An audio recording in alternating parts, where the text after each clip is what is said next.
This is a reaction video and is protected by fair use. I will be reacting on Champside's comments. I'm just going to use a segment.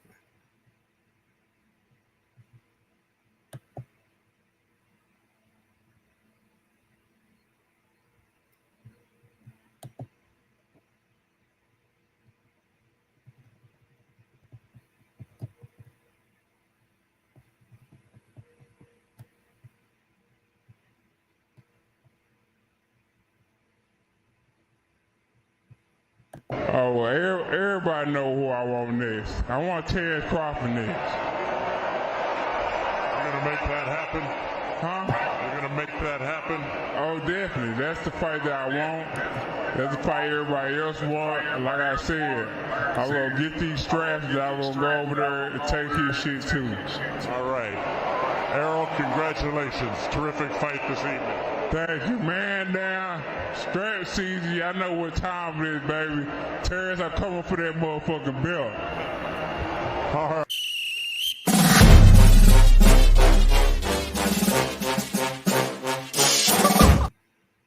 Oh, well, everybody know who I want next. I want Terrence Crawford next. You're going to make that happen? Huh? You're going to make that happen? Oh, definitely. That's the fight that I want. That's the fight everybody else want. Like I said, I'm going to get these straps that I'm going to go over there and take his shit too. All right. Errol, congratulations. Terrific fight this evening. Thank you, man. Now, strap season, I know what time it is, baby. Terrence, I'm coming for that motherfucking belt. All right.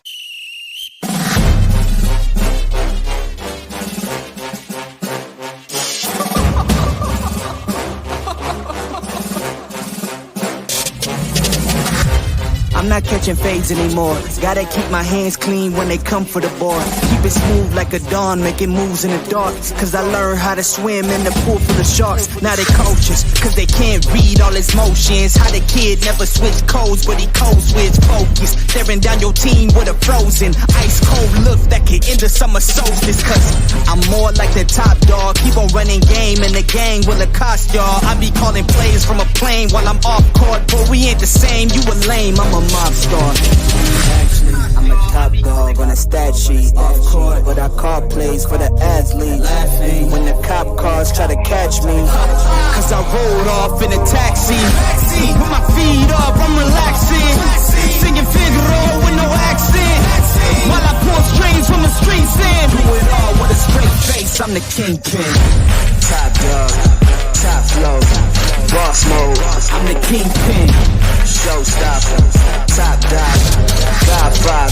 I'm the kingpin. They know I'm a dog and a beast, man. Yeah, I keep the peace with a peace, man. I ain't got no time for appeasement. Why would I respond to a pawn? I'm the... Hold up. If I let my dogs off the leash, they do my work to get out of Dodge by the evening. Honestly, think it's not the blood and the beef. If they don't leave anything behind at the evening. I can see you soft, ever thought about retreating. If you never have, then they'll give you a reason. Better watch your tone, lose your bass when you speaking. Underneath the mask is the wrath of a beast. When you learn how to smile in their face, then go cutthroat. Then they wanna call you a con when the blood cold. I remember starving while y'all had a truckload. Now I'm with the mob with the call and the gusto.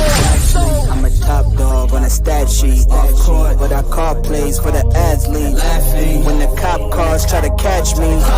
Cause I rolled off in a taxi. Put my feet up, I'm relaxing. Singing Figaro with no accent.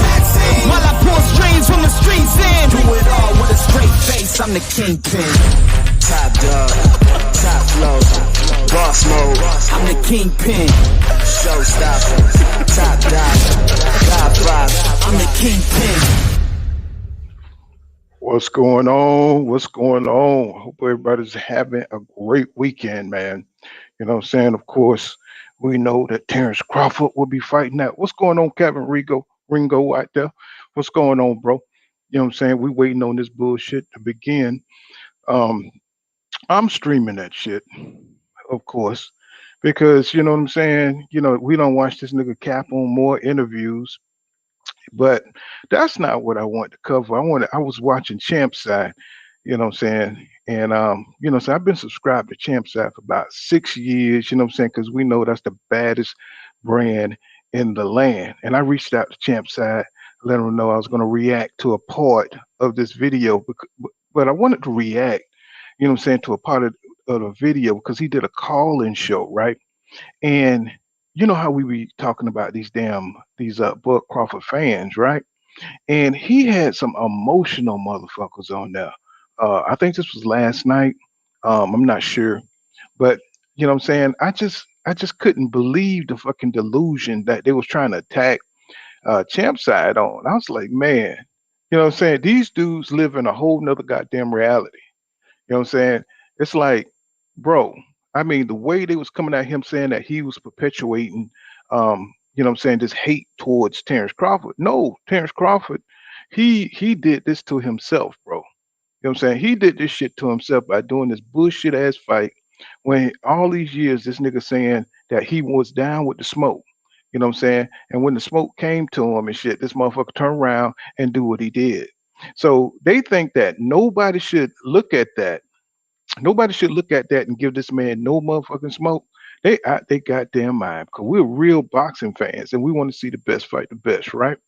So what the hell are they talking about? You know what I'm saying? You're gonna have to hear. I don't know how many people here subscribe to Champ Side, but you need to go over to the Champ Side and get with the Champ Side and really subscribe because he stands out in this space. You know what I'm saying? He's all by himself to me because he do it in a different kind of way. And y'all know if you know, you know. You know what I'm saying? I ain't got to tell the people that already know. But Champ Side, you know what I'm saying? He be putting it down, man. You know what I'm saying? So I just wanted to look at a piece. I wanted to show y'all how far this motherfucking delusion go for Terrence Crawford. Even though they see this dude, you know what I'm saying, has hidden himself from the best welterweights at 147. This shit is simple. The shit is simple. It's not about what Terrence Crawford has done at other weight division. It's about what he's doing at 147. You know what I'm saying? Which is nothing. You know what I'm saying? But they want to give him all the credit in the world for dodging all the best athletes at 147. I'm here to tell you on Full Counter Boxing, that shit ain't happening. That shit ain't happening. Because right here, we're gonna keep it real on everything. We're gonna keep it real on everything. You know what I'm saying? Me and my subscribers, when they come up and give their goddamn opinions, you know what I'm saying? That's what's going on in boxing. And that's point blank, period. That's why people love this channel because you know what I'm saying, if it's real, you know what I'm saying, it's gonna be put out there. People are gonna be held accountable, even if I'm wrong. You know what I'm saying? I'm not saying like there's times that I can't be wrong because if I wasn't wrong, nigga, I could never be wrong. I'd be fucking God, right? But you got a lot of these motherfuckers act like they can't be wrong. No, bro, this is boxing talk. People can be wrong, bro. You know what I'm saying? We are not fucking reporters. We are not goddamn fighters. You know what I'm saying? We are boxing fans. So people need to understand their position in all this. You know what I'm saying? Motherfuckers be acting like, you know what I'm saying, they unfallible. You know what I'm saying? Even the professionals get shit wrong and be lying like Dan Raphael and Michael Benson and all these niggas.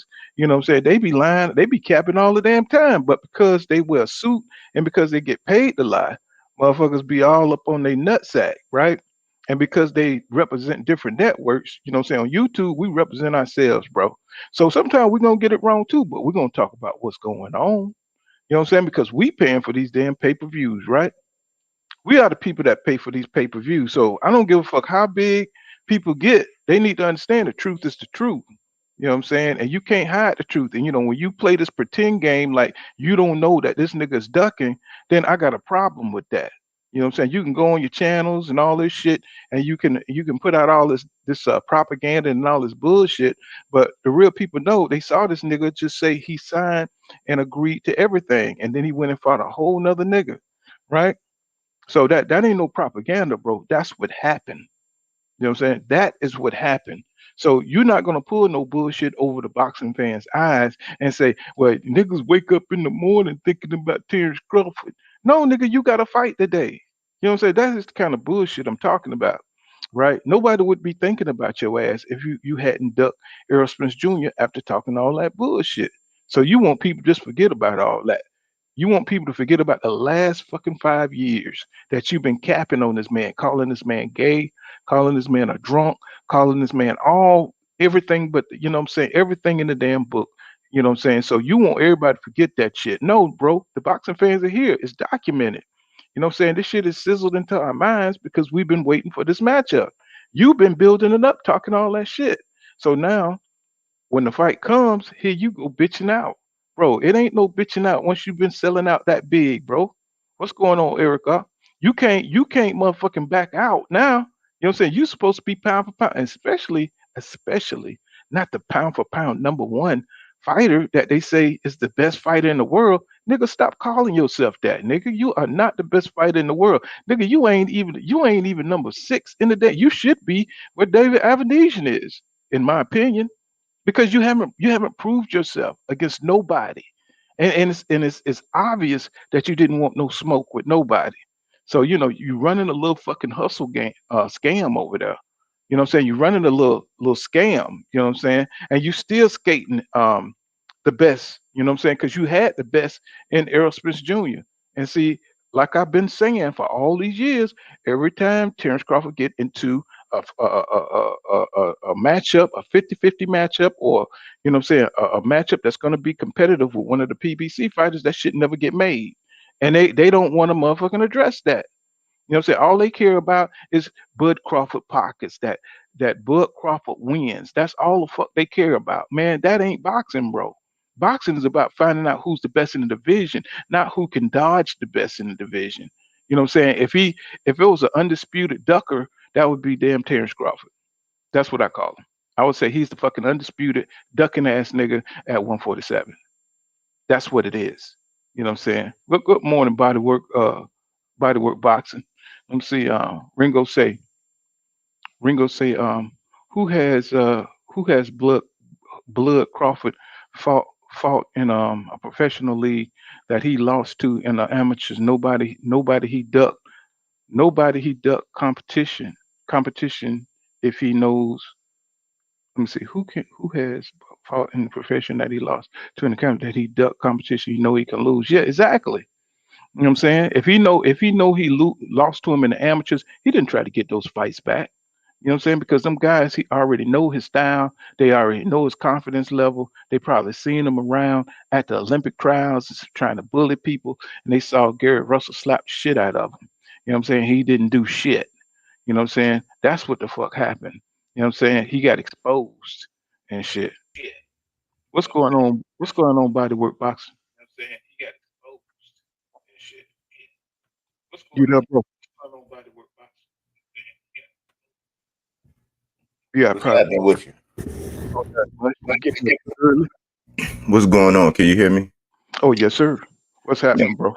Man, hey, man, you be cooking. I be listening in all the time. I agree with a lot of the things you say. We be on the same sheet of music, man. But mainly since you really be going on Bud, man, I want to know, man, this man setting a precedence, man. I want to get your take on Keyshawn and this jibber jabber with Jamel Charlo, because I'm like, I know you got an affiliation with Bud. Speaking of Keyshawn, but like, let's be real, man. Like, what is he talking about? What on what part? You talking about Keyshawn? Yeah, talking all this stuff to Jamel Charlo, like this man is a baby in the game, and he's talking all this stuff to Jamel Charlo on behalf of Bud, and I'm like, man, why Bud put this battery in that man back like that? Well, you know how some niggas ingratiate themselves. Like, you know what I'm saying? Like when you become part of a team, you got Bud, you got Shakur. But see, Shakur don't get into all that. He do his own thing. See, but some guys, Keyshawn, he wants to get up there with Terrence Crawford at. That's his mentor. So when somebody get on your team, you be doing too much. You know what I'm saying? To prove Terrence Crawford that you're loyal. That type bullshit. That type of childish bullshit. And you know what I'm saying? So that's what he's doing. I mean, there's no way in the world he's gonna fight Jamel Charlo, just like he went off on Errol Spence Jr. that time. You know what I'm saying? On speaking up on Terrence Crawford's behalf. But this was before the nigga ducked. Now look, now he looking stupid. You know what I'm saying? Now Keyshawn is looking stupid because he's trying to be loyal and show that he's, he's down and loyal to Bud Crawford. Now he looking dumb as hell. You know what I'm saying? He always been, and he's talked too damn much because he keep doing them damn Instagram lives, talking shit with them buck eyes. You know what I'm saying? He's a good fighter, but he hasn't done a damn 10 rounder yet. So calm down, bro, and shut the hell up until you do something in boxing. We already know that top rank is going to move him slow. So, until you start, what I'm saying, knocking out or beating up some people, he need to be cool, man. You know what I'm saying? He just got to wait. He's just a little anxious. And like, a lot of young men, what I'm saying, they want to skip steps. You know what I'm saying? Everybody wants to be Floyd Mayweather, but nobody wants to be Pretty Boy Floyd. And my thing is this though, because when they came up, when it was some talks, and I think Frank Martin was up, I think his name was coming up. It was all, oh well, I'm just 5-0, I'm just getting started. It's like, well, Mm-hmm. you got to keep that energy. That's why I don't like, just like with a lot of the talks with the 135, it's like, well, if you got plans and you set on a certain path to do certain things, all of the riling up of the fans and stuff like that, thinking that y'all got real beef or it's really an issue or you really trying to fight somebody, you can't go back around and be like, oh no, I'm just getting started, or no, I'm looking at Lomachenko, or I'm looking at this person, and you have no intentions on settling the beef or the drama that you kicking up. And that's what I see with Keyshawn. I think his brother, he's flying under the radar. His brother is like, I think he's exceptional. I think that the fact that Keyshawn is always out in the spotlight, his brother, the taller one, he's flying under the radar, but he's even dangerous. And I think Keyshawn just need to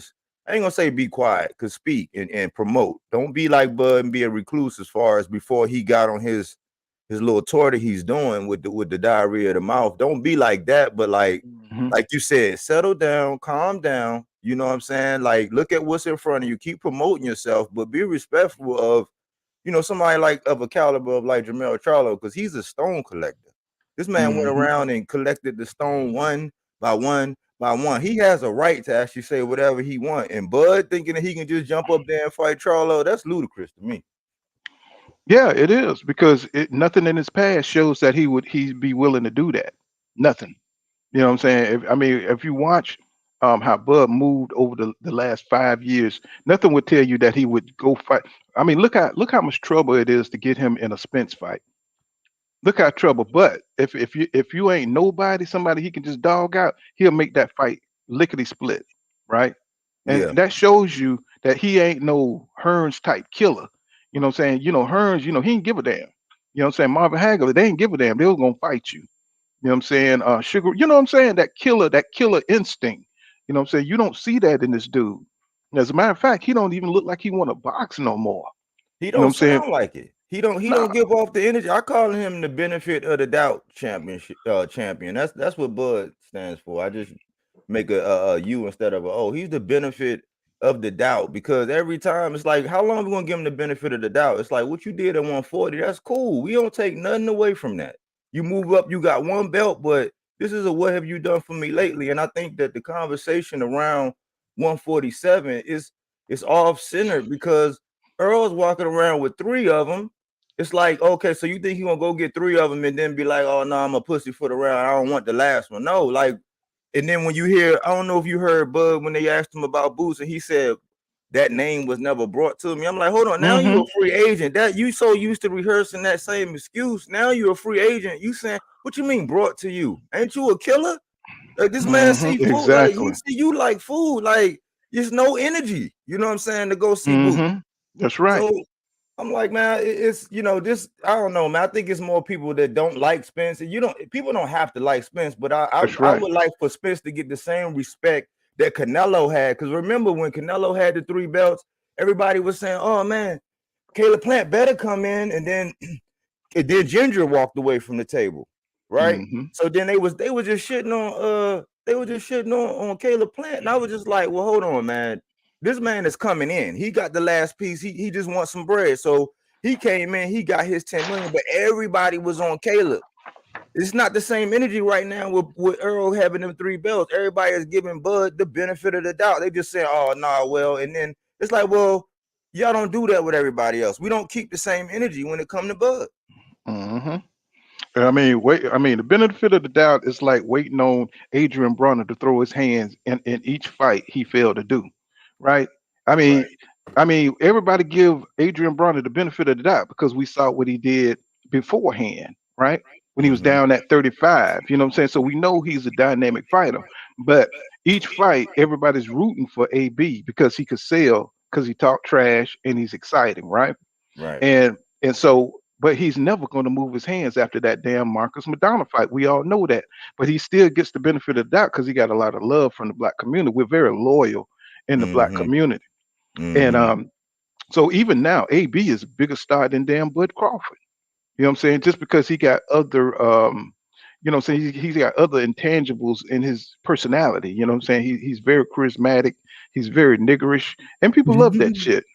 Yeah, he could sell a People, fight. He got a mouthpiece. You know, that's the part that he had. You know, he had some resemblances of some abilities that Floyd could do in the ring, but it was no comparison in the ring. But what made AB like Floyd is his ability to talk that shit outside the ring and get people to, you know what I'm saying, that shock factor. But then, you know, he might back it up. Back when he used to throw his hands, he might get in the ring and back it up. And that's what like drew people in to want to go see Adrian Broner. well, But and the fact that he had power, he was like a Floyd Mayweather with yeah, power and not as defensive. See, yeah. you know, AB, he could take a shot. You know what I'm Mm-hmm. saying, and he'll stay in the pocket way too long and take that shot. Even though I think he could have worked on his defense, but his mindset, his boxing IQ, the way he look at engaging is way different than Floyd. And so whereas Floyd would, you know what I'm saying, he would slip shit that's coming at him, you know, AB would just he would push towards it and just he'll stand his ground so he can give off a hard shot because he Yeah, got Kevin. power. You Yeah. know what I'm saying? And well, Floyd got power too, but of course we know about his hands and shit, so we had to switch it up. You know what I'm saying? So I mean, we knew all that dynamic, but that's what was exciting about AB. We knew AB could get your ass up out of there. He Yeah. knocked Sean Porter down. I mean, and for some reason, after the Madonna fight, you know what I'm saying, he would always come on in the last two rounds, you know what I'm saying, to show you what he could do. You know, only if he had done that in the rest of the fight, you know what I'm saying? And that just kind of captured your imagination. Say, damn man, AB, he's coming back. But you know what I'm saying, you know, he lost that fight. And so the next fight go by, he do the same thing, and everybody's just kind of, you know what I'm saying, just kind of stuck with the same, you know what I'm saying, scenario. AB gonna throw his hands, and he never did. And Terrence Crawford, you know, um, he always avoiding the big fights, bro. You cannot avoid the big fights for 5 years and be pound for pound number one. Right. Let me ask you this. Remember when Maurice Hooker and Virgil fought, and then Bud was off in the crowd, and Virgil, he did the ceremonial thing, the thing that we Hmm. always ask, get in the ring, or if you win, say it. And he looked right at Bud and was like, yeah, I want Bud. And Bud looked and was like, he don't want it. And everybody just let that ride. I'm like, why do Bud always get the benefit? Why is it no energy? So I mean, to me, that's a duck. That was a duck back then. I'd be looking at the moves and the behavior, because when you listed as pound for pound number one, or in the top, it's a high responsibility that comes with that. It's like it's not just a Heavy is the title. It's head like, that wears the crown. yeah, Heavy is the head that wears the crown. yeah, it's like we demand more from you, but the energy don't line up with you actually being pound for pound. We don't doubt what your abilities are inside the ring. Like, we know what a Corvette do, you know what I'm saying, just by seeing that logo on it. But we want to see that motherfucker go 150 miles an hour one time. You know what I'm saying? Like, we want to Hmm. see it up against that Ferrari one time. Like, so we can see Hmm. what it really do. And that's not too much to ask as boxing fans, man. But see, we got these, his supporters, you know what I'm saying, they just love him regardless. See, we got boxing fans that love, you know what I'm saying, it ain't nothing wrong with liking Terrence Crawford, but you got to hold him to the same standards that you hold everybody else. You actually got dudes that, you know what I'm saying, they look at EJ, going to grab three belts is nothing, you know what I'm saying, compared to what Crawford has done in his career. And we all know, every boxing fan here know that Ugas, um, Danny Garcia, and Kell Brook and Sean Porter all are better fighters than anybody on Terrence Crawford resume. Now, just knowing that, just going off that logic, you know what I'm saying? Just going off that logic, we know Mhm. they are all capping for this man when they keep bringing up his accolades and trying to put him over EJ head on some pretend shit. You know what I'm saying? All I'm saying is keep it real, bro, in boxing. Yeah, you could like a dude, but don't lie. You know what I'm saying? Don't sit up there and lie and cap for this dude. You know what I'm saying? Because he haven't earned the accolades at 147, right? Right. I mean, you can't use your undisputed title to make you the best at 147. You can't do it, especially when you beat Ndongo to become undisputed, bro. What if that would have been Ugas? You know what I'm saying? He had to fight for that damn title. What if that would have been Danny Garcia? He had to fight for that title. What if it been one of them? You know what I'm saying? Would Bud be undisputed? You know what I'm saying? It's You know what I'm saying? questionable. It's Right. questionable. It's questionable because look, people don't want to be realists, right? Everybody looking at Lomachenko and they saying, "Oh man, he ain't the same." Now Lomachenko been off about, aside from this last fight that he just had with Jermaine, light skinned Jermaine. Besides that one, he had went out for the war, so he was out for about a year, and they saying he's not the same. People don't want to consider that. Keith Thurman had fought, Keith Thurman had already fought Sean Porter. Keith Thurman had already fought Danny Garcia. Then Earl came by, but just like a car, that wasn't the same version. That Kell Brook, that was the Kell Brook that was, top dog at 147 at the time, regardless of him moving up. That was a top dog. Like if you look at a car, you get a 2000, you get a 2022 car, and then you get a 20, and then you get that same car in 2026. It's not the same. And people say, "Oh Mm-hmm. man, he's stopping everybody." It's like, no. The reality is, when Spence fought Kell Brook, he made that man get on a knee and say, "I don't want no more." That's worse than somebody going upside your head. He broke his will years earlier. That wasn't the same version. That version of Sean Porter.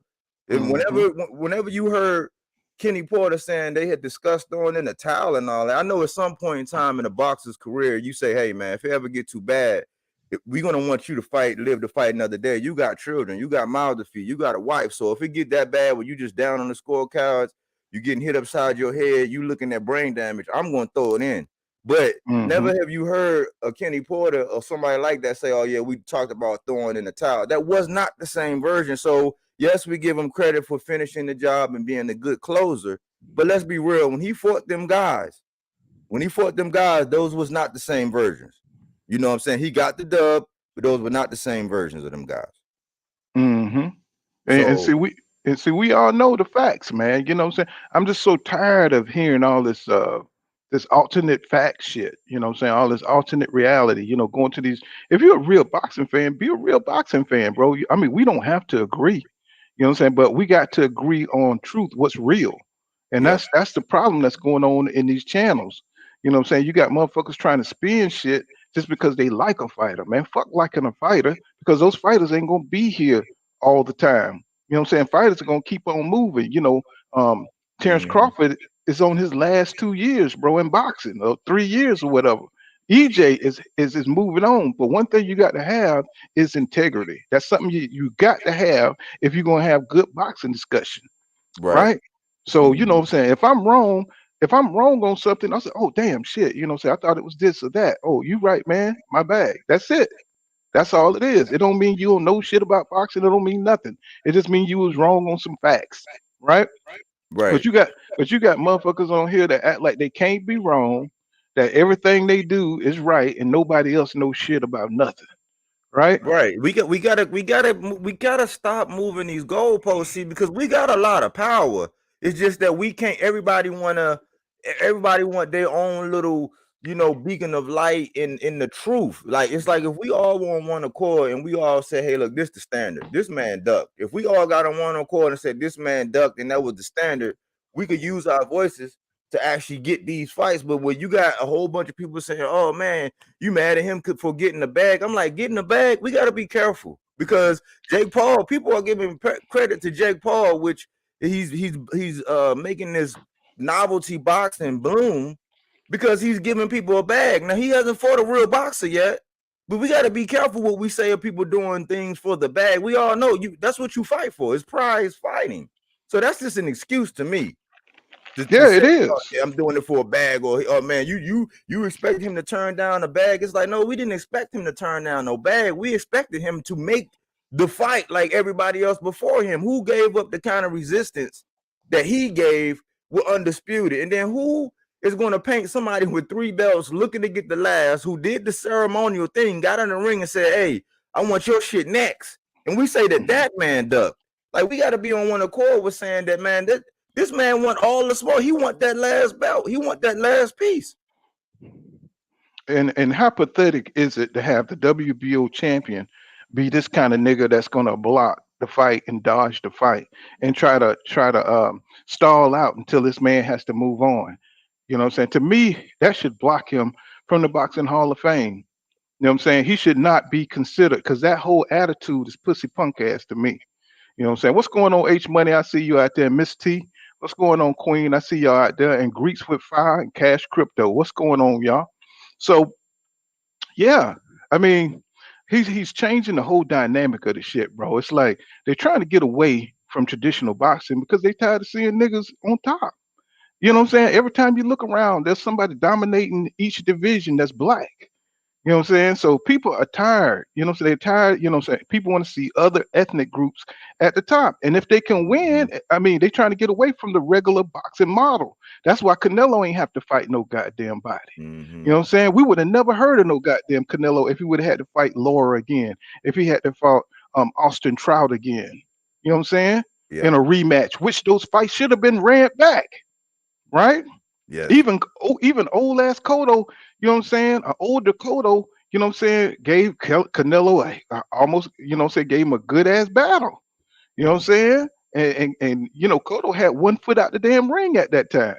So, you know what I'm saying? I mean, we got to keep it real, bro. Just because you a fan, they building stars and shit. That's why Tank need to get away from Mayweather. You know what I'm saying? As much as Mayweather can do for his career, and he needs to get used to fighting top competition. Now, I give him credit for fighting Garcia because Garcia is a tough, solid dude, but he's not on Tank Davis level. He'll get credit for him, but he is not a special fighter. And I call Terrence Crawford, Errol Spence Jr. the top of the top. I call them special fighters because they Right. stand out.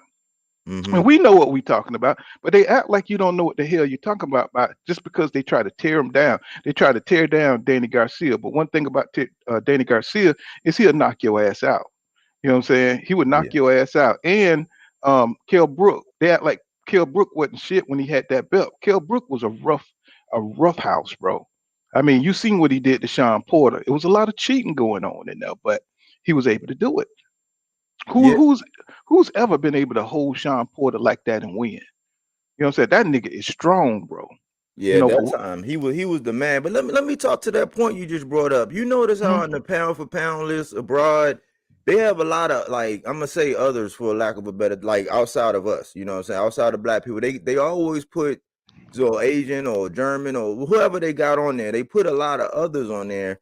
But then when you also look at some of the fights that were questionable, like let's look at the Regis and the Josh Taylor. It was no energy mhm, for no rematch back then, right? mhm. When we look at Lomachenko and Mr. Gary Russell Jr., it was no energy for no rematch back then, right? T.O. pulled it off against Loma, and everybody said, "Oh no, it got to be a But it's like when one of us actually wins and or is in the I'm sorry, not win, but one of us is in a fight and it ends in controversy. They never push for the rematch like they do when they're on the receiving end of a bad decision or like a draw that shouldn't have really been a draw, like a Laura and a Canelo. It wasn't no push for that to be ran back, like you said. You see what I'm saying? I be seeing that, man. I'm like, man, we don't be consistent with a lot of things. Because they building stars. You know what Yeah, I'm saying? He got a gift decision, just like Oscar De La Hoya, you know what I'm saying, got a gift decision against Sweet Pea. You know what I'm saying? At that point, they was trying to build him. You know what I'm saying? Trying to build him up. So if he would have got a defeat, then that would have scarred his record. You know what I'm saying? I don't even know how in the hell they allowed Lomachenko to lose, you know what I'm saying, against Salido because Salido wasn't nothing at the time. You know what I'm saying? But he got that loss on his record.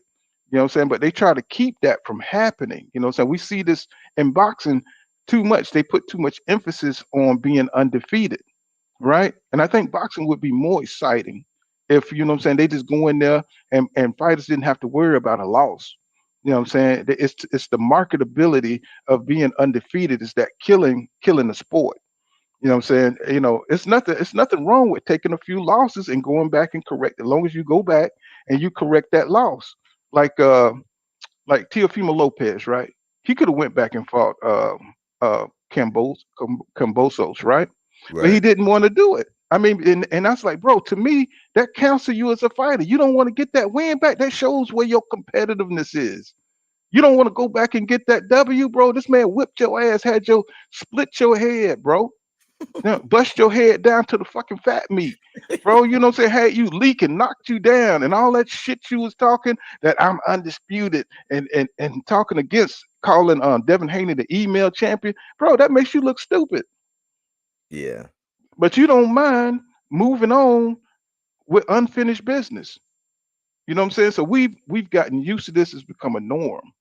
You know what I'm saying? No, bro, you got to go back and get that. You know what I'm saying? You got to go correct that and show people where your heart at. You know what I'm saying? Now he's trying to convince motherfuckers at 140. He's trying to call people out and saying he's the man and he's gonna take over 140. Nigga, shut your ass up. You didn't even take care of business at 135. You know what I'm saying? So, it's just hilarious to me. You know what I'm saying? How these dudes be out here acting like they gonna shame some real boxing fans.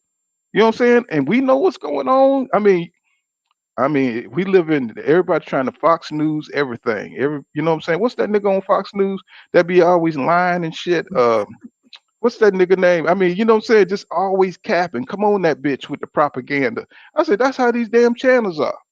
You know what I'm Yeah, saying? man. They just, Yeah, hmm man. Yeah, man. I don't even watch the news. I don't even hurt myself like that. Everything I need to know somehow it come across. I find out. But let me ask you this though, because we looking at this fight. I think we didn't really hear anything about EJ going forward because I think he wanted to see him and his team and everything.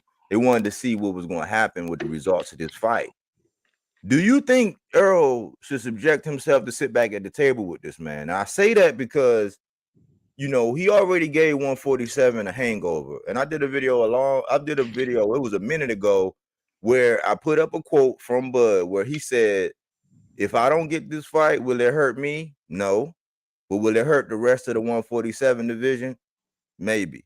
That was his indictment right there to say that he already knew because he already thought his legacy. Now, he already put us on hold, and he put, if you notice, the timeline of all the fights in the last quarter shifted because that one fight didn't get made. Everybody was waiting because you got undercards to fill and other fighters waiting to be on those undercards and opponents got to get lined up. And then you had the playoffs and, football going on. So all of that had to be, managed. And we didn't get that because he walked away. Should Earl, honestly, should he sit back down at the table with this man, or should he fight Boots, or should he move up? Now, what happens now? EJ say he gonna spin the block on Terrence Crawford, but we all know what happens when you spin your wheels. What happened when you spin your wheels, bro? You What don't go what nowhere. what happened? You don't go no damn well. So if he spin the block on this dude, you know what I'm saying, knowing what he know about this guy, he already told him to his face, him and Bob, that this dude is smoking mirrors back when he offered them 60-40. You know what I'm saying? That's what it would take to get him off the plan that he was doing, to clean up his side of the street. They already knew EJ wanted 60-40, but Bob at the time didn't think the fight was marinated enough or whatever, big enough, right? But they already knew that EJ wanted 60-40. And see, they put propaganda on that. That shit wasn't real. That shit wasn't real. So the bullshit started right there. The whole buildup started right there where this dude was already dodging. You know what I'm saying? And then when he moved up he got the undisputed title. He had the power to get in line to fight Errol Spence Jr. right there. And they put propaganda on that. No, he couldn't have done that. You know what I'm saying? Even though Bomac told them that they went to the WBO because that was the easiest route, they would have held that WBO for Terrence Crawford, right? Mm-hmm. If he would have went after any other belt, the WBO or whoever would have got the WBO, all Terrence Crawford had to do was go beat him. Because if you're a real champion, you're going after all the belts anyway, right? Right. So he's shown us that he don't have that killer instinct. He don't have that ambition to go after the other belts because you know what I'm saying, he don't want to get exposed, in my opinion. So for EJ, you know what I'm saying, I hope he stay at 147 just so he can have another attempt at undisputed. Hopefully that I was hoping that Boots was going to get that WBO mandatory at the WBO, but since he's going after he's going the IBF route and he's fighting this dude, and if he wins that, He's going to become the interim IBF interim champion, which would take him out of the WBO um, line and everything rankings, right? So Mhm. I was hoping by next year that what I'm saying that he wouldn't do that, that he would abandon that and go to WBO and put Terrence Crawford in like a little vice grip. You have Arrow on one side and have Boots on the other, and they get his ass up off the belt. But unfortunately, what I'm saying, look like Boots is going to win that IBF interim championship. Because he's fighting some dude named Karen, so he's going to beat the shit out of Karen. What I'm saying, I've seen his fights, and the dude, he don't have no jab. What I'm saying, he tried to lead with shots and shit. He's going to get fucked up real fast. So what I'm saying, so he's you can already call Boots the goddamn IBF interim champion already because this dude, he ain't it. And Terrence Crawford, he's going to be able to sit on that belt. But let's say EJ go in there and he fights Keith Thurman for WBC. Hopefully he stick around for one more fight. Now, if you don't fight Keith Thurman, that means he's going to move up to 154, and he'll just have to do without being undisputed at 147. But look at the how that's going to affect boxing history. You know what I'm saying? Look how Yeah. that's gonna look how Terrence Crawford is gonna go down as the one who played the hater and blocked this man and didn't fight this man. You know what I'm saying? This his name is gonna be ratchet, bro. His name is gonna be rotten in boxing history, bro. And he don't care. You know what I'm saying? As long as he think he can outshine EJ on some superficial level, you know what I'm saying? He's good with that. Where the real boxing fan gonna know he punked out, bro. You know what I'm saying? And they Yeah. cool with that. And I hate it for him, but that's the attitude that he's taking. He is not gonna get in that ring at 35, 36 years old with a locomotive like Aerosmith Jr., who's firing off on all cylinders. He's seen that damn Ugas fight. You know what I'm saying? Ugas was fucked up at the end of that fight. And let me Busted his ask hmm let me ask you something. You like, because we hear people say all the time that boxers ain't scared of nobody. I'm like, shit. Like you might fight anybody if it come down to it, but I think the man is scared. I mean, I think one denial is more than just the river over there, in the continent of Africa, man. I think the man is scared, man. Like everything says it, because if you feel like you got the tools, they're gonna take care of you. This whole thing that they wasn't gonna take care of him money wise is a myth. I don't want. I would love for EJ to stay around. I would like for him to say, all right, I'm willing to give a go at it one more time. I'm not gonna put no hard deadline, but let's not waste too much time. I want him to come back and say at least give an effort. You know what I'm saying? Throw an alley oop to give this man another shot to come out of the pond or the lake or whatever mallards, wherever they swim at. Come up out of there and redeem yourself. But if not, man, I don't want him to like stretch this out all next year, man. I don't. And have you heard any updates about Earl and Keith Thurman? Well, from what I hear, they said Fundora said he's fighting on his card. He's fighting Tony Harris on EJ card, and they didn't say.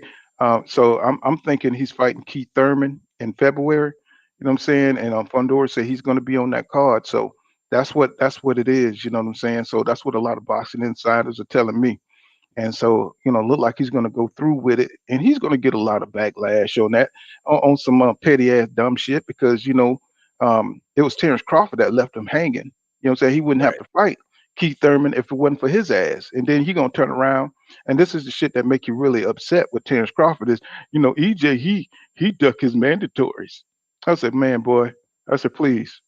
I'm like, bro, I know you kidding. I know you kidding me. You know what I'm saying? This man wouldn't even have to face his goddamn mandatories if you would have went through with the fight. You know what I'm saying? Right. Everybody thinking this nigga is on the up and up. Everybody thinking that he want the smoke, that he's this kind of special fighter, and here we go with all this bullshit. The excuse of I wanted to fight this year. Well, if you wanted to fight this year, you already knew what was up. Earl's You supposed to have a fight made Well, he February had the goddamn 4th. the contract long enough to make the fight. He's had the You know what I'm contract saying? since June. I mean, you don't get the shit and then start making all these damn demands and shit, making all these issues and going on and shit. You Hey don't do Pork, that. hey Pork, you wrench me up, bro. Man, you in and out, bro. You in and out. I said, can you wrench me up? Let's see. Well, somebody said it's not that he's scared of him, it's that he's scared to lose. Well, I mean, that's boxing, man. That's boxing though, man. So he's scared to lose to Earl. You're not pound for pound number one. I've been took him out of there. I recognize his skill. He has the ability, the skills and abilities of a pound for pound fighter, but I've been took him off the list because of behavior. He has the potential to be a pound for pound number one fighter, but he doesn't even know how good of a boxer Can't he hear is you yet. up. Can't hear you. Can you hear him? I can hear him. I can hear him though. Yeah. Okay, so let me go out and come back in. He always Let me do go like out and come back in. But you always say what's crazy, right? What's that? He don't know how good of a boxer he really is because he's never been pushed. Like, that's like not knowing your limit. Like, Dragon Ball Z. You cut out. I can't hear you. Go ahead. Yeah. Go ahead. Something happened to Paul. Hello? Yeah, I can hear you, but I can't hear Paul. Paul went blank. I had to go out and come back in so I could hear up. We'll take him out and let him click back in. I think that'll make him come back in smooth. Or something happened, he froze or something. Or he might be on mute. But yeah, I mean, let me try. But like I was saying, Saiyans, Super Saiyans and everything, once they get a new power, they test it. Like, that's like getting a brand new car with a V12 or a hell of an engine and not pushing it to the limit. You got to push it to the limit. Why you going to buy that expensive ass car and not test it out? Y'all give me 1 minute, please. I'll be right back. Yeah, he hasn't been tested, and I think that he's been coddled.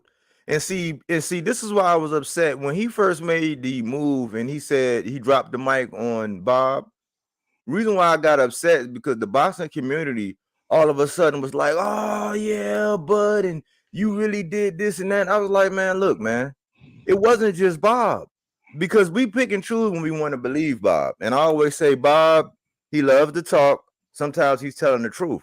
Sometimes Bob is telling the truth. Like when he said Bud didn't sell, he was telling the truth. When he said Bud was a sucker for, I think he said he was a sucker for the right hand, he was telling the truth. Like, it was some things that he was telling the truth, and the energy change is like everybody wanted to, I guess, ride the clicks, the views, the likes, and get all the super chats and all that and jump on that. But we ignored the behavior when he made that switch. We should have said, okay, instead of getting on the bandwagon and saying salute for leaving Bob, we should have said, okay, now make the deal happen. It shouldn't have been all this, patting on the back and all that. We should have said, okay, we'll prove that it was Bob and make this deal. We didn't do that. The community, but the community was actually saying, oh man, yeah, hooray for Bob, and let him do a mixtape tour, going on all these interviews, and we put no pressure on him to make the fight. Exactly. That's why I said we needed to nip that in the bud, and that's why I say we need to get on one accord, because it shouldn't be, because in real time, people were saying I was a hater when it came to Ginger. Because I was saying in real time, this dude is not daring to be great. He's daring to be great because he's a master cherry picker. In real time, I caught a lot of flack. Low likes, low views. People, oh man, you always hate. And I said, no, I'm looking at behavior.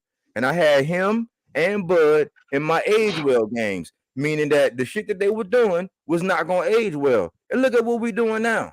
Because we don't hold them to the fire in real time. We wait till hindsight and say, oh yeah, man, I knew back, but you didn't say nothing because it wasn't popular to say nothing back then. And that's what I be doing. That's why I don't really care. I put my foot on their neck, man. I try to be respectful and be mindful of all of the moving parts of it, but I do try to hold people to a certain level of accountability.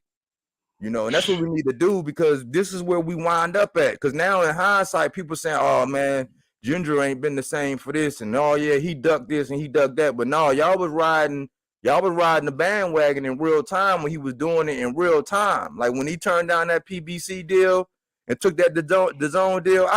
When that first happened, it's a video out where I said he was gonna fight John Ryder back then, because you could look at the pattern. and see what he was going to do. Oh, we talking about Canelo now? No, we comparing the activities of Bud and Canelo as far as how they was maneuvering and how we get to these behaviors that we don't hold. But Canelo has fought in, 50-50 fights though. He's fought not as many, but he has fought. Crawford ain't fought not one yet. Not one. Bruh, I ain't trying to. Not no damn Canelo. Yeah, we not trying to do this with Canelo. You know what I'm saying? I mean, I feel your point, but Crawford and Canelo, two different people, bro. Nah, I can't let that ride, bro. You know what I'm saying? You see how that nigga move, bro. Yeah, I was saying he was just moving funny, which is that's why I brought Canelo up, because he Man, started I don't give a moving fuck. funny. I don't give a fuck who he fought, bro. But That nigga been ducking. That nigga been ducking the best. I mean, y'all can say all that shit about, he have fought this and that. No, nigga, that nigga has, he's been slipping and ducking motherfuckers. Oh yeah, You know what I'm saying? That's what I'm talking about. Yeah, that's what I was he talking been about. active. He been active and shit. No, I'm talking Nigga, about, I but wrote he a has song fought. about that shit, He bro. has fought. You know what I'm Floyd saying? If you look Mayweather. at my archives, you'll see me. You know what I'm saying? know, but On I'm Canelo saying necks all the at time. I least can't. one That's thing. the one dude I try to stay away from. Yeah, I mean, I know Fuck he a duck, Canelo. but guess what? You know what I'm saying? At He can least go to he did hell. fight Floyd. Canelo and AJ on this channel is dead. I mean, I know that. They But dead one as thing hell, I bro. can say, Canelo did fight Floyd. Them niggas are dead right there to me. I don't give a fuck. I don't give a fuck who the hell he fought. You know what I'm saying? But Bud ain't Who his got next that though. fight is? John Ryder? This nigga Oh yeah, fighting no. John Ryder. All these killers around this nigga, and he talking We about knew that fighting was John coming. Ryder. We knew that was coming when I John Ryder can't cheated even. Daniel Jacobs. Damn, I can't hear up.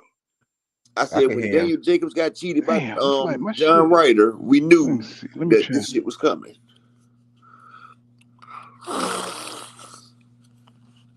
But Paul, is it fear? Does Bud fear AJ, or like somebody in the chat said he just fears to lose? I don't know. I think he's scared. No, he's a diva, and all his fights have been strategically picked. If you notice, he's never had a hard fight. He's never really had a hard fight his whole, like, if you look, the whole career, he was a welterweight fighting in the 130 division. If you look at all his fights, Bud is 30 and 20 pounds bigger than all his opponents. Like, he looked like a giant beating on midgets. Like, he was a weight bully. That's all he was. And Bomac said that was their strategy. And so that's why Terrence didn't get, that's why when he started getting up to 140 and 147, he get on that knockout streak, because now he fighting with his power. He got power now. You see, when he was at them other. You cut out. I recall when he went down low, he was on record saying he wouldn't eat for 2 days in some of them fights. So he was actually, in all essence and definition, he was actually weight bullying. People don't want to admit that either. The man was not eating for 2 days. He's on record. I can play his voice where he's saying it with his own voice. So he was weight bullying. But you still cut out, Pool. I was just holding it down till you got back.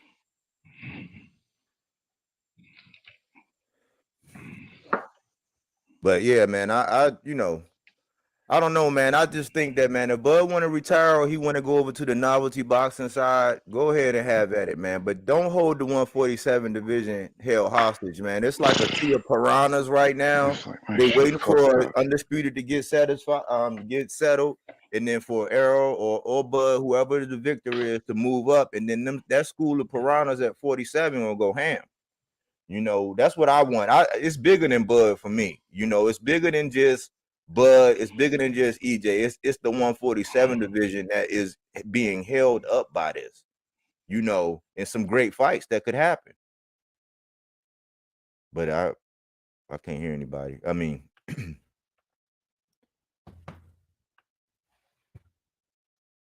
yep, Andre Smith. Andre Smith said Bud a weight bully back then. Yep.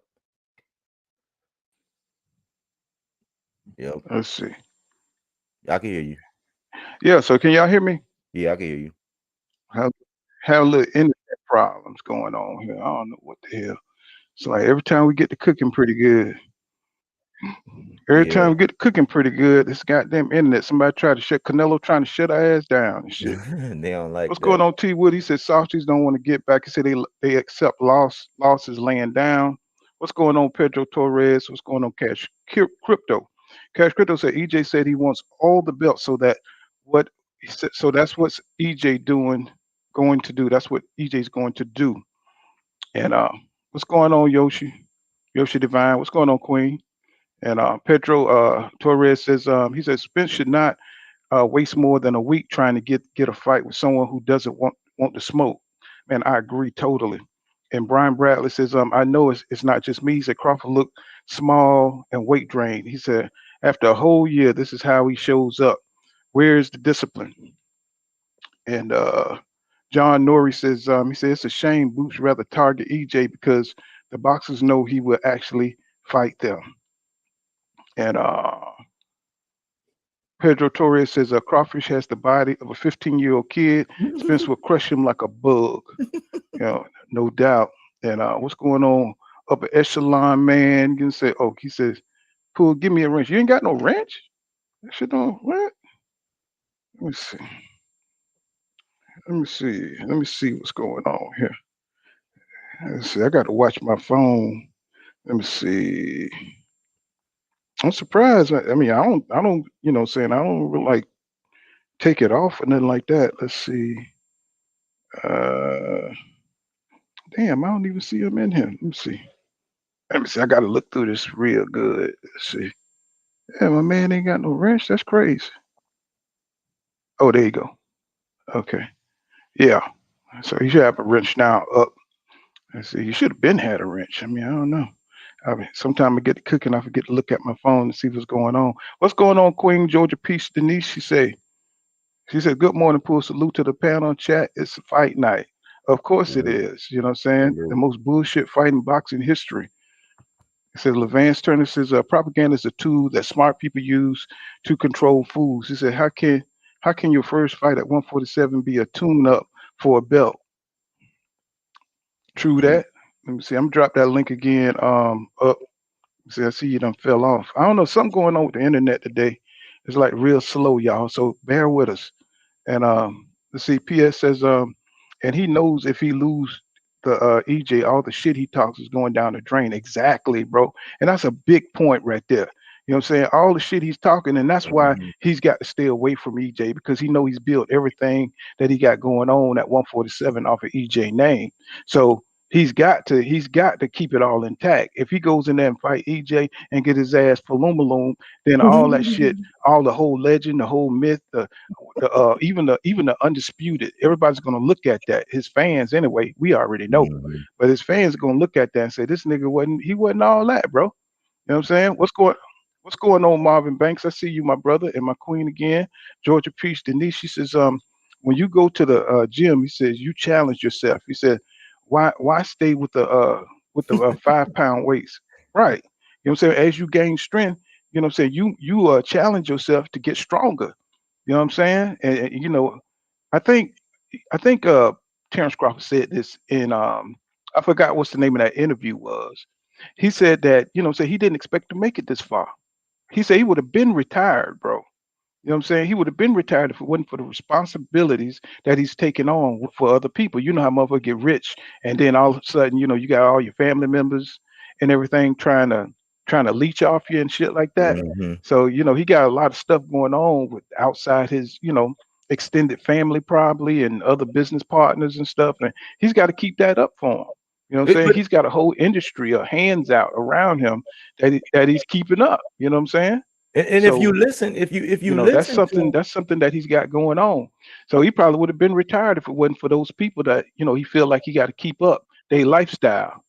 You know what I'm saying? Georgia Peach Queen, she says, oh yeah, I just read that. If you listen to him, Paul, if you listen to him, right, everything comes back to money. He would say, "Oh, I got you got this thing." I don't know. My internet is kind of choppy, bro. It says, He said if you listen to him, everything he says revolves around money. Hey, do me a favor. Do me a favor. Do me a favor, Boxer Words. Go out and come back in. Okay. Go out and come back in. Okay. I'm gonna drop the link again. That way, maybe I can hear you. Cause I done went in and out a few times. Up just did it. Okay, I got you. Let me see. Up just did it. Can you hear me now, Paul? Yeah, I can hear you clear, bro. Yeah, you too. Right. But Yeah. but what I was saying about the Canelo situation, right? Hmm. Canelo, he's a masterful duck, and we knew John Ryder was gonna fight Canelo when he got robbed when he robbed Daniel Jacobs. When he robbed Daniel Jacobs that day, they already talked about him fighting Canelo. We seen the fix getting put in. They fixing up another fighter for Canelo to go over there and join him on his European bum bashing tour. Because that's all Canelo was doing. It's called the European bum bashing tour. But one thing I can say, at least Canelo did fight Floyd Mayweather, even though he was trying to get a name. But after he got the name, then he didn't want to fight. Because people see he beat Danny Jacobs, but he also had a rehydration clause against Danny Jacobs. People didn't realize that. So when Danny Jacobs was fighting Canelo, he wasn't full strength because Canelo had a rehydration clause on that fight, as well as against Sergey the Crusher Kovalev. See, Canelo be putting these hydration clauses on people. So Hmm. people, when they rehydrate, they can't rehydrate fully. But this motherfucker, he can do whatever he wants to. They ain't saying that though. And see, that's how he gets a lot of his wins is because he cheats. Like he does little things because he's a crafty dude. Canelo can't do no road work. He can't run because his legs and his wheels is messed up. But what he will do, he will devise little plans to give him the little advantages. Uh-huh. Because if you used to rehydrate, if you in 160 and you usually come in 175, 174, and you can only come in at 168, that's only half the fluids that you can get back in your system. So you're gonna fatigue a lot quicker because you can't get back to full strength. Because a lot of these fighters kill themselves getting down to the weight, and when they get down to the weight, then they rehydrate back up. But if you kill yourself getting down to that weight, then you can only rehydrate halfway. Your body's still gonna be craving. Your body's still gonna be hurting. Because I've been had to rehydrate and everything, and if you don't rehydrate 100%, your body will still be lacking. And Canelo is a champion at doing it to people. Hmm. Yeah. That's true all the way. I mean, he just called it. He just called it for everything it is, man. Canelo is smoking mirrors too. You know what I'm saying? He's got the best matchmaker in boxing. And what's his coach name? What's his Mauricio, I name? mean not Mauricio Sulaiman. What the fuck is that little fat fucker name? Reynoso, Renault. What's his name? Eddie Ronaldo. Reynoso. Yeah. So Eddie Reynoso. Eddie and the Reynoso. one time His dad Canelo is the took. real traitor. Yeah, and the one time he picked out. The one time he picked out, what I'm saying, his opponent, he got fucked up. You know what I'm saying? And Bivol. And Say see, that again. Bivol was a smoking mirror. Cause see, Bivol, he knew, okay, Canelo on this bum bashing tour. So you notice in Bivol's last two fights, he didn't look as sharp. See, that's Hmm. what you do. You dangle that bait out there because Bivol's not a big guy. Jamal Charlo bigger than Bivol, but you dangle that bait out there. I'm European. I'm about the size of Caleb Plant. You know what I'm saying? If I look like I'm struggling in my fights, maybe Canelo might bite it. So, Canelo was that largemouth bass out there, you know what I'm saying? And Bivol was on the hook. So, he struggled. He danced a little bit on the hook. Canelo came at that motherfucker full speed and hit it.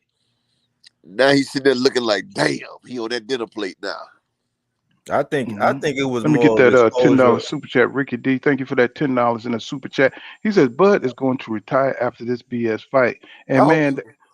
that's yeah, you know what I'm saying? If he gonna move, I mean the way he been moving. Yeah, I think Okay, if he gonna move like this here in the division, man, he need to go ahead and retire, bro, because he's slowing boxing up, Yeah, and he holding up history. yeah, and he's wasting people prime. You know what I'm saying? He wasting these fighters window. We missed two more fights because Earl could have fought twice this year. Earl Hmm. said he wanted to fight 3 times this year. We got a fight in April. We could have got one in damn August or September like they was planning it, and then we could have got a December fight. Come on, man. You making us as fans pay for your damn ignorance because we missing out on greatness because Earl Spence, Bruce Ennis, and people like that are generational talents. right. Like Floyd Mayweather, he's a generational talent.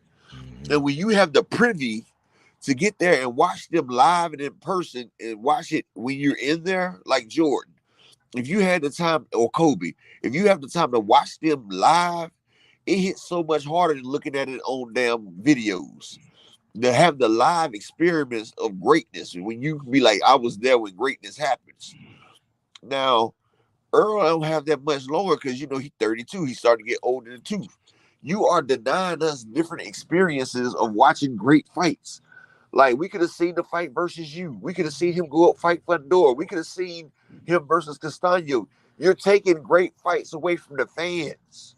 Plus, you're also stopping Boots from getting his legacy going. Keith Thurman. You stopping a potential Keith Thurman in Boots. You stopping a potential Stanionis in Boots, a Virgil Ortiz in Boots. You pushing Virgil Ortiz in Boots that farther down. Because it's going to be that much more before we get undisputed because you're holding up the fucking division. And we don't even And know the Bud is Queen in of his Georgia prime. Peach, Denise, she says we wanted to believe Bud, but we trusted him to do the right thing, and of course, what I'm saying, he has let the entire boxing community down, and he don't give a damn. What he's Yeah, that's us for trusting into him because hell, we trusted into him and he done showed us who he was. He showed us what he was with the Pacquiao. He showed us who he was with the ESPN deal. Bud's always been a damn crook. And he's been a bully. And when a bully ain't bullying people no more, they call it a coward. Once Hey, you body stand up to work. a bully, they become a coward. I could hear you clear before. Go out and come back in. That way, what I'm saying, I can hear you clear. You Okay. say what? Telling body work boxing, go out and come back in so I can hear you. Come on back in. I heard him. Go ahead and say something. But I I know, was but hearing him. I couldn't hear him.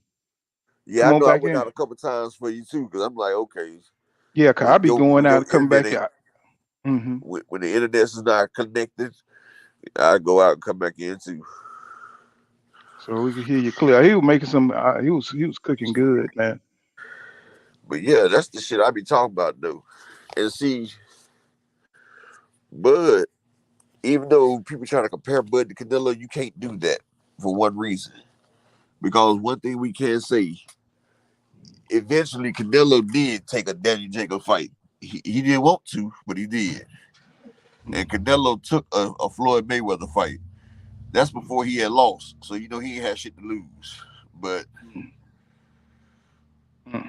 There that you go. shit's retarded. It's just So retarded, bro. So Levance Turner says he says crazy how Bud complained about how suits are moving people, yet he moving in the worse way than the suits. And Andre Smith says, I said I was born to duck. Yeah, exactly, man. That nigga, we wasn't trying to fight the best, man. That's what we're missing. What I'm saying? We missing that these fighters don't want to fight the best. You know what I'm saying? John Norris says he says the hate PBC gravy train. And he says the no black fighter rule needs to be called out. Exactly. You know what I'm saying? GD say, he said, come on, David, anonymous whip Bud's ass. He says, I even called David by his last name correctly. He said, at least we get undisputed shit. He said, and yeah, Bud is scared. Bud is scared energy changed quick as hell. Yeah, because it got close. See, you ever notice, you see how he talking shit on Jamel Charlo? Because that's a fight that's probably never, he knows that can never happen. Right? So you, Exactly. so you could Exactly. talk. That's. Go I'm ahead. sorry. Go ahead. Go Go ahead. ahead. Go ahead, Yeah, bro. that's why I say, man. That's why I say we got to be careful with some people because some people started putting that out there. I said, man, y'all don't see that Bud in his theory. He's actually thinking he's playing chess by calling out Jamal Charlo. All that really is a clout chase because think about it. He was in mid negotiation with EJ talking about fighting Charlo. I'm like, man, y'all don't see what he's doing. He's trying to get that clout, get more videos, garner more attention towards that, and that's not the energy. We need that energy for him and EJ.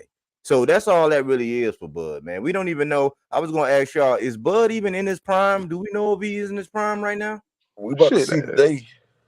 Hey, he passed his prime, bro. I can tell you that right now. You know what I'm saying? He passed his prime because he ain't even moving. You saw in that Sean Porter fight. You know what I'm saying? He looked scared. He looked like AJ when he fought Ruiz in the second fight. That nigga was scared as hell when Sean penetrated, what I'm saying, on the inside. You know what I'm Hey, saying? He had to work. Mhm. you know what's crazy? I seen an old Hassan Rockman video today, Junior, when they was talking to him about the Earl sparring with Floyd, right?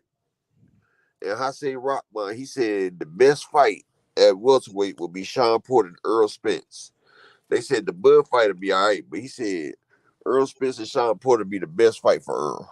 They said that'd be his best fight right there. And so far, that was that shit. Because he said he don't really put too much credits on the Bud fight. And I see why. I don't either. Bud just he's been sitting there, man. He like, matter of fact, I'm going to give you a prime example. Dwight Howard. Y'all watch basketball. Y'all remember Dwight Howard when he was with Orlando. Remember when Dwight Howard was with Orlando, man, they called him Superman. He was the greatest. He was the beast. He was a freak. Remember that? Yep. Oh, y'all yeah. Remember everybody was praising Dwight Howard when he was at Orlando. But y'all remember when he got to the Lakers and when he got to Houston, he wasn't shit. He was some bullshit on both of them teams. See, he was the big fish in the small pond. Yep. But then when you go out there into the ocean, that big fish that was in that small pond is just motherfucking bait in the ocean. You feel what I'm saying? Like, yeah, you might be the big fish where you at. Like, you might be the toughest nigga from your hood, but them tough niggas from the hood, when they go to prison, they surrounded by the toughest niggas from every hood. And guess what? They become one of the softest niggas. You know what I'm saying? Like, a lot of people pressure break pipes. And like I said, you from Omaha. Your population might be 2,000. You might be the baddest motherfucker from there. You casually pick your people, or precisionally pick your people, your opponents. But when you go up against the baddest motherfuckers for real, it shows. I said, go ahead. When he went down there, when he was in the ocean talking about he looking for the big feast, I said, man, this is propaganda. Propaganda. Them Did you see he was still dry? Did you see he was still dry when he was in the ocean? Because you know, ducks don't get wet. They skin repel water. But I say, why you all in the ocean looking for the big fish? And you can call a man on the cell phone. Like you could call, or you could fly, or you can say, hey, man, let's meet up. Contract. That's all you gotta do. Sign the shit. Like all this other shit is irrelevant. Just sign the fucking contract. No, but he got to make it. He got to make it with a contract. You know, he got to make it where it's an issue because he can't afford to get in that ring, y'all. We all know that Terrence Crawford built his career on the back of EJ. That's right. So if he get in that ring and get his ass for Lumaloom, what that look like? That look like this nigga always, he been bullshit, and he can't afford that. And that's why black fight fans so fucking mad, because he helped push this Bud narrative because he thought Bud really wanted to fight Earl. And Bomac and them called black fight fans because they know black fight fan, he got a follow. Shout out to black fight fan in the Trio Boxing Talk. And so, Black and my boy BFTV, we all want to see the best fight the best. And this man sitting there saying that he the best and he wants the Earl smoke. Hell, I want to see it too. Like with Roy Jones, he was my favorite fighter back in the day, but I always want to see him against the best because you can't call yourself the best unless you fight the best. To be the man, you got to beat the man, and to beat the man, you got to meet the man. You feel me? Not just one time. I mean, what I'm saying, these people, they fight one goddamn tough fight, and they think that solidify their whole goddamn career, bro. You got to go for the best every time. Every time. Holyfield, he fighting Tyson. He fighting damn Riddick Bowe. He fighting Lennox Lewis. Like, this motherfucker fighting. And Holyfield was great. Even though he got losses, that still makes him great. Because he's fighting against fights where motherfuckers ain't even giving him a chance, or they giving him a 50-50 shot. Like, Holyfield, barely 6 feet, going against a monster like Lennox Lewis, going against a monster like Riddick Bowe. But you think that shit bothered Holyfield? No. It gave Holyfield a chance to see what he was made of.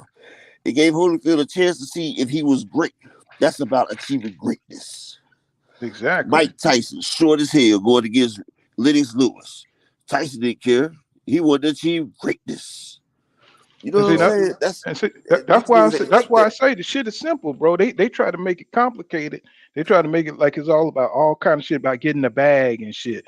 This shit is not about getting the bag, bro. It's about legacy. You know what I'm saying? They're gonna get the bag. If they go for legacy, you're gonna get the bag, my nigga. Right. You know what I'm saying? But so they keep trying to separate that shit. Right. Everything is about the hustle and scamming now fucking days. You know what I'm saying? Ruining everything in boxing. You know what I'm saying? Buck Smith. It's a boxer named Buck Smith. Y'all remember Buck Smith?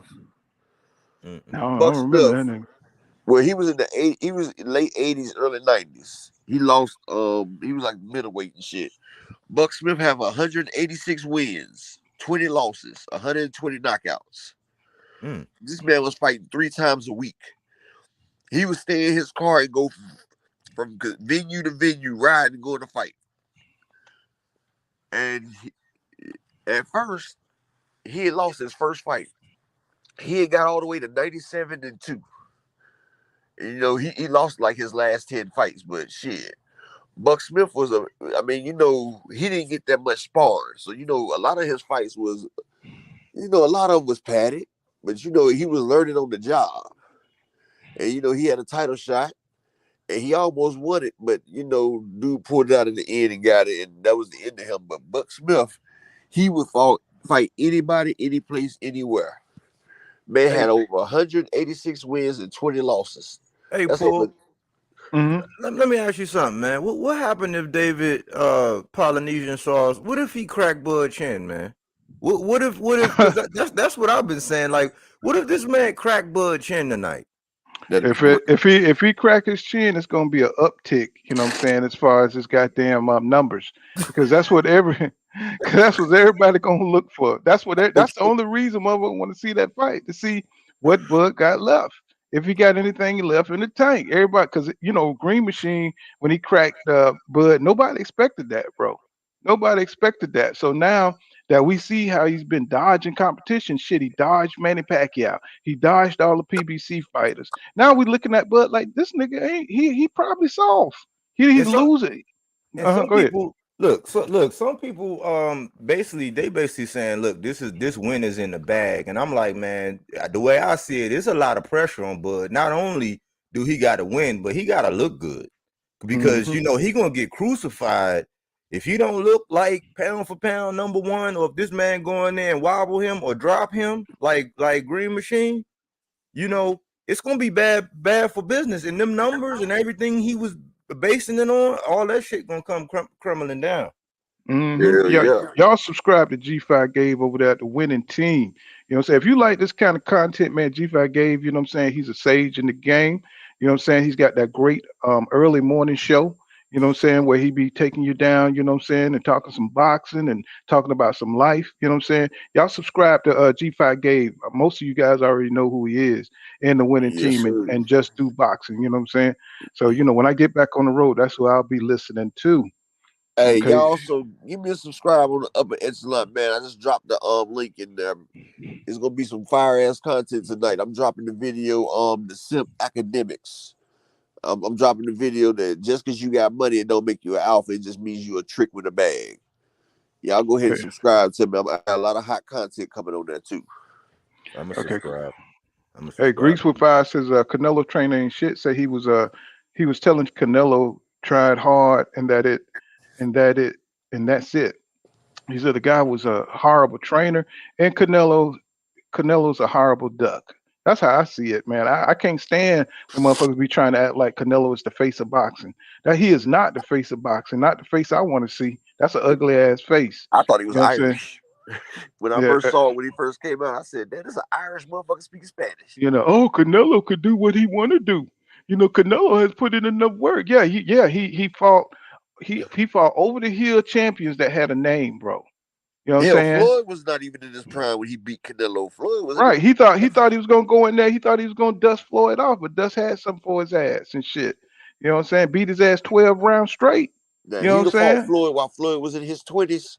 Floyd would have ended that boy. He caught Floyd at 35. Floyd would have ended that boy. Yeah, and look when he fought Kovalev. Look when he fought Kovalev. I mean, he fought everybody at the end of their shit. Anybody who's young, anybody who can throw a bunch of combinations. Still would have beat him. But guess what the weight was Kovalev was? He couldn't get above 183. Kovalev fights at 175 in the hydration clause was 183. Kovalev couldn't get above 183. But I'm just saying. And Canelo was in that fight looking like he was about $190, dog. Did y'all not see that shit? Canelo was huge as hell, and Kovalev and that motherfucker looking like a damn anemic patient. I'm like, bro. Kovalev came out and said he threw the fight too. You know, but we knew that Reynoso we knew from the Floyd fight they can't make adjustments. This man had no answers for Floyd, and the fact that he thought Bivol was a cherry speaks to it, because them dudes don't study film. If you study film, if you watch 4 fights of Bivol, you would have known that dude ain't no cherry, man. He's But see, that's Mr. what I Fundamentals said. like EJ. He's like That's a what I Mr. said. I Fundamentals like said EJ. Bivol was smart. I said, you notice Bivol's last 3 fights before Canelo, it looked like he struggles in it. And I was like, maybe Bivol knew that Canelo was doing his tour, and he purposely struggled on them last 3 fights because Bivol looks a whole lot better. Like I told everybody that he was gonna dust off Zerto Ramirez. If you look at the Joe Smith fight, Bivol beat the pillars and posts out of Joe Smith. But then after that, it was like Bivol started relaxing. See, he tried to bait Canelo up. Like I said, Canelo hit that damn bait and got put up on the damn wall. See, he was a damn prize fish that thought he was smart out there stealing fishermen's baits and everything, nibbling off the hook, not getting caught. And that's he done got put on the wall. And look, that's a pattern that Canelo always do, because if you notice, he always takes somebody who look bad. Like the reason why he took Triple G is because of the performance against Murata. That's why he said, "Oh yeah, let me pull the trigger on this now." It's a trilogy. It's a built-in bag. Triple G looked like but he didn't go in there and make a statement either against. He knew Triple G was in his damn 40s. That's shit. That's a 40-year-old man. He got beat by Sergey Deverenchenko. They gave it to him because Deverenchenko beat Triple G. I don't care what nobody say. He beat the wheels off Triple G that fight. And see, they allow this shit to go, bro. They try to act like this shit. They don't know what's going on. Like they don't mind. None of his fans mind him fighting an old ass Triple G, but they don't want him to fight a goddamn Demetrius Andrade who could put something on his ass, or Jamel Charlo. They're afraid of that shit. Especially them being black fighters, they do not want that beat down. They do not want to take that L. So what do? They say who has a fault. They said who has a fault. You know what I'm saying? It's like, bro, that don't goddamn matter, because who did Yildirim beat to get 2 goddamn belts towards undisputed? That's why that shit is bullshit, bro. He got 2 damn belts. Canelo had 3 belts. Canelo, all he had to do was fight Demetrius Andrade. It could have been 154 undisputed. The last piece of the puzzle. And Canelo always talk about he wanted undisputed. Hell, you had it right there. You didn't want that shit because he would have got exposed. You know what I'm saying? Canelo said, fuck that undisputed. Right. He said, fuck that undisputed. And at first, he didn't even want to fight Triple G the first time. They had to force him. He dropped the belt because he didn't want to fight Triple G. The WBC mandated him fight Triple G. Canelo said, fuck that shit.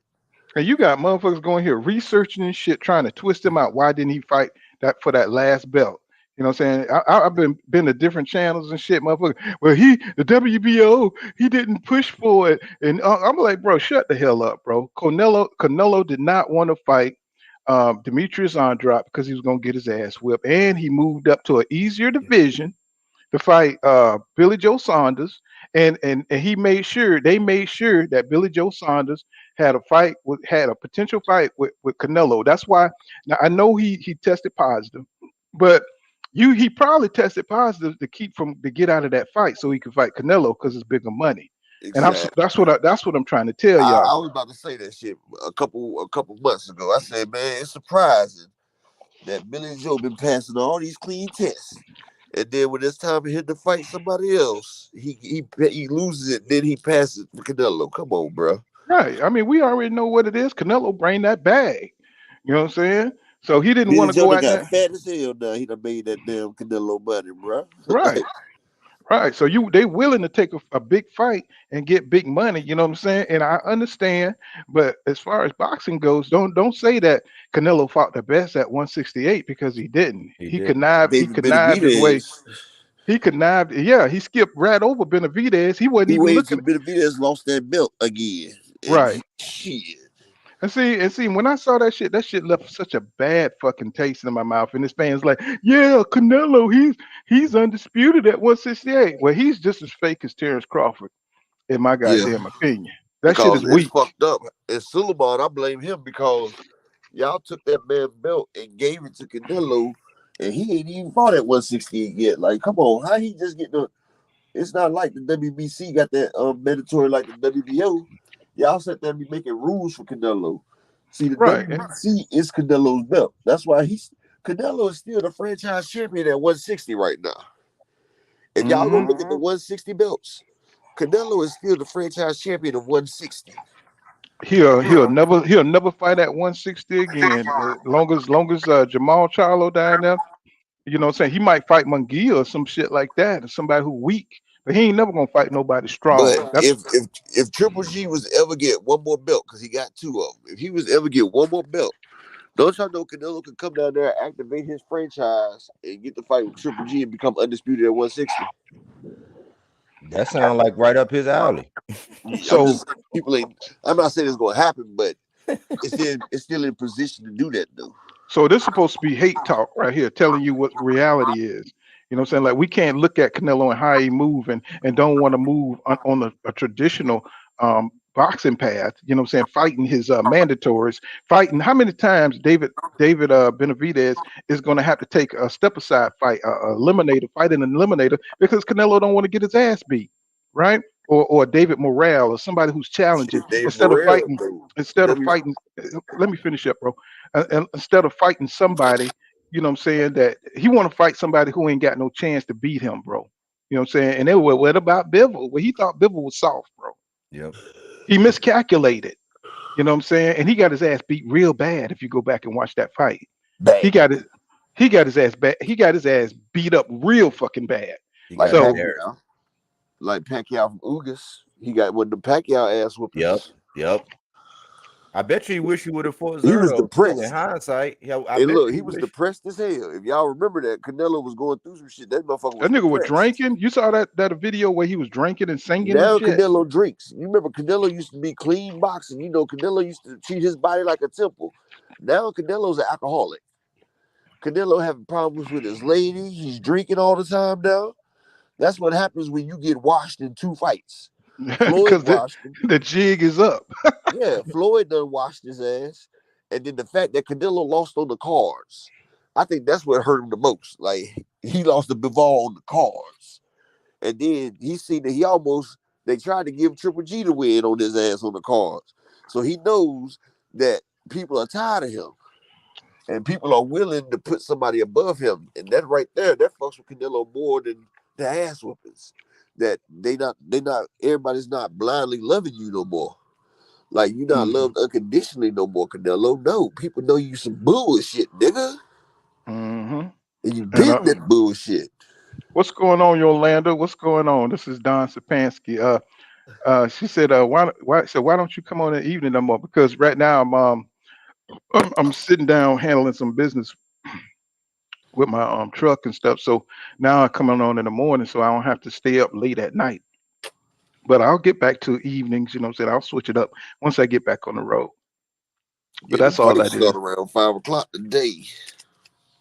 Mm-hmm. This Oh don't even yeah. feel like a big fight day for Bud, do it? Usually, Mm-mm. when people be like, "Boy, Bud fight today."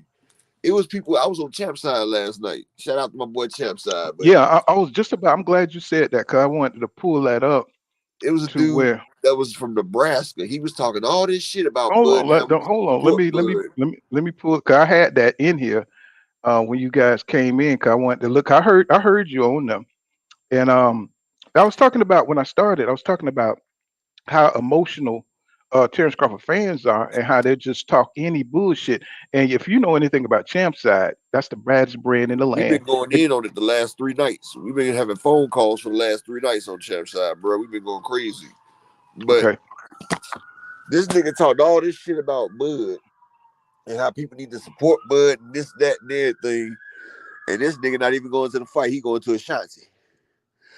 okay, let me. Boy, we cracked the fuck up. Like, bro, you telling everybody need to do this for Bud, do that for Bud, and you not even going to the fight.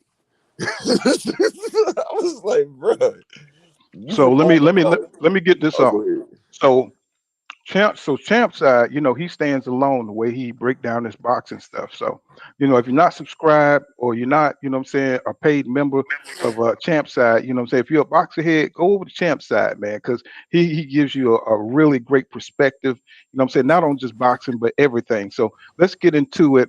I want y'all to hear this emotional ass nigga going in about Bud Crawford. Okay, here we go. Right, Like, nigga, exactly. so So quit crying on my phone, nigga. Goodbye. We done? I ain't gonna hang up on you because it ain't that deep, but oh damn, that nigga hung up on me. That nigga hung up on me. Hold on, let me ask y'all a question. What was y'all reaction to that? What do y'all think about what he just said? Think about it. I'm getting blamed for what y'all are saying, what everybody in the world is saying. Yeah, like think about it. If you go on Twitter, off of my channel, people saying this. If you go in Bud comments, people saying this. If you go on Blue Blood comments, people saying this. If you go on BLK comments, people saying this. What are y'all crying about? I'm not pushing the narrative. I don't know who calling, but think about this. Y'all, have I not even been talking about boxing for the last month? On purpose, because there's too many fucking crybabies in it. Yes or no? Champside been talking about a lot of Deion Sanders worldly things. We're about to get to it on the next phone call. This is the dude that capped so goddamn hard, bro. Kyrie Irving, worldly things. Where are these crying ass niggas then? Right? So the one time I haven't even been making a bunch of Bud videos. This is how I know this nigga capping. Because I literally have not. So the one time I make a video, what I did was I asked a question before I did a live. I got hundreds and hundreds of comments. People were being mean, quote unquote. By the way, have y'all ever seen mean comments on Jimmy Kimmel or when celebrities read their comments? That's a theme as well. So I read the comments. They were overwhelmingly against Crawford. That doesn't mean I created it that way. That means that's what people thought. That's why I asked an objective question. I didn't lead anybody. I asked the objective question. This is what people are saying. And the problem is it ain't got nothing to do with support black this, support black this. They said fuck Champside. So what is he talking about? And see, that's how people come at you, you know what I'm saying, when you start talking about Bud. Let me fast forward a little bit and get in this next phone call. To lay the fuck down and make the fight. Y'all want to applaud Devin Haney, right? Devin Haney went and did what he had to do to get what he had to get. He went over there and took a shitty deal with Cambosos. You know why he had to take a shitty deal? Because he was the B side. He had to fall in line. Let me see. Video it? Yeah. See if I can find it. Damn, I had it. You know what I'm saying? Like Derek James said, some fighters is built and some fighters is made. I'm just saying. Hey, I thought I had it on there. Go over there and cry. Y'all can't go over there. Let me see. I'm trying to find it. 700 votes in the chat. It's still 85% saying. Man, let me go back. Let me see. Sorry, y'all. I kind of lost it. Let me see. Saw me over there. Y'all was shouting me out. Let me see. It was 114. Let's see.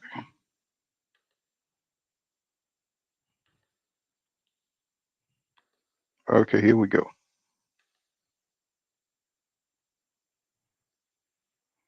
My internet's a little slow this morning, so I got it on. Let's see. My internet's just kind of. I just be hating, like, it's a whole narrative. Everybody trying to hate on Bud. How is it how am I? What is narrative? Soft ass shit up. Man, you ain't with me. You got to man, shut that soft ass shit up, man. You ain't with me. Okay, let me respond. So I posted. Now, hey, Chad, hold up. What was that point, Champ? What was you gonna let me? What was that point? You gonna let me respond? So yes. Did you see the question I asked to the people on Instagram and Twitter? Yes, Champ. So you did it was because you have an ulterior motive, Champ. You saying it, it's clear as day. We're not blind or deaf, Champside. Bro, what are you talking about? Giddy you are. You were giddy about their low ratings. I mean, the low subscribers. So we know that you are trying to perpetuate a petty cheap shot. And I just want to know, what's your cheap shot? Let me ask you this question. do you think people's feelings are only their feelings on my channel, or do you think if someone else did this video that the feelings would be the same? I'm gonna tell you what you remind me of. You remind me of Oprah Winfrey. Are you gonna answer? What, I mean, I'm gonna answer.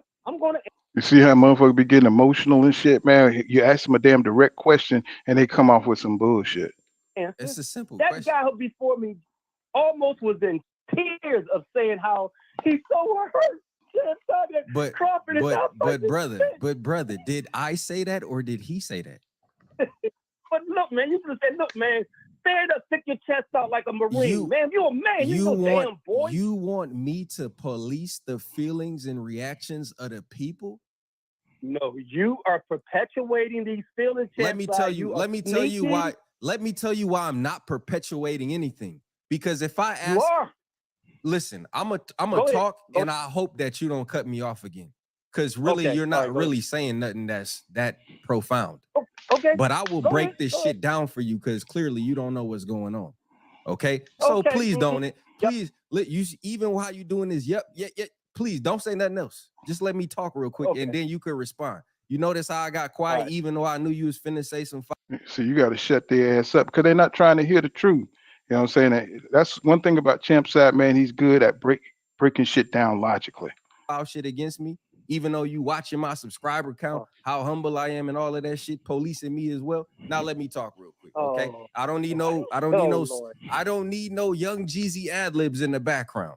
Do you know what, if I ask the question though, please answer it. Do you know what the word objective means? Now, can I answer? Yes, of course. Teacher, my hands are up. Yes, I know what objective means on Champside. Yeah. Right, so there's no feelings in objective information. It's objective. It's not swayed by opinion, right? So I asked the question, how do y'all feel about the buildup to Crawford fight? Now let me ask you this. Do Spence and Crawford argue over the A and the B side, who gets what and all of those things? Isn't the business of boxing and Crawford's star power and all of those things, aren't those things that stopped us from getting a fight?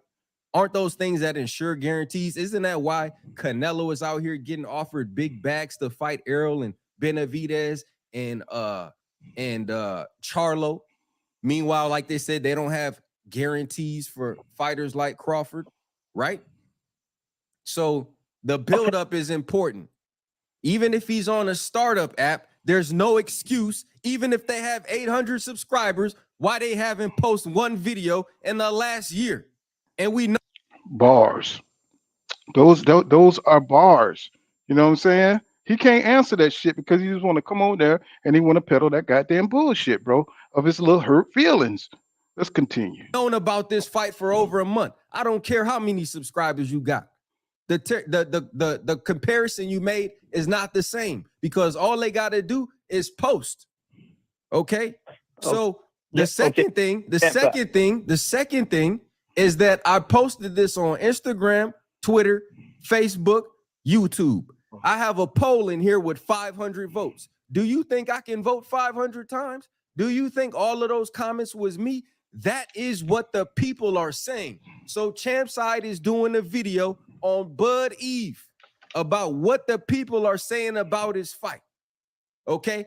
Okay, now, I could do can something. I say something? Go ahead. Champside. All right, listen, I heard you out and I understand what you are perpetuating, and you have been really. See, there you go again with that bullshit. Talking about he perpetuating. You know what I'm saying? The man just broke down all this shit, and that's all he got from it because he ain't listening. Stop saying no. I'm not perpetuating anything. So stop saying. Okay. Listen, how can I perpetuate something that other people are saying? Do that make sense to anybody in the chat? How can I perpetuate some shit that someone else said? Listen, here's my point, Champside. No, it makes Crawford sense. is still listen. Crawford is still living. Spence is still living. My point is this: they may need. What the hell is he talking about? See, when you get into these conversations, it's all emotionally driven. So they don't give a damn what you're talking about. They're just trying to get off the bullshit that's on their mind. Up again, but you guys act like it's a burial death and there's a fork in it. You got your subscribers crying on the chat. You got them, bruh. Shit, nigga, you crying. I'm gonna just laugh you off, bro. Hey, listen, I don't know what you need to do tonight. I don't know. Maybe your woman is mad at you, bro. Maybe y'all sleeping back to back. I don't know what it is, bro. Maybe it's the house is cold tonight. Maybe it's a cold. Maybe okay. If I was perpetuating, I just be hating like it's a whole. Then like, drop a 20-minute live.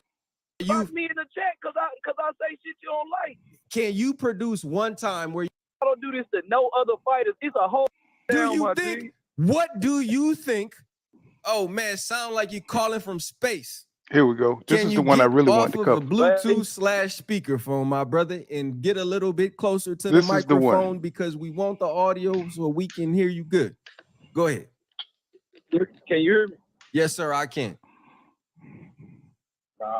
Now I'm a Spence, but I'm a Crawford fan too. But now y'all do be having echo chambers, like you got your own channel, bro. So of course everybody gonna follow your narrative. But I just be hating like it's a whole narrative. Everybody trying to hate on Bud. How is it what does narrative have to do with it? So they come out here and they make Bud Crawford like he's a goddamn victim, bro. This nigga done ducked a whole goddamn major fight that would have, went down in boxing history. And that's what these niggas talking about. We hating on Bud. This shit is bullshit. If y'all make a post every day trying to talk different on a nigga situation. Have I done that? Have I done that? I haven't even posted about Bud. Bro, your whole this post right now basically telling people to roast on Bud. No, I said that fans are roasting Crawford ahead of his fight. I'm not encouraging them to. They already did it. Y'all forgive my internet. This shit is it's kind of messed up today. Let's see if we get back into it. Come on.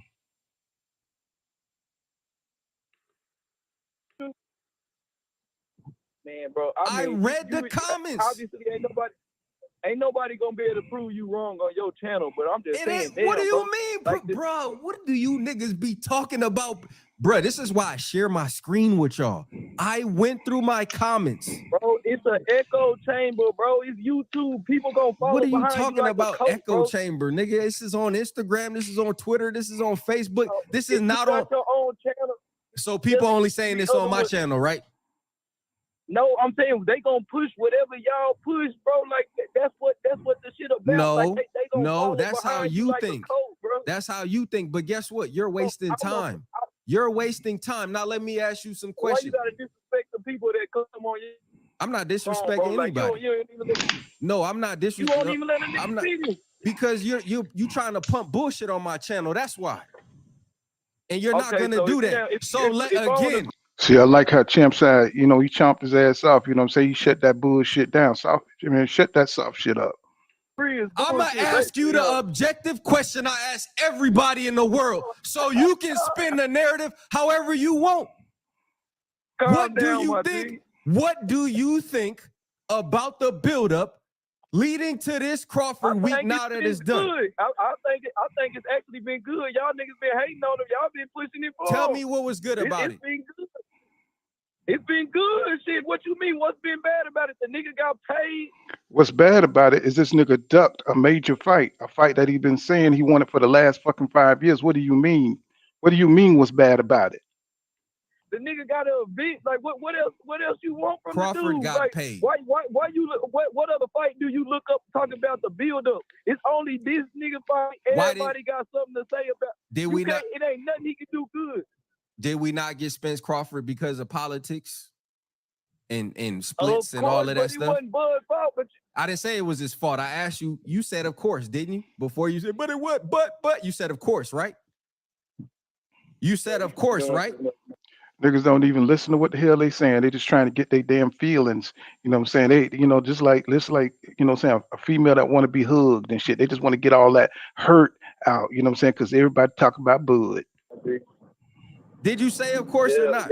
Okay, so you said of course, right? So when you say of course, do you realize that the build up to these fights and Crawford's drawing power have a direct impact on Spence Crawford? Do you know that? Yes or no? Bro, no, nobody even really be knowing what be going on behind the scenes with numbers and shit. Y'all just be like listening to what motherfuckers be telling y'all. So Crawford didn't drop a 20-minute live. So Crawford didn't drop a 20-minute live talking about this. What are you talking about, man? See, the shit don't even make sense. See, they try to do anything to shut down, you know what I'm saying, this, you know what I'm saying, what's going Bro, on. I had to go through that shit real time. I know, I That shit heard you. was I heard funny as you. hell. I was gonna cover it from there, but I didn't want to mess up too much of the man time. I heard you on there. Let me finish up. This is the last phone call I wanted to get in. You won't let nobody finish, so you ain't gonna never know what a nigga talking about. Goddamn, like I'm gonna let you. I ain't gonna say nothing handle, else. bro. Cause I'm not off the handle. Nothing. I'm responding to what you saying. If you can't take the heat, get off the damn phone. Nah, bro, I just don't. So say what you gotta say. When you don't let, say what you gotta say. Quit complaining. Just say what you gotta say. I just think it's whack, bro. Like it's like 5, 10 different channels. You're that be mad. hating on this nigga every You're day. mad. I'm not mad. I like both of them, bro. But it's like no other nigga. This is black on black shit every time, bro. Y'all don't do this to no other fighters. It's a whole world full of fighters. I ain't heard you niggas talk about nobody else build up. None of this other is cap. shit. Watch how Champside break his ass off. Like, Dude, come it's on, cap. bro. The shit is whack. How long bro. you been subscribed to The shit my whack, channel? Bro. You can feel how you want. How long you been shit subscribed whack, to bro. my? How long you been subscribed to my channel? I've been subscribed, nigga, for like 2-3 years, bro. Ever since been doing this thing, bro. That's what made me tap back into boxing. But at the same time, bro, I know game and I know bullshit, bro. So you never seen. So you never seen me do this with Canelo fight. Mm. You never see Facts. me. So you never see me. So you never see me do this with Tyson Fury. Facts. Bro, Man, quit the everybody cap. was doing it with Tyson Quit Fury. the cap, man. Don't do Quit it the to a cap. black man. That's what I'm saying. Don't do it to a black man. Bruh, y'all black stay on pulling black. that shit out, but guess what? Okay, let me ask you this. Why Crawford ain't appear on Blue Blood Sports TV? Why he ain't appeared on? Destroyed him. He's destroyed right there. Destroyed. When you turn all that deflection back on him, you know what I'm saying? I mean, he never support no damn black media, no YouTube channels. You know what I'm saying? Fuck Crawford. Here we go. So it's just so black this, black that, black this. Ain't Blue Blood partner with BLK Prime? Why this man ain't appear on Blue Blood Sports not one time? With Blue Blood been talking about Crawford. Guess the answer? You don't know the answer. I don't know the answer. I don't. I'm not about to I don't. But again, you just keep pumping shit out, but it's not adding up. Okay. If it was such a blackity black thing, it would be backed up with he ain't on none of them. He's not on any of the major black channels. He's not on any of the major black channels. He's not on any of the major black channels. And when I point out that BLK Prime don't even got 1,000 subscribers, y'all keep crying. This nigga keep crying. He keep crying. He keep crying. All you niggas is crying about what people saying. This what other people saying. I don't have to say this. I don't have to assert nothing. I don't got to push nothing. I could have titled this video Fans React, and it would have still been the same outcome, dumb niggas. Checkmate. Checkmate on this motherfucker right here. So that's how we got to handle these Crawford fans, man, because they don't be talking no facts, bro. They just be on some emotional bullshit. So what are you talking about? I'm talking about, bro, you be doing too much. Why I gotta be a dumb nigga? That's what I'm talking about. Cause it be so easy to turn another nigga down. That's all you niggas want to do is turn niggas down. You monkeys, you dumb niggas, bro. I ain't call nobody a monkey. I ain't call nobody a monkey. So what you talking about? I'm talking about all these channels, bro. So you lumping me in. You're lumping me in with a channel. I have no idea who you talking about. Y'all. Who the fuck is y'all, nigga? You, nigga, you. Bruh, you sound like a complete hoe on this phone. I hope you know that. No, I don't sound like a hoe. You sound like the biggest. Bro. Let me ask you this. Can I ask you one question before I get you off my phone? Can I ask you one question before I get you off my phone? Can you produce one time where you supported my channel with a super chat? I support your channel every day. Can you produce one time where you me in the chat because I say shit you don't like? Can you produce one time where you supported my channel financially? Bro, I don't have to support. I click the like. I do whatever. I'm not about to pay no nigga to watch YouTube. Right. Like, nigga, he ain't about to pay no nigga to watch YouTube. And he's talking about supporting a black man. Get the fuck out of here. Exactly. So quit crying on my phone, nigga. Goodbye. We done? Okay, I ain't gonna hang up on you because it ain't that deep, but oh damn, that nigga hung up on me. I just wanted to get that in. You know what I'm saying? Yeah. You You know what missed I'm the saying? other dude though. He was worse. The other Really? dude, bro. Yes, I'm telling you, it was a dude that was from Omaha, Nebraska, and he was. Well, the first dude, the way the shit popped off, Allen Young. Allen Young was the first person to call in, right? He was the first Mm-hmm. person to call in. And man, he the one that got it set it off because he was like, F these Bud, F Bud, I'm tired of Bud. I used to be a Bud fan, now he doing this BS. Bud's a coward, he ain't never want to smoke. F Bud, I hope this fight flop. And I mean, he was going in. And after that, boy, them Bud haters, them Bud callers started calling in back to back to back. And then they had one. He sitting there talking about how we don't never support, how we should support Blood instead of going against him and Spence. Like, we should support both of them, and that's the problem because we don't never come behind each other and everything like this. He's talking about supporting Bud should be what's on everybody's mind if they want the Spence fight. So Champside says, "So you from Omaha? You up there?" He's like, "Yeah, I'm right there." He was like, "So what? You going to see Bud tomorrow?" He was like, "Nah." He was like, "Well, why not?" He was like, "Well, man, I got tickets to Ashanti." So he was like, "So you mean to tell me that you tell everybody to support it, but you going to see Ashanti and Ja Rule?" Man, we See were that cut. shit. I said, bro, you going to see Ashanti and you right there, you tell everybody to support Bud. But he was talking about, yeah, it's gonna be lit and everything. But if y'all notice, man, the fight's not even sold out yet. And he in his hometown. He gonna have a whole lot of competition because Ashanti and them, that shit sold out. And you know, man, he got Tiafimo and them, Heisman night, everything. Everything's against this card right now. But the only thing is, the reason why Bud get his money because the backer that's behind it. They don't really give a fuck about making no money. They not. Mm. They just trying to. They gonna say this fight did about a couple million, easy. Because what they doing is one hand washing the other while they washing that money. And y'all can think what you want, but that's what's really going on. But I would appreciate everybody in the chat. I mean, you know, I just dropped the link for my upper echelon man page.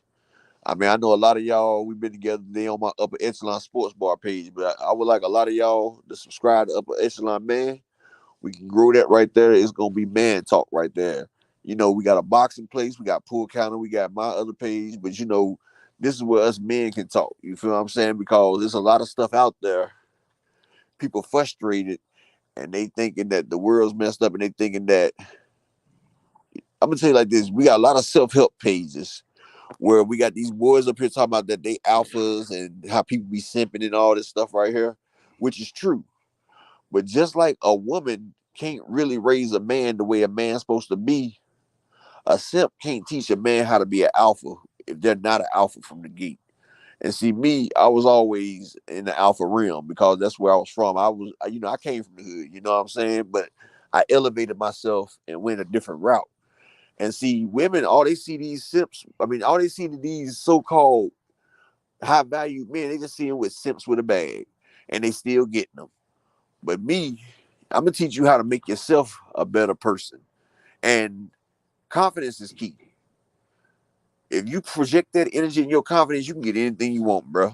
It's all about that swag, bro. And you know, I'm just trying to help us be better as people. So I mean, I would appreciate if a few of y'all, you know, I would like for all y'all to hit the subscribe button. I'm gonna drop the link again, but I mean, if y'all don't, y'all don't. But I just appreciate it if y'all did, though, because I mean, I'm about to go ahead and start growing it. All right. Hey, thank you, Don Spansky, for that 99-cent super sticker, and let me read some of the comments. The fuck knocking on the goddamn door? ATF. Oh god damn! You know, make that damn mad motherfucking brother come out this motherfucker. Like nigga, what's the hell? Everybody fucking sleep and shit. Let me see. What's going on, Beard One? He says the WBO should strip him of the title. What the fuck? I don't want to go out there and get shot. Well, that sounds like the damn law hitting that dude. They ain't my door. It's damn next door. Oh, Shit, I'm in a hotel. Shit, like I ain't trying to sound like metal banging on that damn door. And shit. Beard One says the WBO should strip him of the title since he's not fighting competition. Sad thing is, WBO is not mandating him to fight real fights. He said they are cool with Bud, Duck, Goose. And what's going on, Andre Spence? He says not the face of boxing. He said not the face of boxing to me, Bomb Squad. And Eric R says he says Floyd could have stopped Canelo at 37 if he wanted to. And yeah, yeah. This is Marvin Banks says Kovalev took a dive in the Canelo fight. Yeah, he said as much. And G5 says subscribe to his channel. You know what I'm saying? Please subscribe to the winning team over there. You know what I'm saying? They hot right now. And let's see. Russell 1000 says he didn't go for the bait when it was Jamel Charlo. And Beard One says laugh out loud. Budface looks like he knows the fight is going to flop. He says saying to himself, everyone was right about me. Exactly. And Andre Smith says that was a bad fight. He said, man, man didn't even knock the old man down. And film study, what's going on, film study? He says, and Canelo said, I'll never fight Triple G again before Canelo fought Bivol, laughing my ass off. What's going on, Dungeon Talk? Dungeon Talk says, what's popping pool and panel and chat? And what's going on? What's that? Kawhi Leonard, Salute Pool. He says, he said it was all WWF. That's what they're trying to turn boxing into, bro. They're trying to turn it into damn WWF. You know what I'm saying? Andre Smith says, he says facts pool said yes, a European look. Let's see, Quad Leonard says John Ryder was literally spawned on the server right before our eyes. And let's see, Dungeon Talk says people talk about welterweight holding belts. He says Canelo been holding up belts for a long time. Yep, cherry picking. Canelo needs to move out the way. Yeah, he need to go sit his ass down. The other day, they said the motherfucker couldn't even go 3 rounds in sparring. You know what I'm saying? The motherfucker told me he was tired. You know what I'm saying? So you already know a shit like that leaking out because nothing usually leak out for Canelo camp. You know what I'm saying? For this shit to be going on, you know he's at the end of his career. What's going on, Kevin Ringo? He says Jamal and Boo Boo should fight both mandatories for Canelo's belts. He said that would force him to fight. And Beard One says he didn't even hurt Porter for real. He said Porter was frustrated at the shots that he was getting caught with. He said his father said he didn't train right for the fight. So to me, he laid down for Bud. That's what we all think, bro. And at least people here. And Jay Smith says he couldn't believe. So y'all mute yourself. So I get a little feedback. He says you couldn't believe Billy Joe threw chicken at at Wilder, but they squashed the beef a while back. When he seen Wilder hands wrapped around his ass and shit, he knew what time it was. And let me see. Wilton Henry says he says Canelo be ducking, but he does have Mayweather, Laura, Jacobs, Kovalev, etc. on his resume. That's way more than most of the other dudes who's calling him out. But that shit don't matter, bro. That don't matter if you got them ducking the best, bro.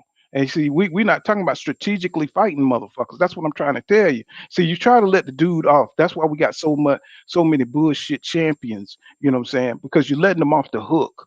You know what I'm saying? Because they didn't fight the best. They fighting certain fighters, and they you know what I'm saying, they staying away from the fighters that could actually get in there and give them a lot of trouble. You know what I'm saying? What's going on, D-Town boxing in the building? Salute to you, bro. You know what I'm saying? So, we get just getting tired of the cap, all of who has he fought.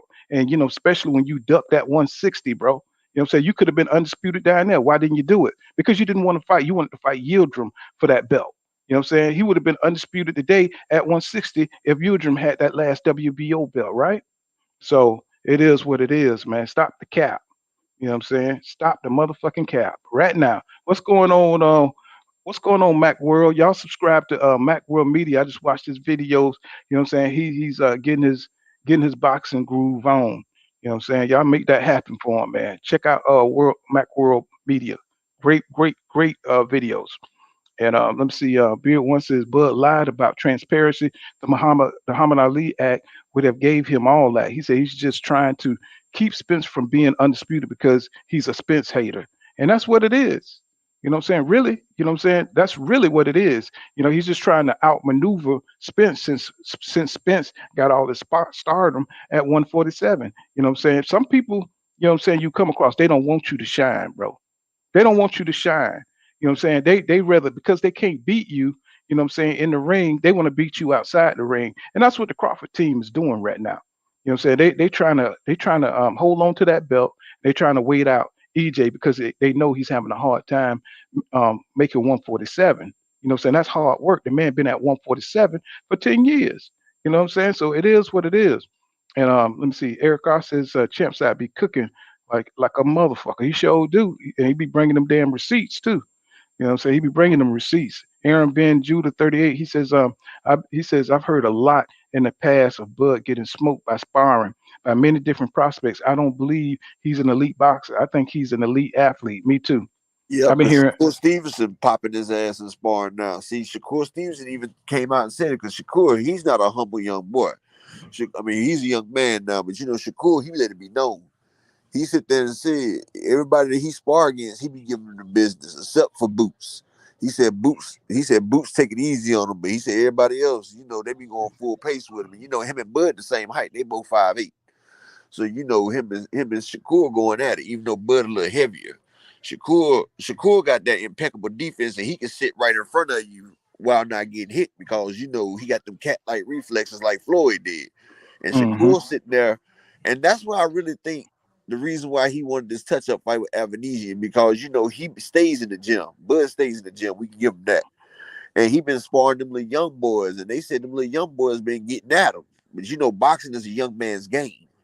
And so them little young boys been touching Bud up, and Bud started doubting himself, like, hold up, I might not be as sharp as I used to be.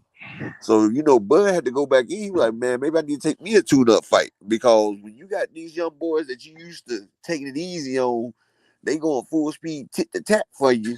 You like, hold up. It makes you have to think about it. It makes you reevaluate your life choices. And see, Bud is great athletically, well, he was. But his technical wasn't the greatest. That's why he switches to southpaw, so he can get his strong hand forward. Because, see, Bud has an uncanny long arms, man. He has a 74-inch reach. That is uncannily long. And see, he switches and he puts his power hand in front. So his dominant hand is his power hand. And that gives him an advantage over most fighters whose power hand is in the rear. So that's how Bud gets a lot of hits off, because while people jabbing, he can hook off with that right. And he can stun them because they don't really see it coming because they focusing on the other hand. And that's what a lot of ways he get by. But now he done slowed up a bit. If you notice, at 140, Bud used to go around that ring. You know, he used to have footwork like Charlo and them. But if you notice now, since he's been at 147, you know, Bud been sitting down on his punches. You know, Bud don't really bounce around the ring no more. Look at the Porter fight. He hardly ever moved in that fight. Look at the Amir Khan and Me Machine. You don't see Bud going around the ring like he normally do. He's sitting down, walking forward, sitting back, waiting for a counter. His skills are starting to lessen. But the last thing that goes from a boxer is his punching power. Shout out to Champside, you know what I'm saying? You know what I'm saying? He be cooking, man. He had me rolling too, man. I was like, but you can't, it's unbelievable how people, you know what I'm saying, they check out from reality. You know what I'm saying? That, you know, what's really going on in boxing, like they can't see it. They just motherfucking got cognitive dissonance and shit when it comes to shit that they really like. You know what I'm saying? Like they like Canelo or like Terrence Crawford, you know what I'm saying? These motherfuckers cannot see anything that they doing wrong.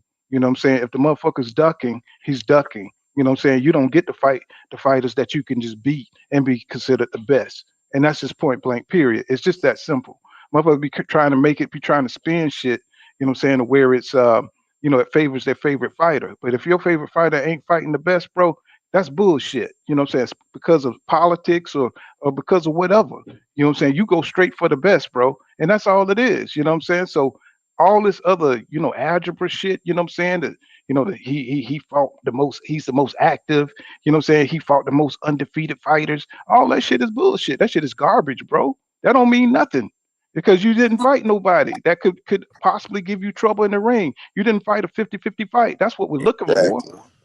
You know what I'm People saying? always want to think about the past. It's where have you done for me lately, bro? It's you can't live off the past because the past doesn't beget the future. Yes, you did this in the past, but what are you doing now? It's either you contributing or you contributing to the success of boxing or the detriment of it. Are you making it go down? If you're not sitting there helping to push the narrative forward, then you need to get out the way. And see, that was Sugar Ray Leonard's problem. You know, Sugar Ray Leonard thought he still had it when he didn't. If he didn't, he would have never got Falumaloom like that by Camacho. You know, sometimes boxers need to know when to let it go, and sometimes when you done live that life of fighting, it's hard to let it go.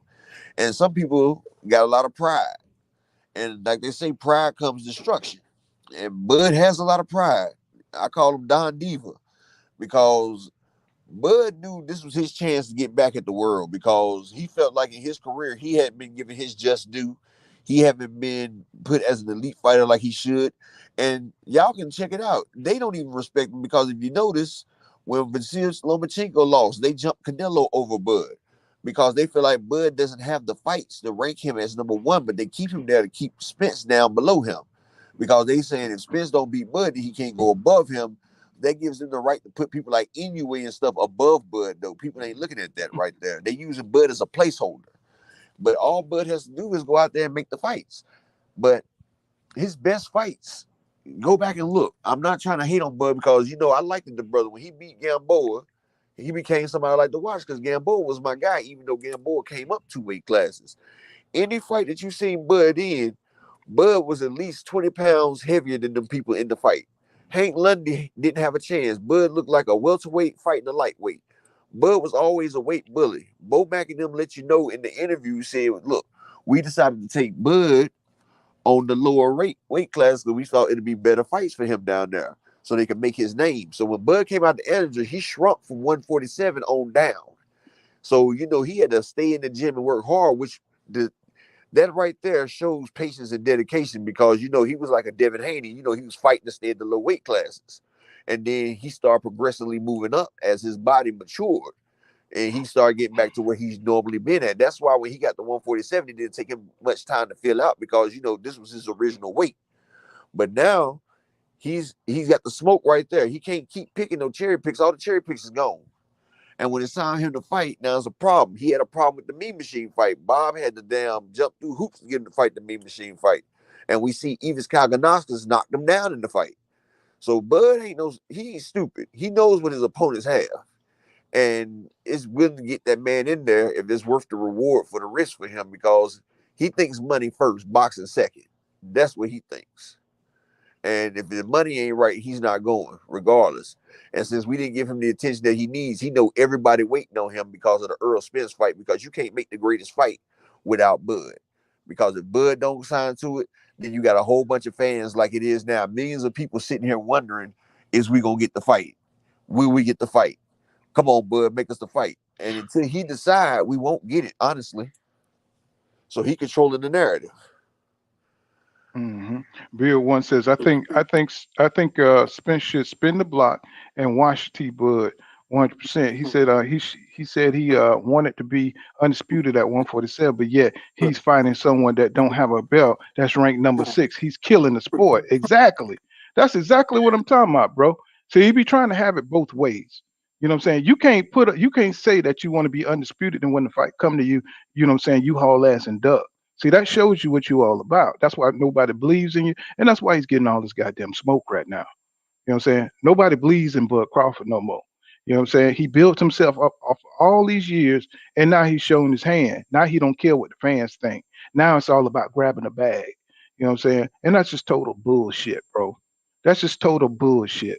You know what I'm saying? All those damn pay-per-views that Spence fans who are responsible for buying his fights.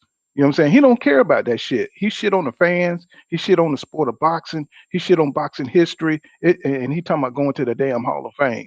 You know what I'm saying? He should get 2 steps to the damn Hall of Fame, and they should shut the doors on his ass. You know what I'm saying? They should shut the doors on him because he's a disgrace. You know what I'm saying? In my opinion, this motherfucker's a whole disgrace to boxing. You know what I'm saying? Yeah, he did some good shit down there at 140, but it's against fighters he knew he could beat. You don't get credit for fighting fights that you know you can win. You get fights for standing up to your fears and fighting the best. You know what I'm saying? Standing up to a 50-50 fight. You know what I'm saying? With the same confidence, with the same energy. And this nigga ain't got none of that. He shows that he wilted and he ran and he's still trying to talk shit on his way out. No, nigga, you don't get to do that.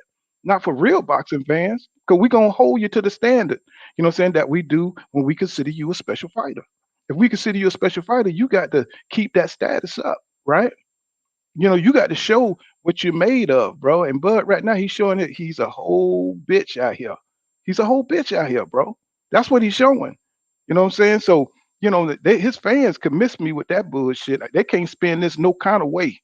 You know what I'm saying? Ain't no kind of way they can let Bud out of this. He's in a vice grip. He need to either fight EJ or he need to go ahead and retire. Because, nobody really going to watch this shit tonight except for streaming.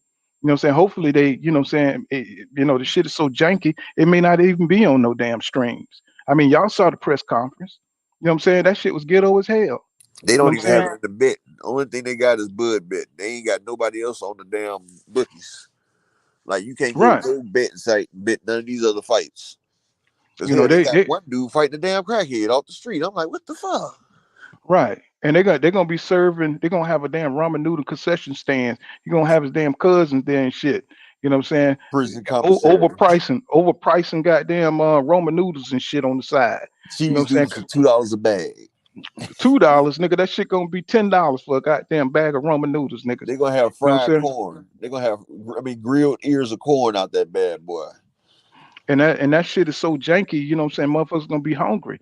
Sitting there watching Cyborg and watching that dude with the funeral home suit, you know what I'm saying? You know what I'm saying? And that other nigga looking like the world oldest high school student.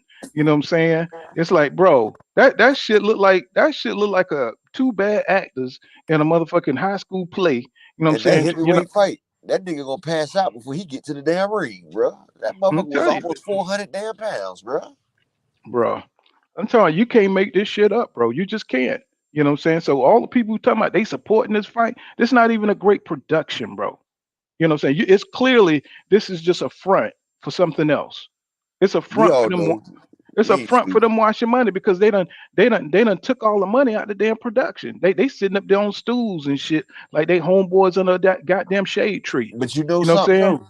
I understand that right there because BLK don't get shit. All they get is the streaming value.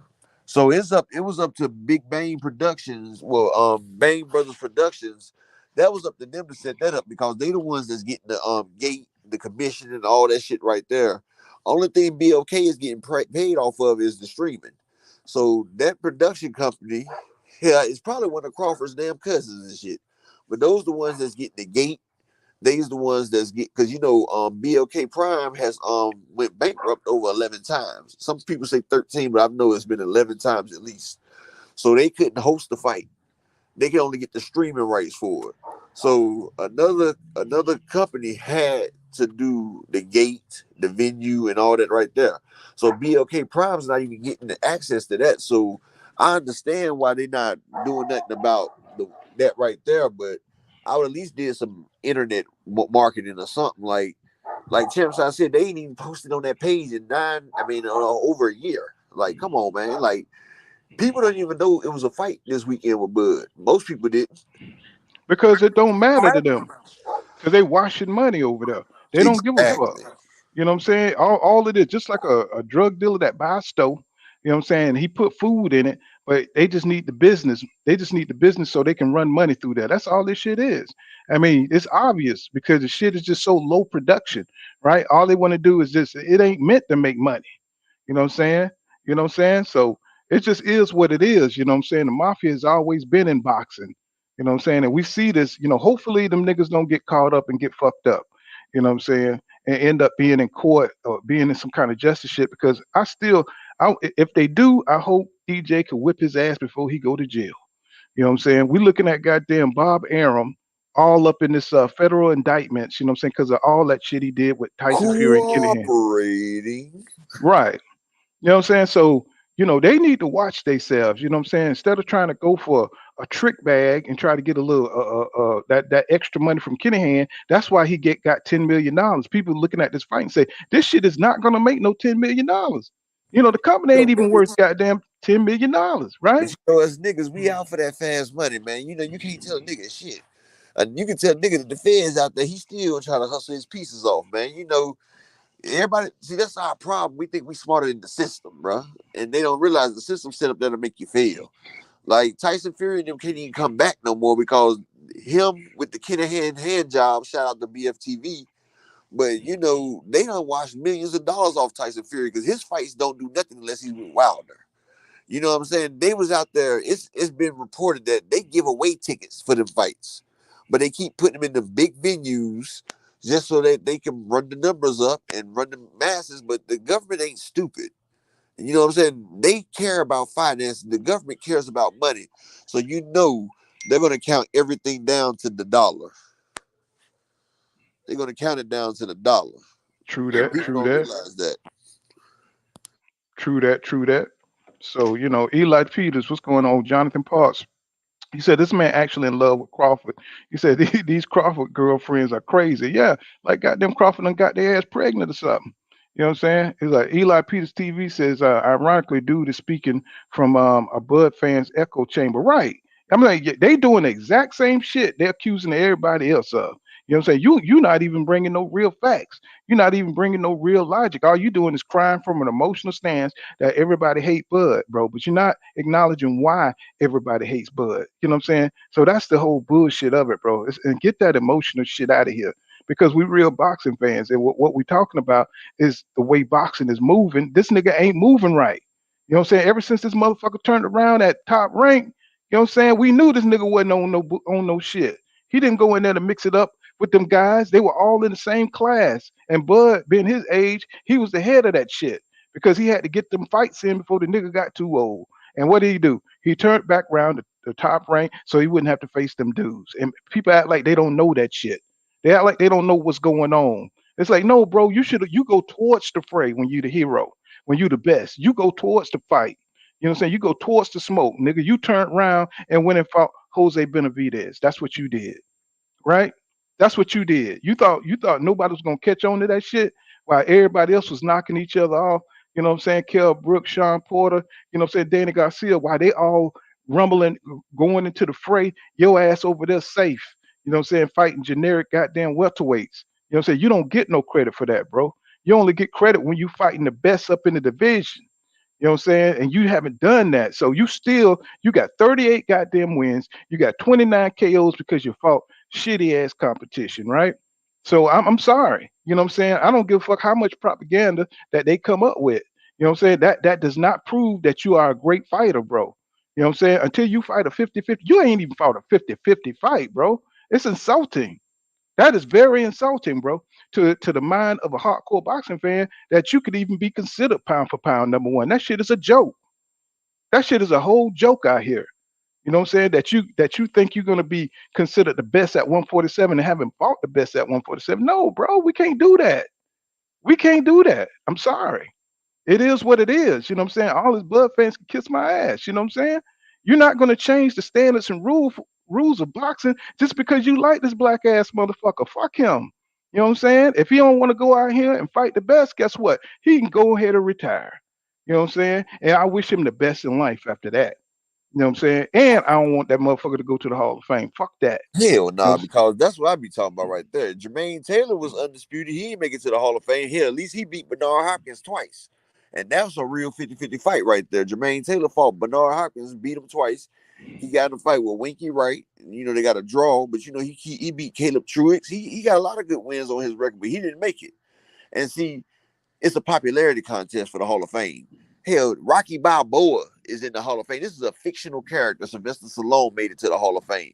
So a lot of prudence don't go on to who makes it to the Hall of Fame because a fictional Italian character is in the Hall of Fame. Ain't never threw a punch in their damn life. But the thing is, they've been letting Bud know, especially Max Kellerman said, look, Bud, tell me you're going to make this fight. And he keep asking non-shadidity and non-committed, like he don't need this fight. But in his mind, he's been contemplating Earl's side because he knows he has to get in that ring with Earl. He knows that if he don't fight Earl, everything that he's did up to this point will be for nothing. Hell, his damn kids, his wife, his sister, they can't post without people getting on them talking about you ducked Earl. Your daddy a bitch, he ducked Earl. Now, I don't agree going at the daughter like that, but hey, you know, people mad, you know, people ain't got no filter. They ain't got no filter, they ain't got no cut card or nothing like that. And he done robbed us out of the best fights for years. A lot of time we don't even see it, but it's been happening. You didn't have to sign with Top Rank. If you really wanted to get in the mix before you signed that extension, you could have came over there and mixed it up.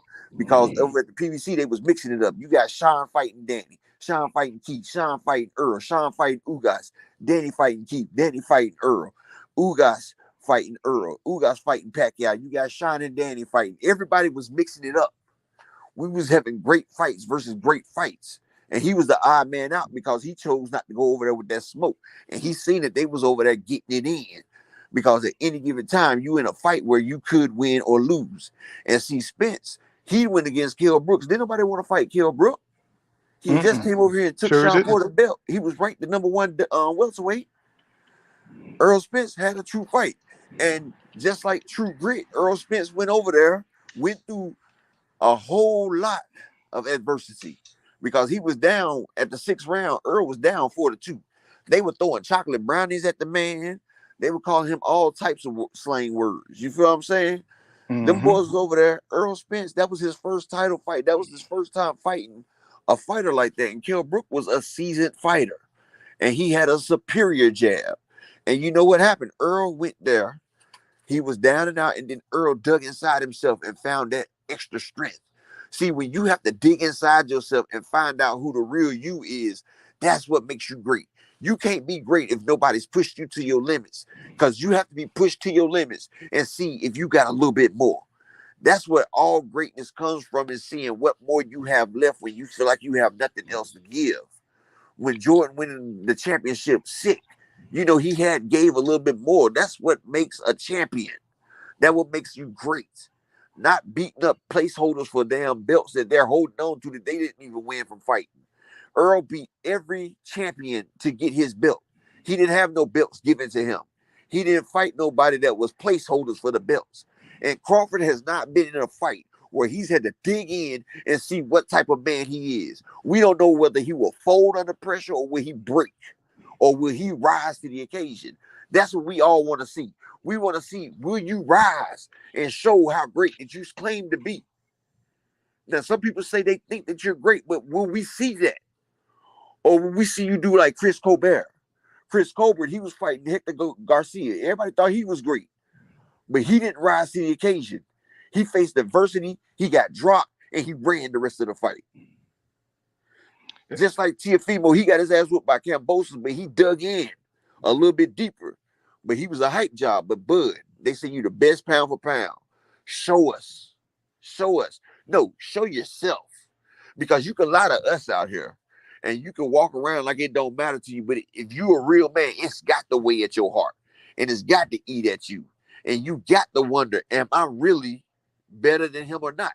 And that's what Roy Jones was so great, because he said, I have to see who's the best. That's how most warriors do.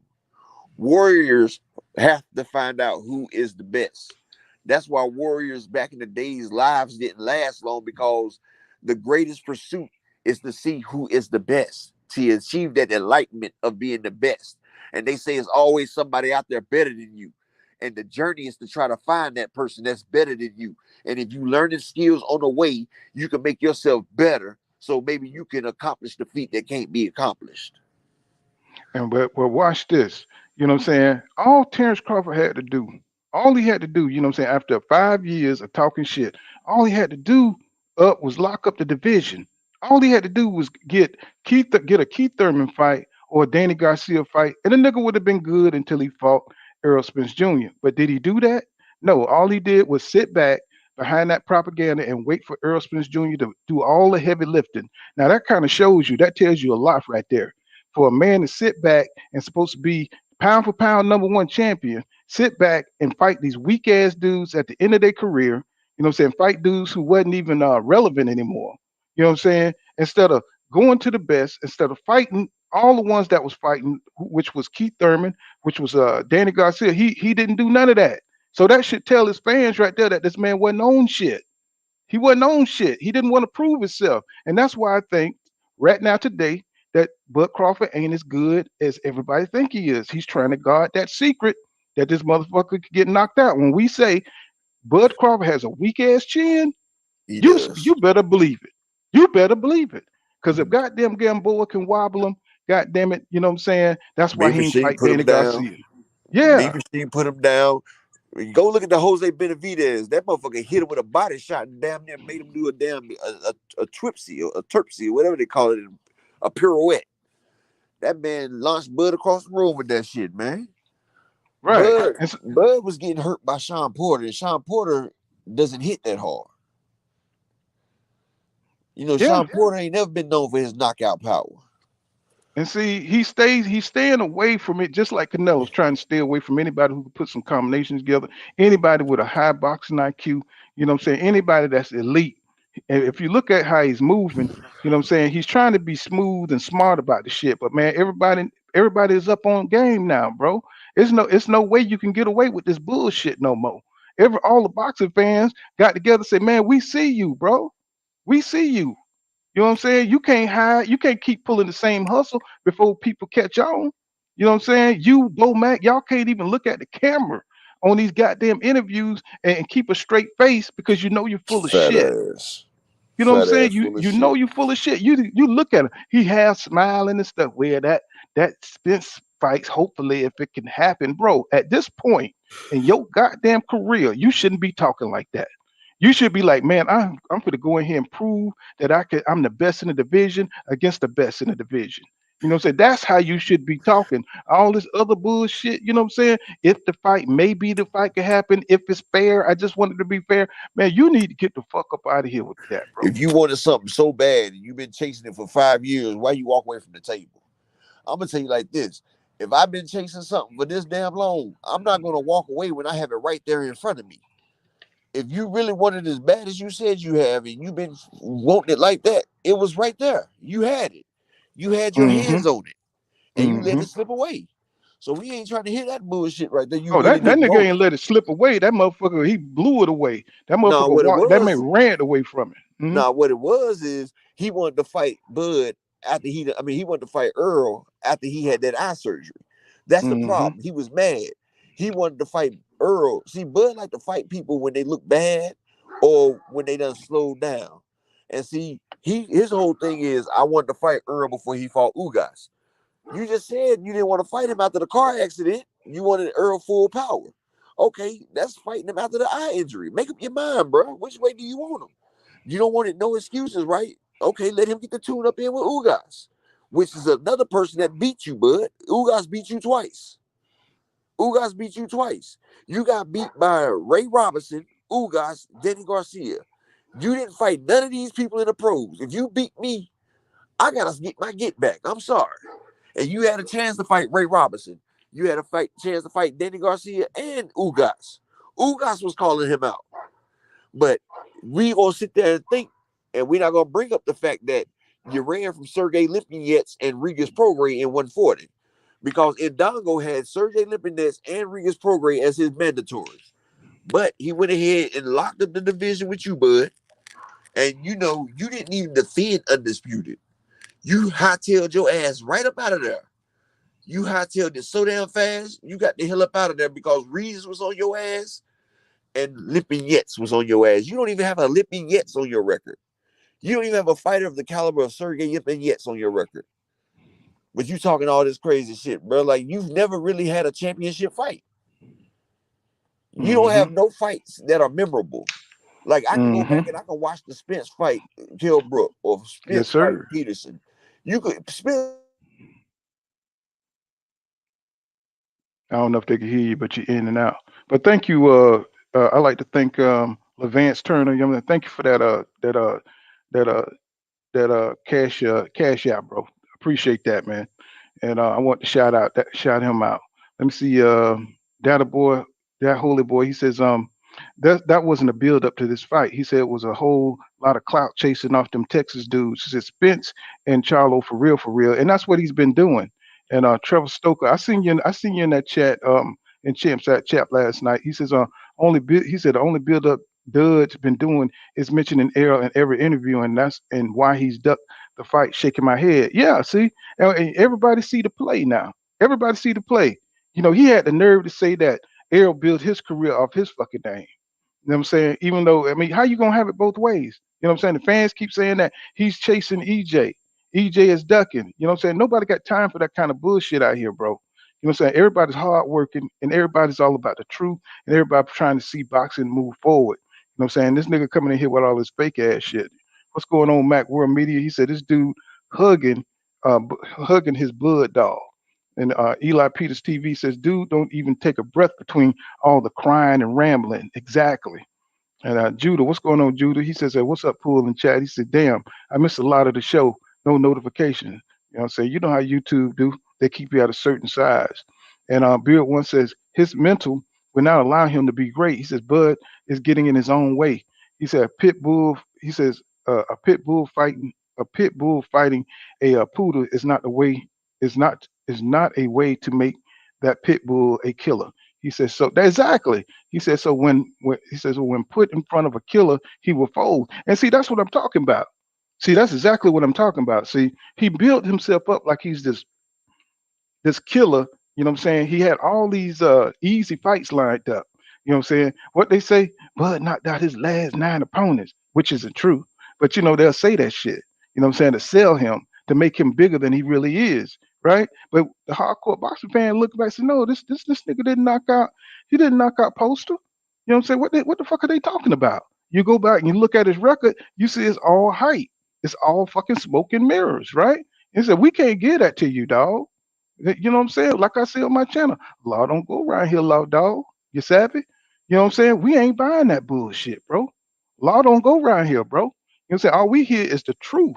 You know what I'm saying? And all that propaganda bullshit, you know, and crying about people don't like Crawford. You know what I'm saying? Fuck Crawford. Because he's smoking mirrors, bro. We only like men follow courage, bro. We like motherfuckers who put it on the line, who ain't afraid. Just like Ugas was telling this nigga. He was going off on how many losses Ugas got. Well, Ugas put it on the line against the best. And right now, Ugas is calling out Jerron Business before he had a fight. You see what I'm saying? When he didn't have a fight lined up, Ugas wanted that smoke. Even he just took a major ass whipping to Errol Spence Jr. Right? So that's a real warrior right there. Sorry You about seen that. how you saw how he got bashed up in that damn fight. He got fucked up, ribs broke, orbital bone fucked up. Yet this man heal up, and guess what? He want the best. He been Damn calling right. out. He been calling out EJ, and he been calling out Bud and But shit. And who answered the motherfucking call? Who answered the call? EJ. EJ. Right. But you know And something?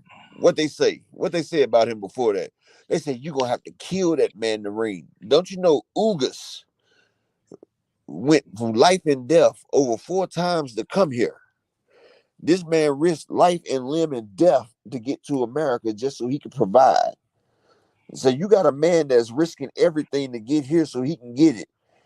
You can't stop a man like that. This man, his shit was bloody for damn weeks afterwards.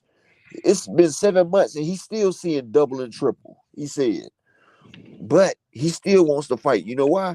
Because he done seen what it is. He done got the thrill of battle. And when you get the thrill of battle, just like when runners run, they get this shit called a runner's high. When you get that runner's high, you got to keep on running because, you know, you done got used to it. You done got acceptance of it. And Ugas has gotten that fighter's high, the thrill of combat. When they sit there and say the thrill of combat, Ugas got the thrill of combat. And Derrick James told Spence, we're going to have to break this man because ain't no way we're going to stop him like that. And they had to break him. And they literally broke that man. This man was getting punished with his eye broken, ribs broken, and he still was in there fighting. Now, do y'all picture Bud doing some shit like that? Hell fucking no. that shit I ain't don't see happening, him. bro. Yeah, he's not doing half of that. And y'all can tell because you can look at a person's ways and actions. Hell, even Kell Brook went down on one knee because Earl was breaking him. But Ugas kept on going, and that's a true warrior. And that's the reason why Boback and them didn't want to fight Ugas. And to be funky about it, I thought he beat Sean Porter. But he beat Figueroa, Ray Robinson, the person who beat Bud. You know, that's why Boback and them was like, Ugas is a killer. We got to stay away from him. And they know it. Because But see, Ugas is just as long as Crawford, but he's a little bit bigger. And Ugas is strong as well. And that would have been a nightmare for Crawford. That would have been a true 50-50 for Crawford. And Crawford didn't want it. and see, it don't matter if you win or lose, bro. It's the spirit. You know what I'm saying? It's the fight in the dog, bro. You know what I'm saying? Ugas didn't give a damn that he got his ass whipped by EJ. Everybody saw that shit. But what happened was this man is a fucking class act. He's a true fighter. So he came right back after he got his ass towed up and he gave EJ his credit. He didn't try to downplay it like Danny Garcia, talking about he had mental issues and shit. No, nigga, you got your ass whipped. EJ came from a whole goddamn car crash to whip your ass, bro. You know what I'm saying? Even though he had to take breaks in the fight, you know what I'm saying? The man wasn't even 100%. He probably And would have then they knocked your ass out. and then they talking about mental issues, but if you go back before that fight, this is Danny's best training camp. Danny's so much stronger this time. We saw that Earl ain't 100%. Well, we hope he's close to 100% because Danny ain't gonna take it easy on him, and it's time for us to become champion again. That's all that shit that Danny and his dad was saying. Like y'all looked into Earl's soul, and y'all said his soul gone. Remember they said that dumb shit talking about his soul ain't there and everything. Like, Yeah, yeah, yeah. He y'all ain't said he ain't that the dumb same shit. no more. Yeah, and y'all said that dumb shit, and Danny got the wheels beat off his ass. Danny got put in depression after that ass whooping. And like Mikey Garcia said, Earl Spence is a very overwhelming presence. You can't get away from him. Floyd even said it. Like, you can't get Earl up off of you. Leonard Ellamy said you can't get him up off of you. Earl Spence, straight from the Olympics, only 2 fights under his belt in the doghouse with Floyd. 2 fights now. He ain't got the experience that he needs yet. And he's sitting there going toe-to-toe with the GOAT of the welterweight division. Gave him good work. Had him ready for Guerrero. Floyd said that man gave me great work. And imagine that. Floyd ain't the same spar that he is a fighter. Floyd punishes people in that doghouse. He goes back to Money Mayweather. No, the pretty boy. He go back to the pretty boy. And he tries to put it on him in the sparring. But EJ went toe-to-toe, blow for blow, hit for hit with him. Had that eye messed up. And like Earl say, he said, I could have had a bigger spark if I talked about it, but I'm not, because what go on the sparring don't come out. That's why I'm telling y'all people ain't seen the best of Earl Spence. Best of Earl Spence, 154, 160. And when y'all see it, y'all gonna be like, damn, that motherfucker was good as hell right there. That nigga Earl a beast. And that's what he's sparring the likes of Jamel Charlo every day.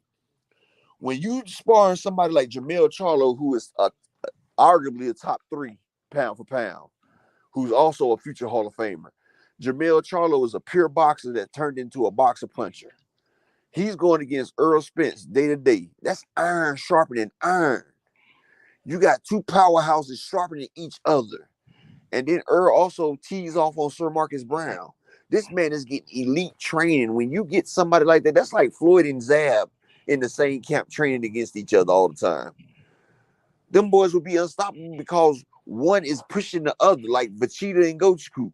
They push each other to make each other stronger. That's why I ain't finished that video yet, but Goku and Vegeta is Charlo and Spence. They keep pushing each other to new heights, a new level. And then they got Coach Derek James, who is Wiz, that's making sure that they doing it correctly. You can't beat something like that. They got the system. Bud ain't got that type of sparring, and he ain't been against that type of wars. That's why when he get in there, he won't know what to do. He won't know how to elevate. They'll be going up to the 10th floor, and when Bud stops at the 10th floor, Earl going up to the penthouse. It's levels to this shit, man. That's why they say fighters are built and some are made. What's going on, Queen? Miss Gillette out there. I see you, my queen. Thank you for dropping through. She says, happy fight Saturday, fellas. I don't know how happy it is, Queen. You know what I'm saying? Because what we seeing here is a major duck, and now we got a fight to even remind us, you know what I'm saying, of this duck. That is the interesting shit about this. We got a whole fight to to remind us of the duck. You know what I'm saying? Because he's fighting David Avanesian, who don't push the scale or push boxing forward at all, bro. You know what I'm saying? That's why everybody's so fucking pissed off, bro. This nigga is irrelevant. He's totally irrelevant, bro. He is not a threat. You know what I'm saying? And you saw in the damn press conference, this dude, he was picked to lose. You know what I'm saying? This fight isn't even worth watching. You know what I'm saying? The You know, top rank card is. Whew, the EJ, top rank card is. yeah, you know what I'm saying? That's why Bob did that shit. He stacked the deck so this nigga they can't make nothing. You know, Bob is always gonna try to push out the competition. You know what I'm Don't saying? he though? You see Eddie over there clowning the goddamn whole fight. What Eddie said, this shit ain't gonna do 10,000 goddamn This ain't gonna be pay-per-views. 1999. Right. You know what I'm saying? And then he clowned old Crawford ass about going over to the damn UK. You know what I'm saying? He said like he just made him look like a straight dumbass and shit. And Don't he who else though, know bro? who know anything? If anybody know anything about UK boxing, Eddie Hearn, that's one thing he do know. And for him to say that it's gonna make more money the fight is going to make more money over at the UK than it will in Las Vegas, nigga, you done lost your mind. You letting the whole boxing world know you dumb as hell. You know what I'm saying? So it's sometimes it's better to shut the hell up than I open your mouth and let people know how dumb you are. How you gonna be your own boss and be a businessman when people can see that you don't know shit, bro? You don't know what the hell you talking about. Plus, he don't realize UK fighters come over here to get the bag. That's why Anthony Joshua came over here and fought Ruiz. That's why UK fighters want to get indoctrinated into the United States because that's where the bags is. Lennox Lewis came over here for his biggest fights. One of the biggest fights in the UK was Anthony Joshua versus Vladimir Klitschko. They had 100,000 people in the arena. The gate of that fight was $11.7 million with 100,000 people there. Wilder Fury 2 had 20,000 people in attendance with a 17 million gate. That's 20%. No, they had 80% less than what Anthony Joshua and Klitschko had, but they had 7 million or 6 million more.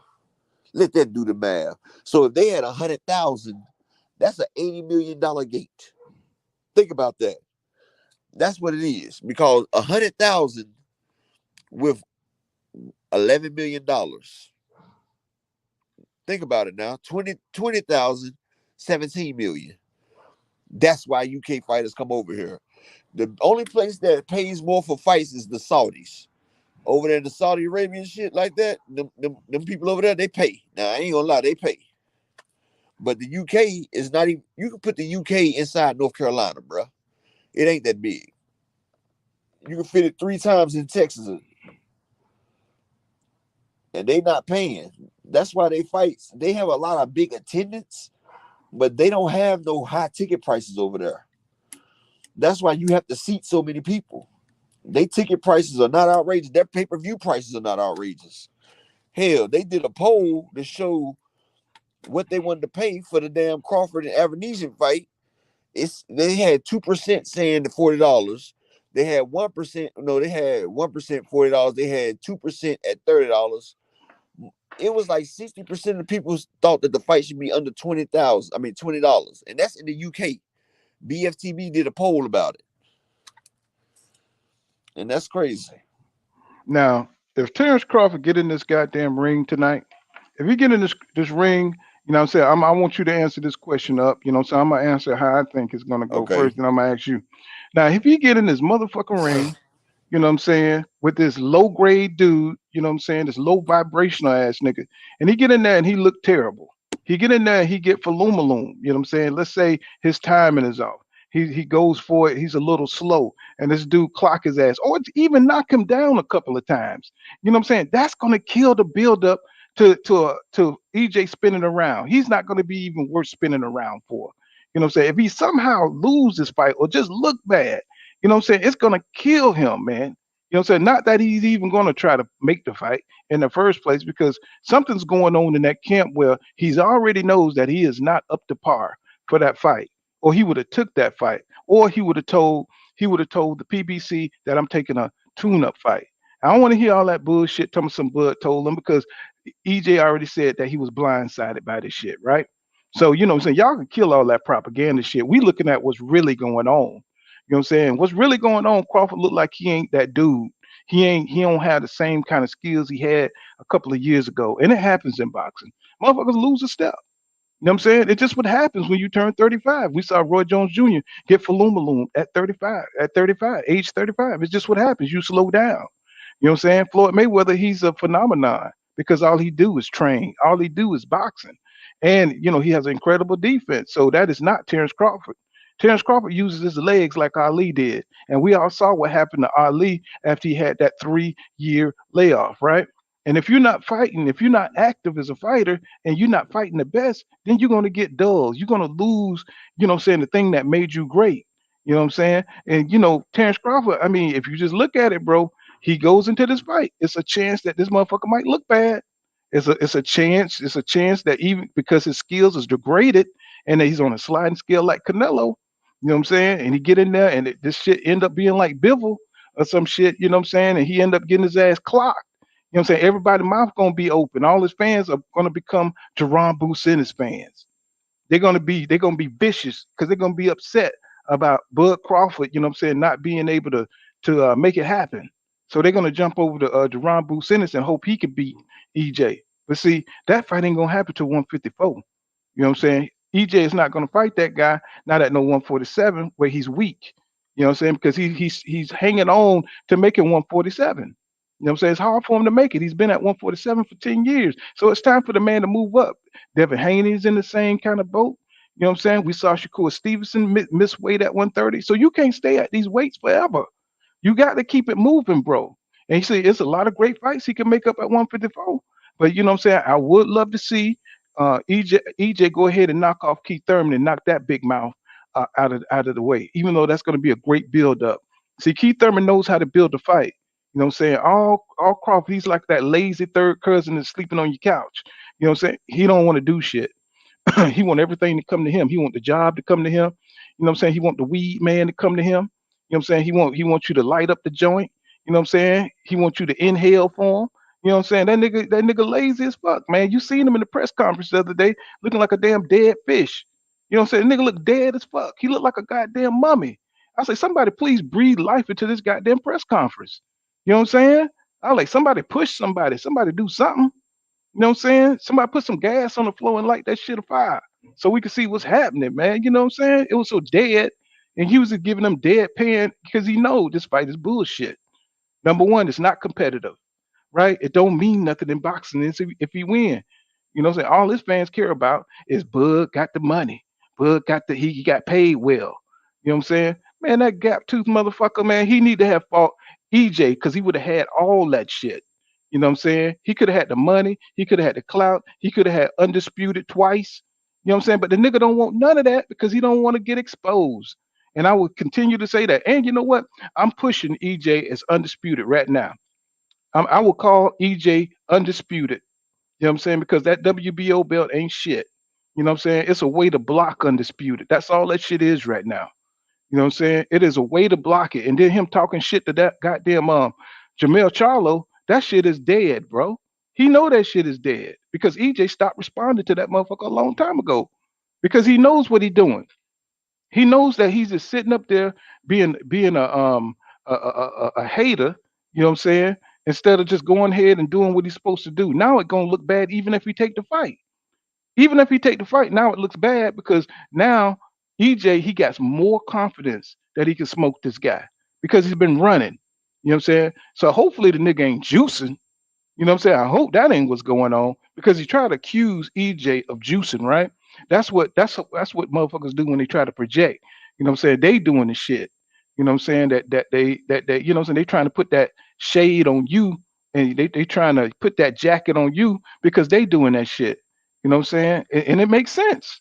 You know what I'm saying? Didn't you say he might have been damn cycling? It's probably why this whole shit probably didn't Yeah, even come I said he come might to have been fruition. cycling. I said he might have been cycling. That's why he drug it out so long. And now he want to see this fight as a test. You know what I'm Yeah, saying? he's trying to test this shit out. But Right. don't I mean, quote me on did, it. I'm did just anybody saying. check to see if it's any vital for this fight? You know what I'm saying? We need to check to see if it's any battle for this fight. Because if it ain't, Well, it's been over 6 months, so if he was cycling, it'd be out of the system now. It don't take but hmm like 2-3 months to get out your system. well, let's see if we got to see if it's any battle testing for this fight. You know what I'm saying? Because this shit don't make no sense, bro. We're tired of goddamn Terrence Crawford and excuses. We're tired of his fucked up, stupid ass, delusional ass fans. You know what I'm saying? Out here crying. You know what I'm saying? Because this nigga done ducked. You know what I'm saying? They would not call that shit a duck. You know They what the y'all calling worst. it? What they calling this shit? A strategic move? What they calling this shit? They Oh, call the it a man been. strategic duck. And when have Terrence Crawford ever been concerned about fighting twice a goddamn year, or He ain't even fought once a twice a year? year since motherfucking 2019. I think that's the last. Hell, him and Earl done fought the same amount of times in the last 5 years since Earl had this accident. Him and Earl had the same amount of fights, so he ain't been trying to fight no damn body. Right. So now he's trying to convince everybody, oh, I got to get a fight in because I'm worried about my activity level. Man, miss me with that bullshit, bro. Miss me with that bullshit. You ain't never been willing or anxious to get to the ring for nothing unless it's a damn David Avenesian you're lined up with, right? You know what I'm Hell saying? yeah. Shit. So that shit don't mean nothing, bro. You know what I'm saying? Don't come at me with that bullshit, bro, because I know better. Trey, let me see. Trev Stokes says they're gonna have refreshment provided by Williams Chicken. Yeah, I've eaten that. They got some hard ass chicken. Let me see. You got that shit loud, bro. Let me see. He said all facts. He said ESPN can't help you duck the smoke with that lame PBC. What? That lane. He says, fact, he said ESPN can't help you. Oh, okay, yeah, with that PBC propaganda no more. Yeah, you know what I'm saying? They always shitting on the PBC.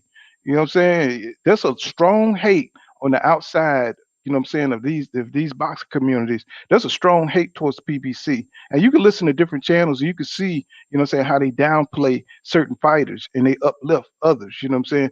All the fake motherfucking fighters like Canelo, you know what I'm saying? All the fake motherfucking fighters like Triple G, you know what I'm saying? You already know what time it is. You already know what those channels all about. You know what I'm saying? They just ignore all the bullshit that they do, all the people that they're ducking. You know what I'm saying? They just ignore all that shit and they just talk about, you know what I'm saying, the successes that they have. You know what I'm saying? I bet not one goddamn Spanish channel talked about that ass whipping he took from Bivol, except for saying that he dared to be great. No, nigga, you ain't dared to be great, nigga. You just dared and got your ass whipped. I That's all seen that is. Spanish channels talking about that Canelo was robbed, dog. They talking about that the judges robbed Canelo against. I said, boy, these motherfuckers Yeah, don't he give a was damn. robbed. He was robbed. He got mugged. That's what the fuck happened to him. He got mugged and shit. That nigga got robbed and all his pockets was hanging out and shit. All the change was up on the fucking canvas and shit when Bivol got done with his ass because he beat the brakes off of goddamn Canelo. Yeah, he got robbed just like anybody else out there in the street. He came in there, thought he was the big man, the rich man, and Bivol ain't care nothing about that shit. You know what I'm saying? He said, you up at my division now. You know what I'm saying? You came in here on some bullshit with Kovalev, but 175 is real. 175 is real. You think Canelo's gonna fight Arthur Beterbiev? Do you think he's gonna fight Arthur Beterbiev? Arthur Beterbiev, he don't care Hell about no. none of. He don't He care about done. who you are. You know what I'm saying? He would knock all the goddamn tacos out your ass, bro. He don't give a fuck. He beat niggas asses. He beat Mexican asses. He don't give a fuck, bro. You know what I'm saying? So you know what I'm saying. You got to keep that eye of the tiger. You know what I'm saying? If you're gonna be real, bro. You know what I'm saying? If you're gonna fight the best, you know, go up there on some real shit. You know what I'm saying? Don't go up there on that I'm a star shit. That's gonna get your ass beat, bro. And that's why he is ducking for so many years. That's why this nigga is full of shit. That's why his fans are full of shit. They never talk about what's real. You know what I'm saying? That's why I don't go back and forth with their ass, because I don't want to hear that old fake ass shit. Dungeon Talk says Bud was in school picking on fourth graders when he was in the seventh grade. Right. He said, but Duck went and ran when someone his size pulled up, wanting to rumble. That's right. You know what I'm saying? That's right. I mean, you see, he fought Jose Benavidez, who was shot in the motherfucking leg. You know what I'm saying? And Jose Benavidez gave him all he got. You know what I'm saying? Like Up say, if that motherfucker wouldn't have been hurt, we probably wouldn't have had to fight. You know what I'm saying? We probably wouldn't have had to fight because Benavidez would have whipped his ass along in them days. You know what I'm Yeah, saying? because They not Jose Benavidez was a prodigy, you know, and he used to spar with Earl Spence. And they were saying Jose was the next best thing until he got shot. And y'all see how hmm he did Bud with one leg. Come on now. right. And he knocked the shit out of Bud in that fight. You know what I'm saying? Bud was goddamn fucked up there for a second. You know what I'm saying? He covered it up, but man, go back and watch that fight, man. Benavidez put some shit on his ass, bro. You know what I'm saying? With them long ass arms, gave Bud a lot of trouble. Miss Joette says, Trevor, he said, we know I'm harder. You know, I'm harder and not as emotional as Budrick fans. Exactly. You know, them dudes a bunch of bitches out there, bro. You start talking about Bud and shit, and they period come on and shit. You know what I'm saying? Motherfucker be bleeding out their ass. Let's see.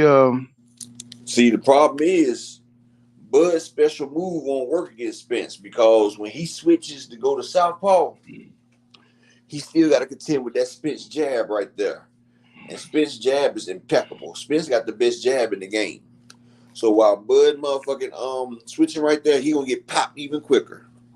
And Spence ain't got no soft jab. Spence, when he popped that jab out there, that jab mean business. And Bud's gonna learn. But that's all I be saying. Just take away the biasness and go back and look at Bud's fight. Look at his fight with Hank Lundy. Look at his fight against Jose Benavidez. Even look at the fight with Sean Porter. If Sean Porter would have trained better, he probably would have beat Bud. If he was the same Porter that fought Earl, he would have beat him. But just Cause watch. yeah, Bud cause struggles. yeah, because Porter, you know what I'm saying, that motherfucker was a goddamn little bulldozer in that fight. You know what I'm saying? They try not to make the distinction of the training that Sean Porter did in that fight, the work that he did for that fight. Even the damn announcers was like, damn, he did some work. I think it was Lennox Lewis at that fight. He said, man, you could tell that Sean Porter did the work. And you could tell He in had the been Terrence training for Crawford fight nine that he damn did not. months. He You had could been tell training 9 months and 6 coaches. Porter was you could in the best shape. Like, man, that was the best I've ever seen Porter. And they gave us a classic fight right there. That was one of the best fights I've seen right there. That was a Mexican fight with black folks, and I loved it, every minute of it. Them boys did they damn thing. And it was no losers in that fight right there. But Sean Porter took too much damage. Because if you look at the fight that Sean Porter took after that, he didn't look nowhere near the same. Because fighting Earl, you lose years off your boxing life. so Earl takes years off your boxing life. Macworld Media says David Avenue was doing stage security before the weigh-in. He said Chris Cyborg is her own ring girl. Oh my God, bro, that looked like a ring man. He says Trev Stoker says Miss Joette most definitely say you get a EJ supporter. He said wouldn't even say fan. Damn Budrick. And let me see. Life so good. Life so good. He says Burger King giving out Bud tickets when you buy a number one with a Sprite. And I see some shit in my comments says somebody broke it. So somebody broke into my car, and how did he put that shit? He said somebody broke into my He car. said he said He he said I had had two. two. But go ahead, tell it. Yeah, he was like, I had 2 Bud tickets in my car, and he said I went in the store to get a soda and some smokes. He said I came back out, the window was busted. Somebody done broke in my car and put four, and I had 2 Bud tickets. Now I got 6. Somebody done broke in my car and put 4 Bud tickets in that thing. That shit had me rolling, bro. I was like, nigga, I said that shit had me. I forgot who said that shit. That shit had me BFTV, rolling. Oh, BFTV said that shit. okay, because they put that in my comment section. I ain't know. Yeah, he did that Wait on there. his live stream yesterday. That shit was funny as hell, bro. You know what I'm saying? Beard One says, I think Bud wants to lose so you don't have to see Spence yet. Oh shit, that's crazy. He said he was rocked by Mean Machine. He said, but Ab been sneezing, rock Mean Machine as well. He says, so Bud Chen is like porcelain. Hey man, that's why motherfuckers don't want to miss this fight, y'all, because Bud might get for Lumaloon, bro. You know what I'm saying? He might get for Lumaloon, and But if he get see, for Mhm. I don't see it though, Pool. I mean, I see what you're saying, but No, I'm just saying that if that shit, that's why people want to if see it it. happens though, I'd be thanking the guys, bro. Like that'd be perfect karma. I mean, I don't see it either, but if it happens, you know what I'm saying, this is going to be another reason to make Bud look like a victim and say If it everybody does was. happen though, Earl need to make that fight with Ebenezer ASAP. But But it, Earl's fight date is May the 4th. I mean is February the 4th, day before Super Bowl. So hopefully Bud ain't bullshitting and they talk about that shit and get it together after this fight right here. If not, I hope he does fight Keith Thurman instead of moving up. But we'll find out at that Frank Martin fight, I'm pretty sure. well, didn't Fundora say he was on that card? He was on that Keith Thurman, Errol Spence Jr. card. That's what Then he said somebody said. I forgot who that was, but somebody said it. But hopefully that's that true. was a lazy. That was lazy. OG lefty OG, lazy Well, I lefty hope that's OG. true though, because that'll be hell, boy. I love that. I'll pay for that. Yeah, that's gonna be, because they already got history. You know what I'm saying? They already That's the don't fight like I each wanted. other. hmm Even though Keith didn't look that damn great in his last fight. You know what I'm saying? Dungeon Talk says life's so good. He said, well, give me a number. He says 2 with a strawberry. And Jay Smith says Pac-Man said, oh man, did you see that Pac-Man interview up? Oh, up fell off. Well, Pac-Man did an interview where he talking about he calling out Spence and he calling out Terrence Crawford, right? And I'm like Pac-Man, please, bro, you've done enough for the sport. I mean, bro, You know what I'm saying? You have done enough for the sport. You do not need to be trying to fight these dudes at your age. Yeah, you was a warrior, bro, but you Yeah, know I you seen that don't shit, need but to. Go ahead. he was calling out Floyd bad, talking about Floyd scared of him, and that he could beat Floyd easily if Floyd fight him. Pac-Man trying to get a bag. He done got some of Mm-hmm. that good money. He trying to get some more of it. But Pac-Man said, Pac-Man, I think he done did a year of juicing, and he done got Mm-hmm. himself back right. And I Mm-hmm. think Pac-Man ready. Because I seen him, I said, boy, that nigga look stout for that damn exhibition fight. You hear me? He looked Yeah, that stout. yeah, that head done got bigger and shit. That Man, that motherfucker motherfucker look like head. a water head. But I That ain't motherfucker saying got a that, man. watermelon up on his shoulders. That nigga He ready. look Then like Barry Bonds. That nigga look like shit. Barry motherfucking Bonds, man. Shit. That motherfucker busting concrete right now. But God damn it. but you know something? I wouldn't even mind seeing Earl fight Pacquiao because he didn't get it. Earl gonna get that bag one time. Earl deserves an easy fight one time. It's against a legend. Shit. If you give him a I don't name on know his how easy resume. that shit is. That nigga super saiyan right now. That nigga Yeah, that, yeah, he is, but you know, that's a bag for Earl. Earl deserved it. He missed out on it once, and Pacquiao still talking. Go ahead and let Earl put that man where he belongs. He belongs in the street. You know what I'm saying? Let him put him down. That way, see, Pacquiao didn't get put out the way he's supposed to be. He said he spent his whole training camp training for a southpaw, and then when he fought Ugas, he was a traditional fighter, so he was off his game. He said if he would have trained for a traditional fighter, he'd have beat Ugas. But he's saying he's ready for Spence. He said Spence won't beat him, and he said if Spence want to, we can get it in. Hell, that might be the the February 4th fight. But look, if Spence and Pacquiao look, fight, that shit gonna do numbers anyway, because you know Pacquiao brings his own fans. look at this shit. What does this mean, Vixie? I thought Crawford wasn't popular. Bro, I mean, what point is He's that? not Period. He's not popular, Bro, motherfucker. what are you Shit. talking about? I thought Crawford was man. If y'all don't get out of here with that oozing ass emotional shit, bro, fuck He's not Crawford. popular. He's not You know what I'm popular, but he's saying? holding up the division, you dumbass. That's what it's doing, nigga. What you talk about? They're gonna bring up all this other shit. I thought the nigga ain't popular. The nigga ain't having sold shit. The And he nigga ain't ain't even selling sold shit. out his own city, nigga. His own city, Right. his fight's not even sold out. It's still over 100 tickets Nigga, get still out of out here there. with that soft ass shit, bro. You know what I'm saying? I thought Crawford wasn't popular. Man, fuck Crawford. You should be saying the same thing because he don't care about your stupid ass. He Let's see, said UK fans are better, so nigga, you repping for his ass, and he don't give a fuck about you. right. You know what That's I'm just like saying? old house nigga. Motherfucking Yeah. master push you away, and you still keep trying to gargle master balls, man. Damn. Right, just like a damn chick that done got some good dick and shit. They can't even goddamn think right and shit, nigga. You know what I'm saying? The motherfucker, she'll ride or die because you done gave her some damn good dick. That's what Crawford did to his fans. And hell, he been hitting him with mediocre meat the whole damn time. They ain't even Right. gave him no good meat yet. Yeah, The closest thing they he gave him got some his good meat damn was Gamboa. that nigga got all his damn fans pregnant on that bullshit, bro. You know what I'm saying? They can't get off that dumbass shit. They don't never talk about what this nigga has just done, which is duck, nigga, and fucked up the damn fight of the goddamn century. He said Peters TV says all this frustration from fans will reappear at Bud's induction. He said if he gets one, let me got feedback, bro.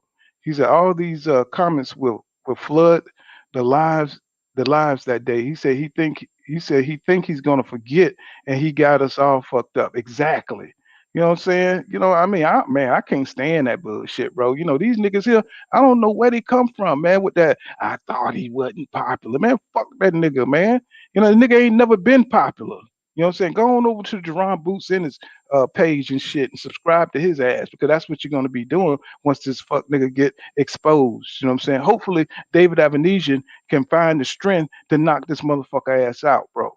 You know what I'm saying? Dungeon Talk says, I wonder if they tell Bud the only way you're gonna go into the Hall of Fame is you have to fight Spence. You know what I'm saying? And that motherfucker will retire, bro. You know what I'm saying? If something happened, that nigga had to fight, that nigga will fucking retire tomorrow. You know what I'm saying? Oh, he don't know what it's like to feel these belts around. But when he said that fuck shit, bro, I was like really ready. You know what I'm saying? Just counsel this nigga, shut down all his accounts, get his fucking ass up out of boxing. This is What's going on, Trev? Stoker says, your daddy is a bitch and he ducked EJ. Yeah, I'm telling you. What's going on, Phil Study? What's going on, Sly? What's going on, What's Fool? happening? What's going on, What's Slime? What's popping? going on? What's going on, panel? What's going on? What's going on, man? Salute, y'all. Salute. Y'all cooking that nigga Bud today, boy. Y'all niggas mad. I feel y'all. Y'all got me rolling. I mean, what else can you do, man? You got this nigga sitting dead in the damn center of everything. Yeah, I think it's what y'all said earlier, man. I think that nigga cycling off, man. I think his ass cycling. Yeah. Mm-hmm. He was with Snack. Mm-hmm. I mean, you see the blank look on the nigga face because he know this shit don't mean nothing That fucking for his press career. conference was so damn boring looking, man. That shit was trash as fuck. Mm-hmm. And Man, who they was the had pimp up in that motherfucker? The pimp on drugs? Mm-hmm. Yeah, shit. I had to goddamn do a video on that shit. I said this shit is crazy, man. If they think people gonna spend their hard-earned money on this dumbass shit. Hey, I got a question. It's a little bit off subject, but I just had some French bulldog puppies and I can't get this damn mama to goddamn eat. Any one of y'all know something I can do to get this motherfucker to eat? Man, you gonna have to hit 78 up on that shit. 78 know all that Hey, shit. you might That want to nigga give her like a something liquid. PhD.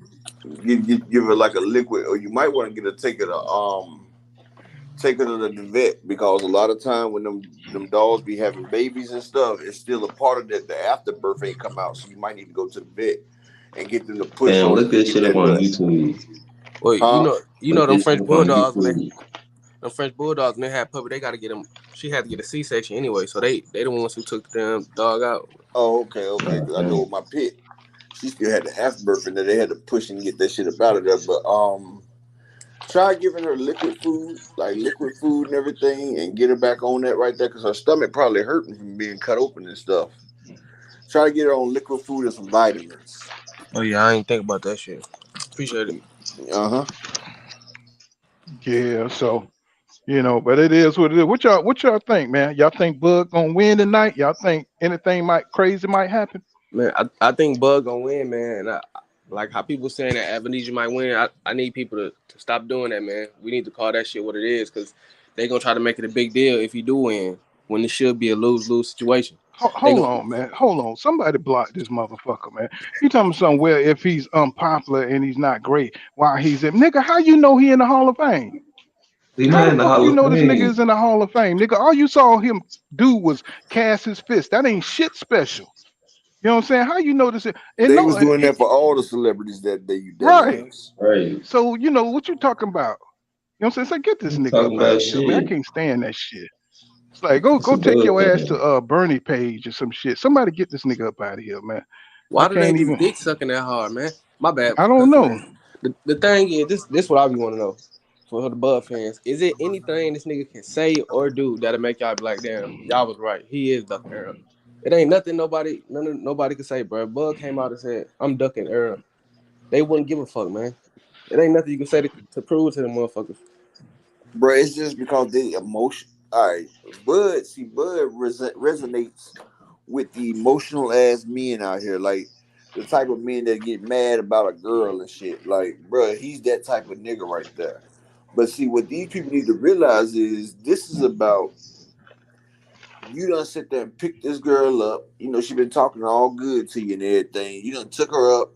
You done took her out to eat.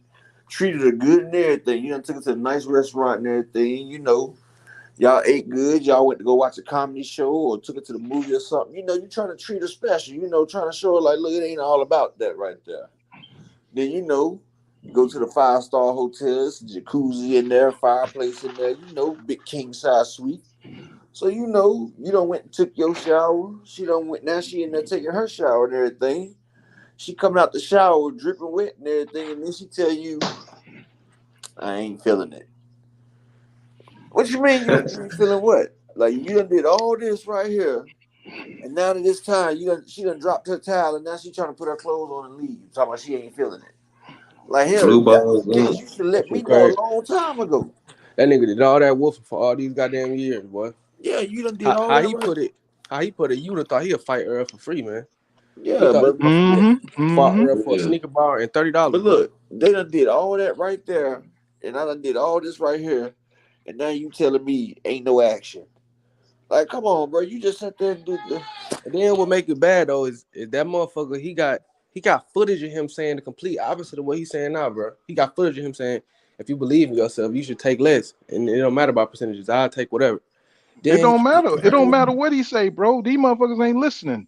All they care about is supporting him. They don't care what he say. That motherfucker could come out tomorrow and say, "Man, I'm scared of Errol Spence Jr."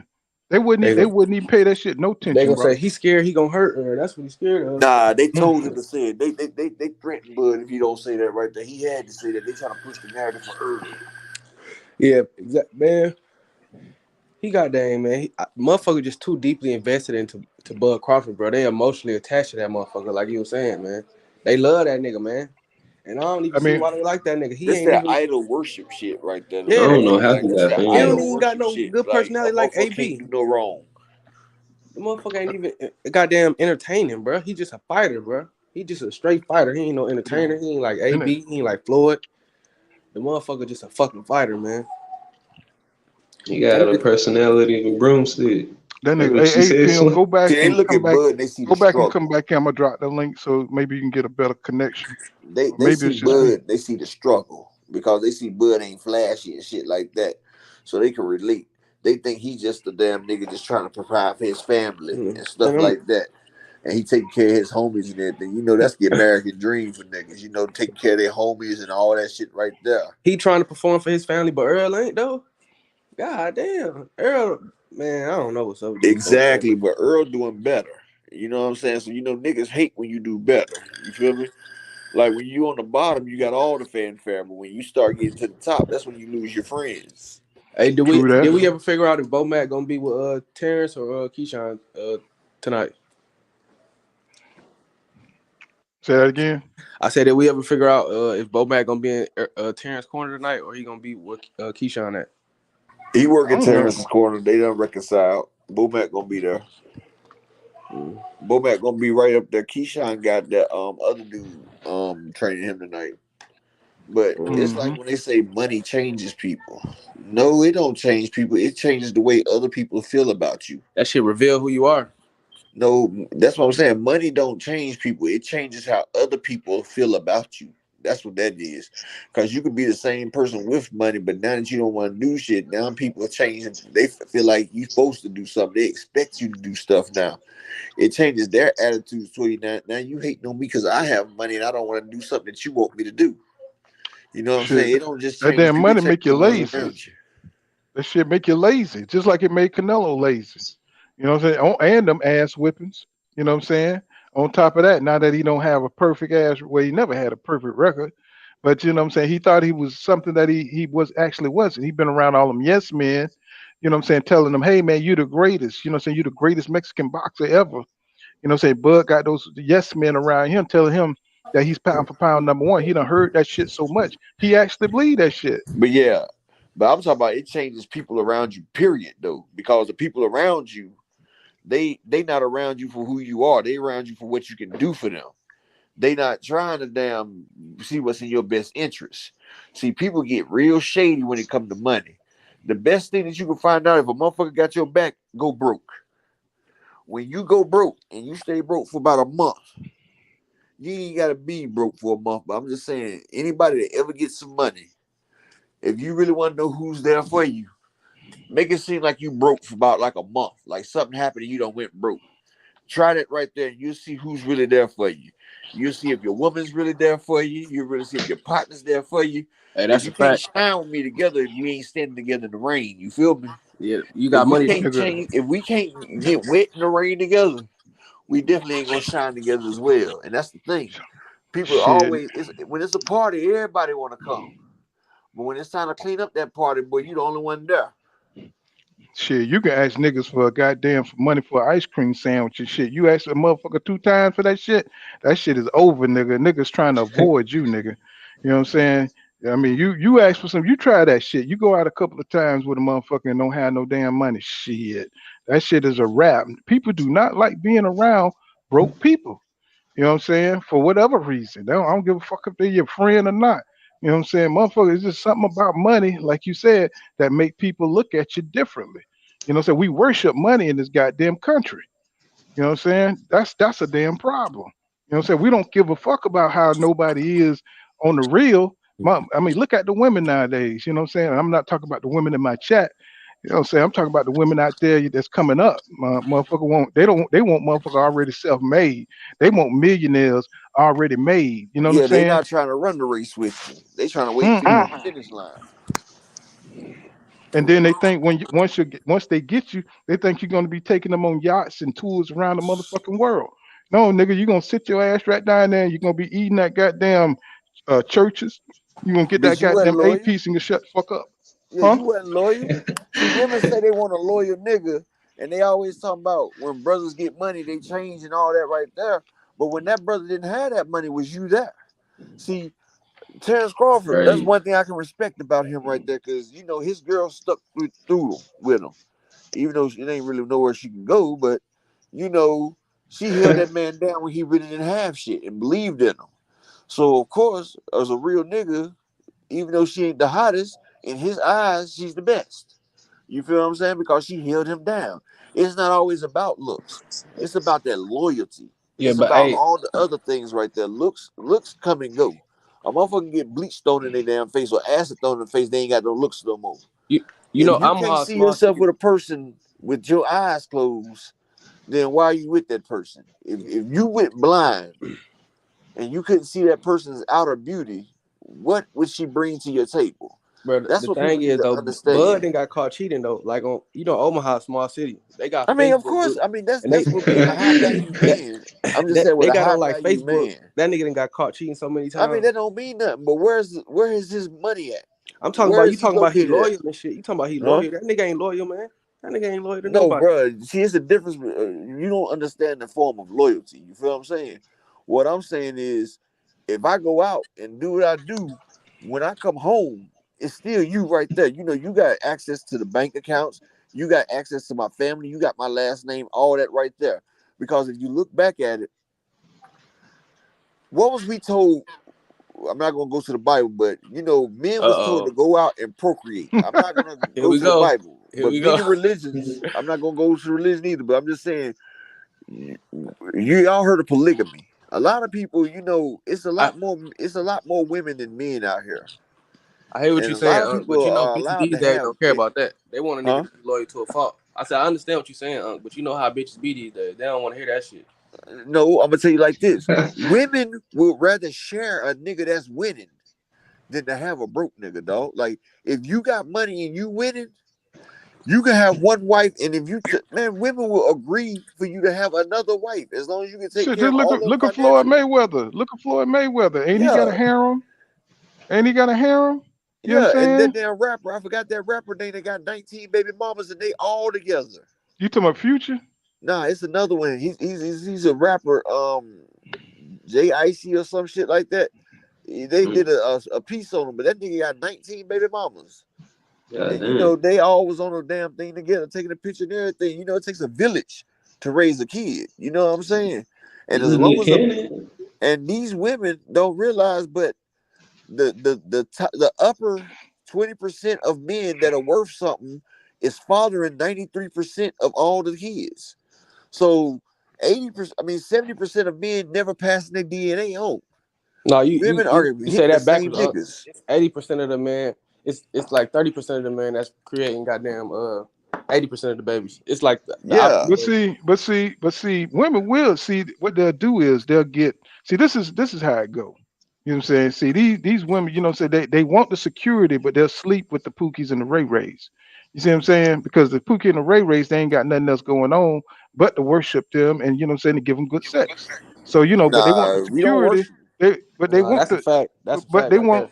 no no. But I'm saying you like, but they giving them all the attention that they Now the need. You Pookies know and what I'm the Yeah, Ray no, I'm saying? Rays saying don't you give them right. no attention. The Simps give them the attention. You right. You know the That's what he's Pookies and the saying. Ray Rays. What we That's do, what he's saying. we dick them down and send them on I their mean, way. he's We don't he give them not no listening to attention. understand what I'm saying. What I'm saying is the Pook and the Ray Ray's giving them the sex. That's the attention I'm talking about, bro. Oh You know yeah, what that's I'm all saying? we do. That's what it is. You know what I'm saying? That's why they have such good sex because they only there for one thing. You see what I'm saying? Whereas the other guy, he's there for the emotional support and the financial security, The right? sipping. That's The simp. thing is, that's what fucked it up. The simp niggas that made it too hard, man. They made these women feel like we need them when it's the other way around. We the one who See, provide and protection. that's what I be talking about on my new page that I'm trying to get y'all to subscribe to, because you don't want to be that man that's out here doing all this for a woman when she turned around and giving it to a man that don't even deserve it. And like, why the fuck I'm gonna provide security, yeah, financial like, stability, and bro, all that shit? you Coochie, wouldn't and you even giving that shit. imagine all the women. This is back in my younger days, though, bro. Like, women used to do anything for me, and they had men. And at that time, I got some kind of thrill out of doing it. But then I got older, I don't want to put another brother through that, bro, because I know I seen it happen to my little brother. Like, I seen how it is. And these women, if they don't respect, it's like a pit bull, bro. You know how they say pit bulls turn on their masters. Not if they respect your dominance. If they respect your will and they respect your alpha, they ain't gonna turn. But you can't be no dang on punk carrying around trying to lead. If you ain't built and fit to lead, then ain't nobody gonna follow you. But if you're fit to lead, then a woman will follow you. And then you're supposed to cleave on to them. You're supposed to make sure that your views is what she sees, even though she has her own opinion. But with this feminism shit in the black community, they teach that shit where you don't need a y'all man, you don't need a subscribe nigga. to Upper Echelon Like, Man right there. I'm gonna be dropping them videos right there. And how black bitches be, I'm a boss bitch and I don't need a nigga for nothing, all this shit. Name another community you see doing that. White bitches don't do that. Mexican bitches ain't on that. Oh, they doing it too. They doing it too. Yeah, But white they all of it. It's a Black, cultural thing. This shit it's has been in the the cooking They the feminism. ones that for started years. this damn shit. The Black white women doing women that is the shit at one a that higher started rate. this damn this radical ass movement. Because that's the ones that started. The white women started this damn equality bullshit. You feel what I'm saying? And the fucked up shit about it, the equality tore up the black homes, not the white homes. Because now they done tricked our sisters out of the damn. They done tricked our sisters into being in the workplace so they can get taxed. Because a woman's job, I'm not trying to sound sexist, but the woman has the most important job ever. It's to make sure that the ones coming up are taken care of, to take care of the future. Yeah, I'm not trying to minimalize a woman's job. When a woman's a stay-at-home mom, she has an important factor as well. Just like the man is the hunter and gatherer and the provider, a woman is the nurturer, and a woman is to make sure that the kids are ready for the next level of life.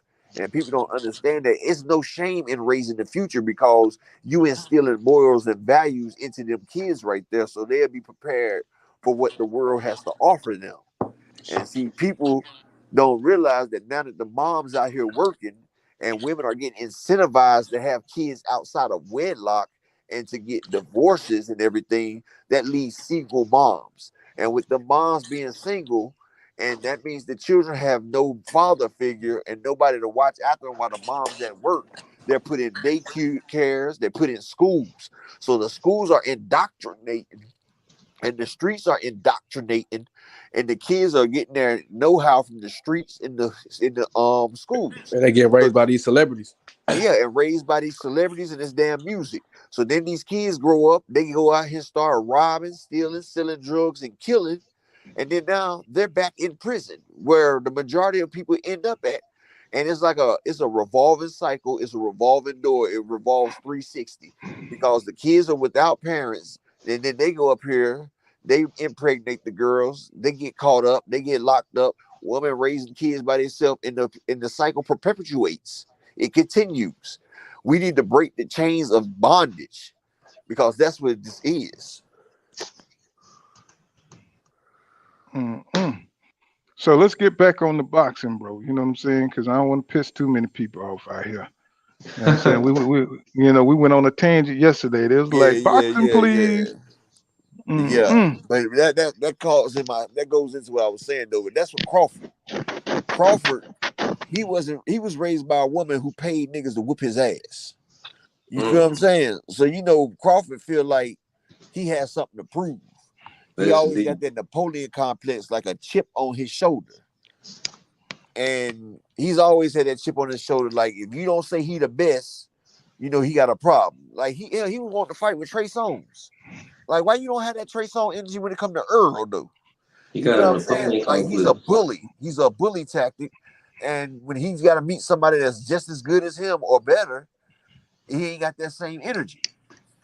And like I said, you don't need to let that man in the Hall of Fame if he don't goddamn fight Earl, bro. Because he hasn't had a 50-50 fight in his career. And without a 50-50 fight in his career, how can we say that he's Hall of Fame worthy? Right. And then he come off like he a goddamn victim. That's the shit that really burns me up. You know, I see him on these interviews and he's talking about everybody has an opinion. Everybody's got something to say. You know what I'm saying? Or he'll bring up his family or he'll bring up some old bullshit. Bro, you know what everybody expected of you. You know everybody expected to see you. Mute yourself, bro, because that background killing me. That nigga Let's treated see. everybody like shit. Hold on, let me get this off. So he knew what he was doing, bro. He knew exactly what he was doing.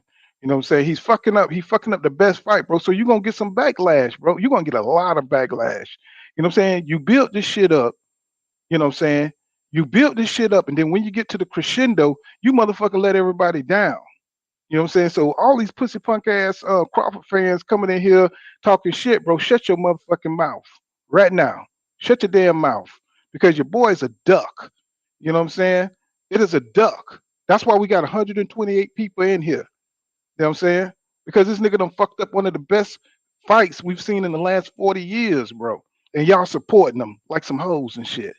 You know what I'm saying? I said it. You know what I'm saying? Y'all supporting them. You know what I'm saying? And y'all crying for him. And y'all feeling sorry for him. You know what I'm saying? And y'all happy for him because he made $10 million. The nigga was gonna make way more than that. But y'all don't want to see this nigga get his ass whipped. Y'all don't want to see him challenged. You know what I'm saying? Y'all don't want y'all God to get beat down and shit.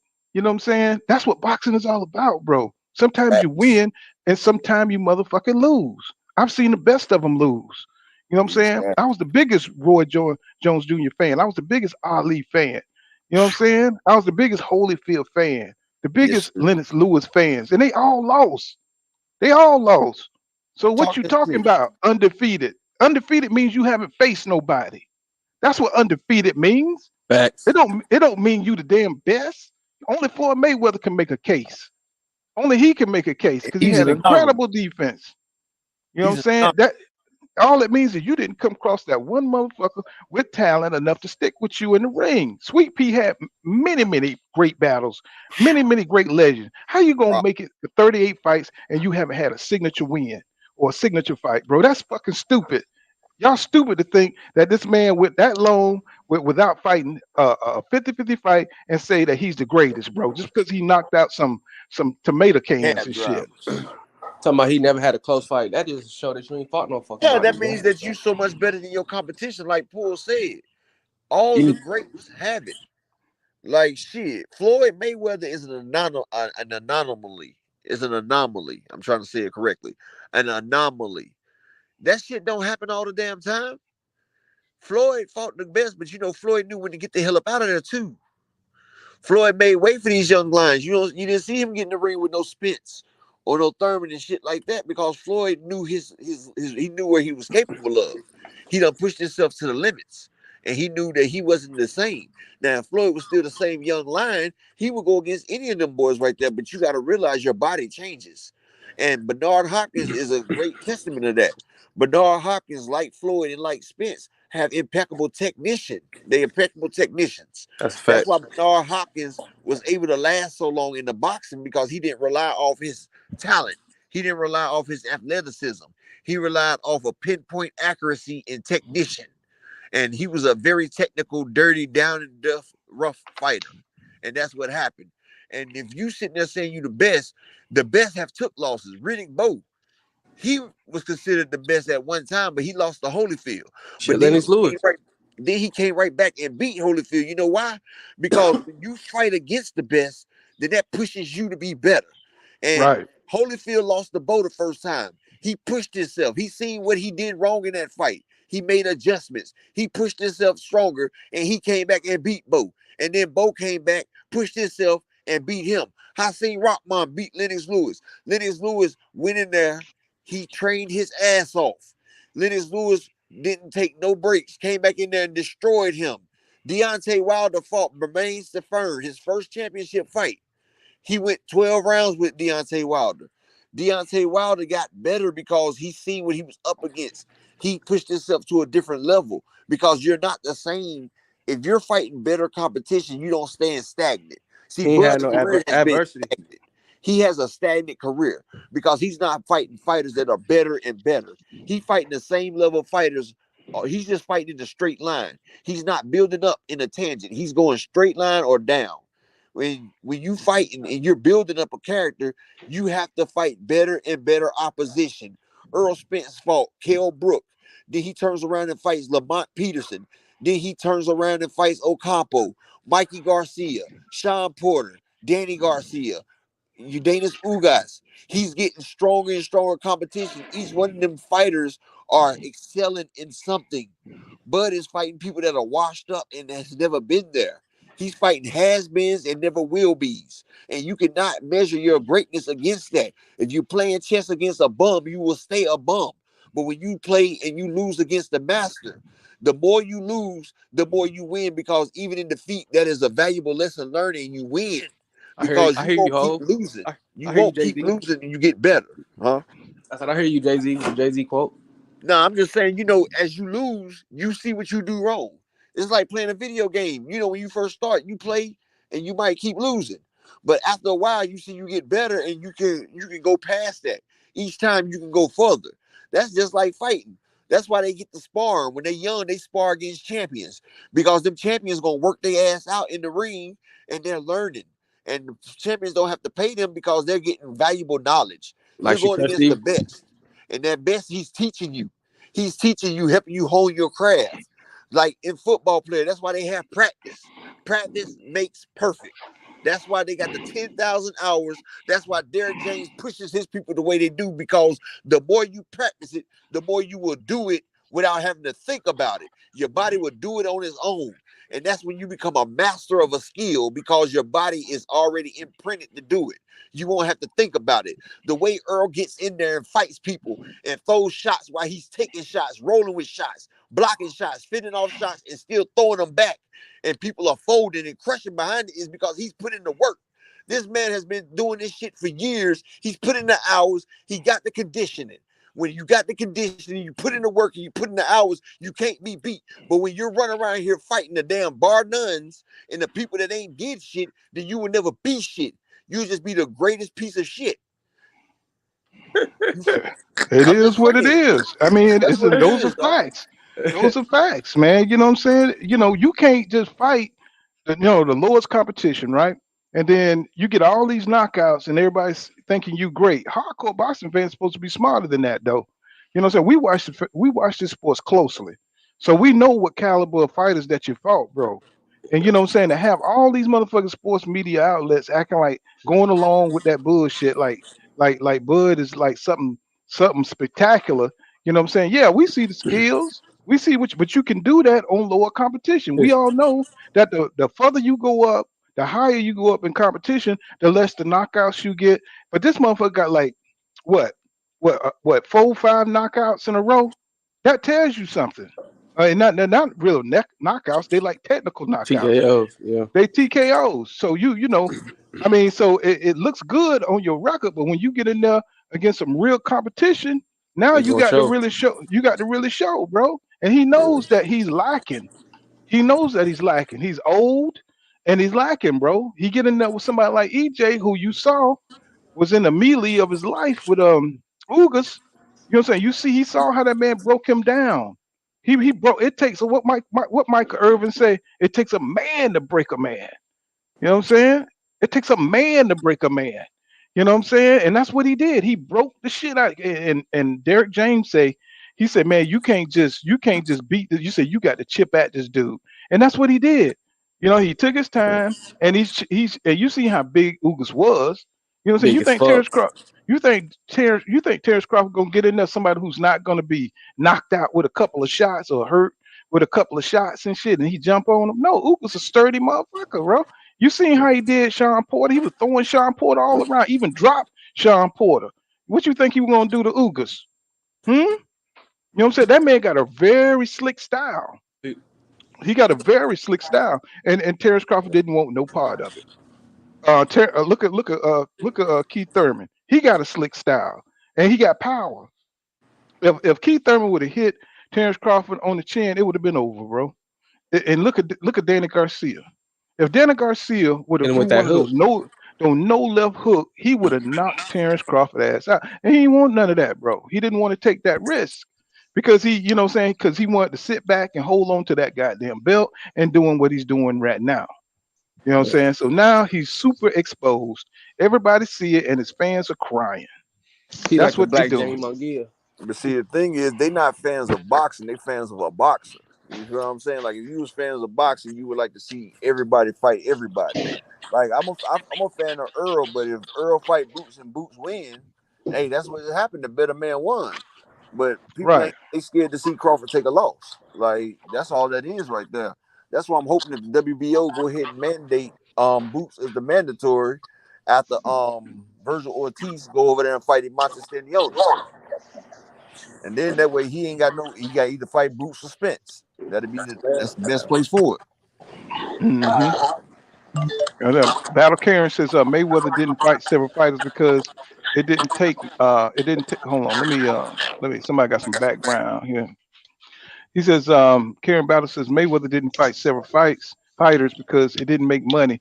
He said Keith complained about a sore toe, and at that time Shane Mosley complained about a toothache. You know what I'm saying? Margarito got caught cheating. Yeah. You know what I'm saying? But Floyd, one thing about Floyd, no matter what you say about his record, man, he was Pretty Boy Floyd. We all seen Pretty Boy Floyd. He went for the best. You know what I'm saying? Even afterwards, he still went for the best. You know what I'm saying? But it was his incredible defense was why he was able to fight at 154 when he moved up. You know what I'm Hey, saying? Terrence Crawford don't have no damn super defense, bro. He nah, don't have that. you You know hit what him, I'm he saying? go crazy. You hit him, he lose Right. all defense responsibility. Yes, sir. That Hey, motherfucker start cool. doing I the just hokey something in pokey. the chat, right? Did you hear about that? Does Terrence Crawford have a rematch clause with Evanezer? He better, because if he don't, you know what I'm saying, he hit him with one hitter quitters. And that's some You know what I'm bullshit saying? right there, bro. It'll be a new WBO champion. That'll be some You know what I'm saying? bullshit right there. You taking this damn fight right here, you got a rematch clause? Come on, man. And it's funny though. They I said mean, I don't Lamont know if he Peterson. do. They said I don't Lamont know. Peterson wasn't a good fight for Earl, but Lamont Peterson beat the shit out of David Evanezer, who they claiming is a tough fight. Make that make sense. Lamont Peterson beat the shit out of Evanezer, and Bud always Right. talked shit about that fight. But now he talking about Evanezer's a tough fight. Who lost to Lamont Peterson got knocked out by Evie Kavalauskas. How you But he fighting? gotta say that. He gotta say that. I mean, But how because you he fighting your leftovers? Come on, man. You knocked out right. Evie Kavalauskas, who knocked out this man. But he There's gotta no say that. He got to, because he in this fight with this fool. You see, he ain't got no passion for the motherfucking fight, right? Because you know what I'm saying. The nigga look like he dead. You know what I'm saying? And the nigga like nigga he look was on like that shit, boy. that nigga look like he needed therapy, man. You know what I'm saying? That nigga looked like he had anger issues, something. He was just blank, bro. I was like, man, this is dead as hell, bro. You know what I'm saying? Somebody need to come and breathe some life into this fight. But see, when you take money fights like that, that's what's gonna happen because you ain't got no passion. You know what I'm saying? You ain't got no passion. If you would have fought EJ, he would have been on 10. Exactly. Yeah, You've been fired up for it. Like, some that's people right. get up for the fights. Like certain fights, like, in football and basketball, certain teams you get up for. You can't get up for no Mhm. shit like this. You can't. Right. Because nobody's gonna give you credit for it anyway, and he know that. You know what I'm saying? So it's hard. Really, these kind of fights are kind of harder because now you got to find some kind of motivation to go out there and win. You got to hope that David Avenesian is very terrible. You got to hope that this dude don't find no kind of inspiration, no kind of extra gumption, you know what I'm saying, to beat you in this fight. You got to hope that this dude don't find that one, you know what I'm saying, that one power source and get in your ass, bro, and make you look bad. You know what I'm saying? You know what I'm saying? That's why people. That's if this fight do any kind of numbers, it's gonna be to see if Terrence Crawford get Faluma Malone. That's what it is.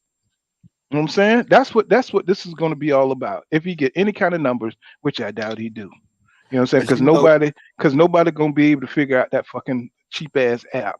Nobody gonna want that shit on their phone and fuck their phone up. they You know what I'm just saying? With complain. all them damn viruses and shit on their phone. Nobody want that shit. They complained about the ESPN app. This shit worse than that.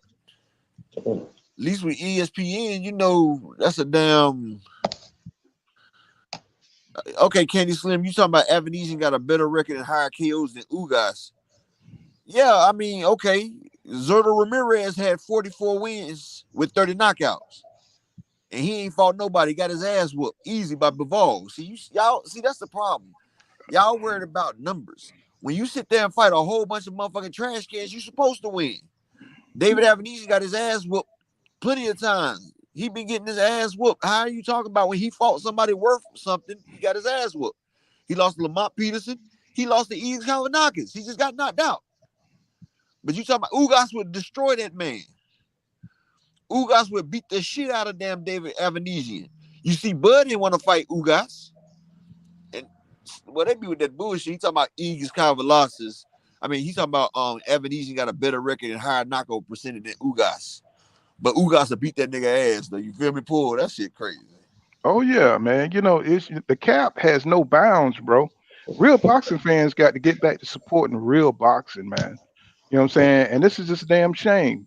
Let me go into the comments here. You know what I'm saying? D Web he said, I know Zab Judah hated that he had to be a part of this BS press conference. Yeah, he was looking kind of sad up there, wasn't he? You know what I'm saying? Candace Slim, I know Candace Slim. And when he says Avenesian got better, oh man, come on. And Eli Peters TV says Candy said he ain't getting no damn $10 million. He said he said they have him half up front, which is a lie because the company is only worth $5 million in assets. That's why I say he probably got his money, but it's through that illegal It's shit through that of Kinahan. Kinahan. Hmm. You know what That's that is. who financing the fight. That's Inside Sports why he didn't want to say the name when Earl and Al asked him. Because that's why he hung that London shit.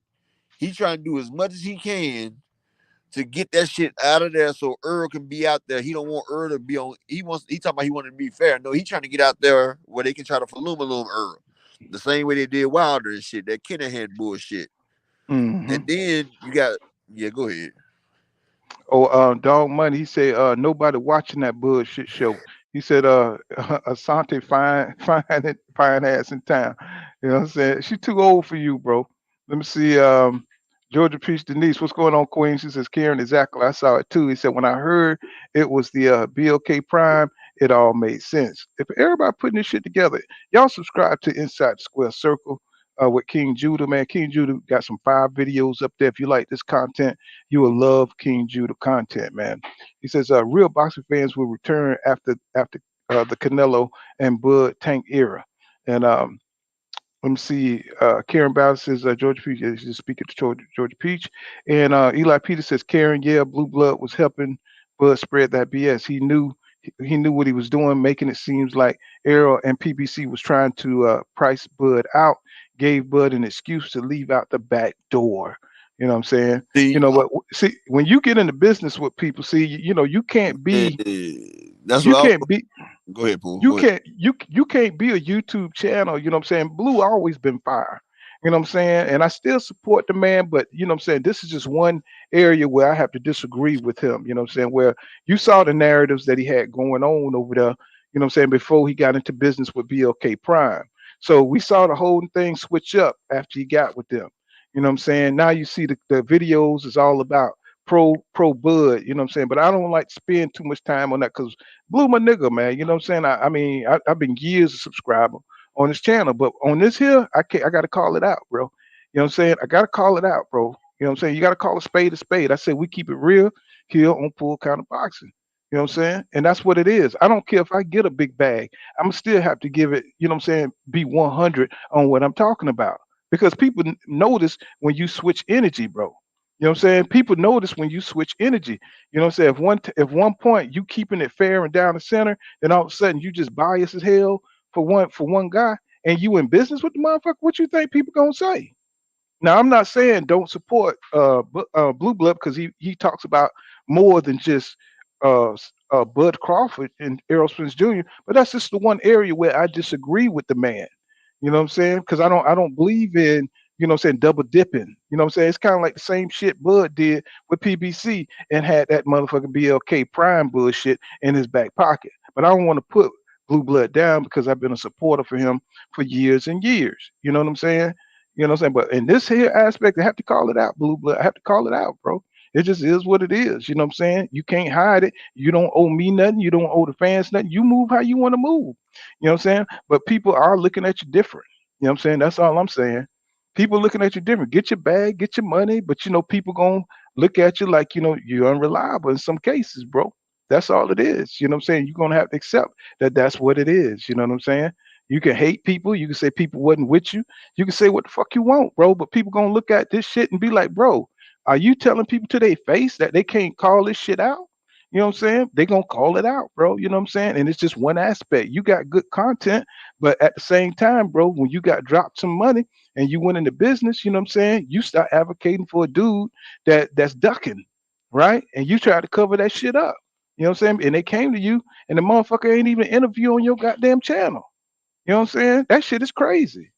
You know what I'm saying? So, somebody gonna come over to your house, have sex with you, and then leave you $5, nigga. You know what I'm saying? It is what it is. You know what I'm saying? So, I don't even know what to say about it, bro. It's like, you can say what they want to say, goddamn it. But on that one point, Blue Blood, you know what I'm saying? I just think you lost points on that, bro. That's all that is. He just lost points on it. Let's see. Yeah, he lost me on that too, bro, because that's damn shit wasn't fitting what he was saying, and then it was like it was a smear campaign going on. Right. You know what I'm saying? And they act like people. He said people. You act like people don't see that shit, bro. Yeah, you smooth, you charismatic, and you big in this boxing. You got a big voice in this boxing community. That's why people are let down, man. You know what I'm saying? Because they thought you was one way, but it's the other way. You know what I'm saying? They thought you was one way, but it's the other way. When you put money in, niggas start to change. You know what I'm saying? People sell out every day, B. You know what I'm saying? It just is what it is. The best of us can be seduced by money and business interests. You know what I'm saying? Hey, congratulations on one hand, but on the other hand, you know what I'm saying? You sold a little bit of what you had going on. What's going on, Georgia Peach? What's going on, Queen? She says, love, love that about you, Pooh. He said, you just gotta be true to who you are. Exactly. You know what I'm saying? No matter if it's a family member or whoever, you just gotta keep it real, bro. It might hurt you. You know what I'm saying? But hey, if somebody moving sideways, bro, you know what I'm saying? That's being a real friend is telling you what's up. You know what I'm saying? And they looking at you like you hating on them. You know what I'm saying? Because they trying to do something that's crooked. You know what I'm saying? But hey, you gotta let them know, man. Hey, look, bro, that ain't the move. That ain't the move, bro. You know what I'm saying? But on the other hand, he might become a multimillionaire and be like, fuck y'all. You know what I'm saying? He might become big in boxing and become a shaker, mover and shaker. Congratulations. But look what you had to do to get it. You know what I'm saying? And most people in this country, you know what I'm saying, they make their millions on crooked ass shit. You know what I'm saying? Look at the Kennedys. You know what I'm saying? Look at the Rockefellers. You know what I'm saying? You got to do some crooked shit to get in, you know what I'm saying, to become a blue blood, a blue vein in higher society. You know what I'm saying? I know that's kind of Ain't fucked it? up. I know. That's the name right there, Blue Blood. Right. You know what I'm saying? You got to do something shady. You know what I'm saying? To get, the people in the back in the 20s when the bootleg shit was going on, there's a lot of prominent families got propped up off that money. You know what I'm saying? So a lot of people made a lot of money and built their families off selling illegal liquor, right? And then there's a lot of people that sold a lot of dope. You know what I'm saying? But they don't talk about those guys. Those same gangsters, they don't tell you they were selling heroin. They always concentrate on the prohibition, but they don't tell you they were selling heroin. They don't tell you they were selling all kind of opiates and shit like that. They were doing that too. You know what I'm saying? Before the society opened up and let the Jews in and let the Irish in and gave them police positions and firemen positions but they never opened that shit up to us. You know what I'm saying? We had to keep on boxing. You know what I'm saying? Because they couldn't let us, you know what I'm saying, get up there. But it just is what it is. You know what I'm saying? That everybody omit the facts and keep this propaganda like niggas can't do shit. No, And nigga, then you we are. do. And then we do Mhm. like Black Wall Street, and they come in there and tear our shit down because we doing better than them. When we Well, sit we there the and do one better than them, they hate it. we the one they crafted their society off our shit, right? Then they try to act like we stole their values, but they stole our values. They steal everything and put it in their name. So the motherfucker who ain't got good credit, you ain't gonna know about him. You know what I'm saying? Because they're gonna take the credit for it and put it in the history books. The people who conquered, they're gonna write the history books. So you'll never know that a black man created the damn stoplight. You know what I'm saying? You'll never know that a black man created the automotive engine or automobile. Ford took all that shit. You know what I'm saying? Thomas Edison stole all niggas' ideas and shit and made it his. You know what I'm Like saying? So Charles Drew. This man created blood transfusion and how to keep people alive by transferring blood.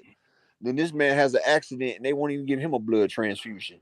This man done gave y'all the knowledge and taught y'all how to do blood transfusions, and they let this man die because they wouldn't give him a blood transfusion after he taught them how to do it. Ain't that irony? okay. So you didn't get blocked, Jason. Okay, that's cool. And shit, Bill didn't get. Man, where is she, man? So I could give him a wrench so you don't get blocked. But that's okay. We was cooking. Let me see. I don't see you, McCain. Let me see McCain. Let me see McCain. I don't see McCain, man. You know what I'm saying? Should I got to give him a wrench so he don't get blocked? 'Cause I don't be seeing. I don't know if he's be fucking with me or what. You know what I'm saying? Let me see. Because you know he definitely should have a wrench when you come in here. Let me see. He should have a wrench. Let me see. Goddamn John McCain. Thank you for that cash out, bro. You know what I'm saying? You know I rock with you. I just gotta look through these things. You know when I'm cooking, I be so I be trying to keep it going and everything. Let's see. What's going on, my Jewish friend? How you say that? How you say that right there? How you say that? Look like it says Bayat Bayar Man Yadaway. He said, I can't trust blue words anymore. Shalom Inside Bakyar. square inside square circle said what King Judah says, Candy Slim, I forgot more boxing history than you ever knew. And let me see, Karen Battle say, he says the biggest problem with money and broke people is that they are so afraid to be broke again, and they spend it instead of learning how to invest it. Look at rappers, fame, money, but still sell drugs. Yeah, and see, we need you got to have you a good mentor. Back in the days, you didn't have to go to the damn universities to be a lawyer. You know what I'm saying? Back in the days, you didn't have to go to the universities to be a dentist. You know what I'm saying? You got up under somebody who knew that shit, and then you studied what they taught you. So you learned different techniques. You know what I'm saying? You didn't have to learn all that shit in the books. You know what I'm saying? It was good to know, but most people was an apprenticeship, right? So that means you don't need the universities to do the best jobs. You know what I'm saying? That's why when they had these technical schools, they done cut down on the technical schools because you could skip a lot of that shit and just go to the physical learning of the job in that field.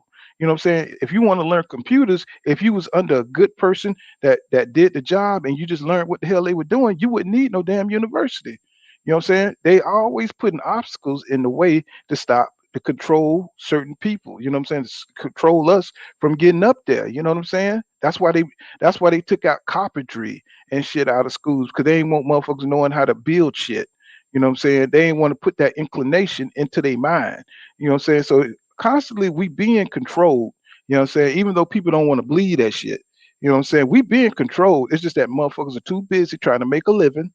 That's why they keep fucking with the inflation to keep motherfuckers working instead of rebelling and figuring out what the hell is going on out here. You know what I'm saying? We so busy trying to make money and pay our rent that we ain't got time to think of social things. You know what I'm saying? And it's just sad. It's just sad. It just is what it is. Let me see. Look like I got a super chat.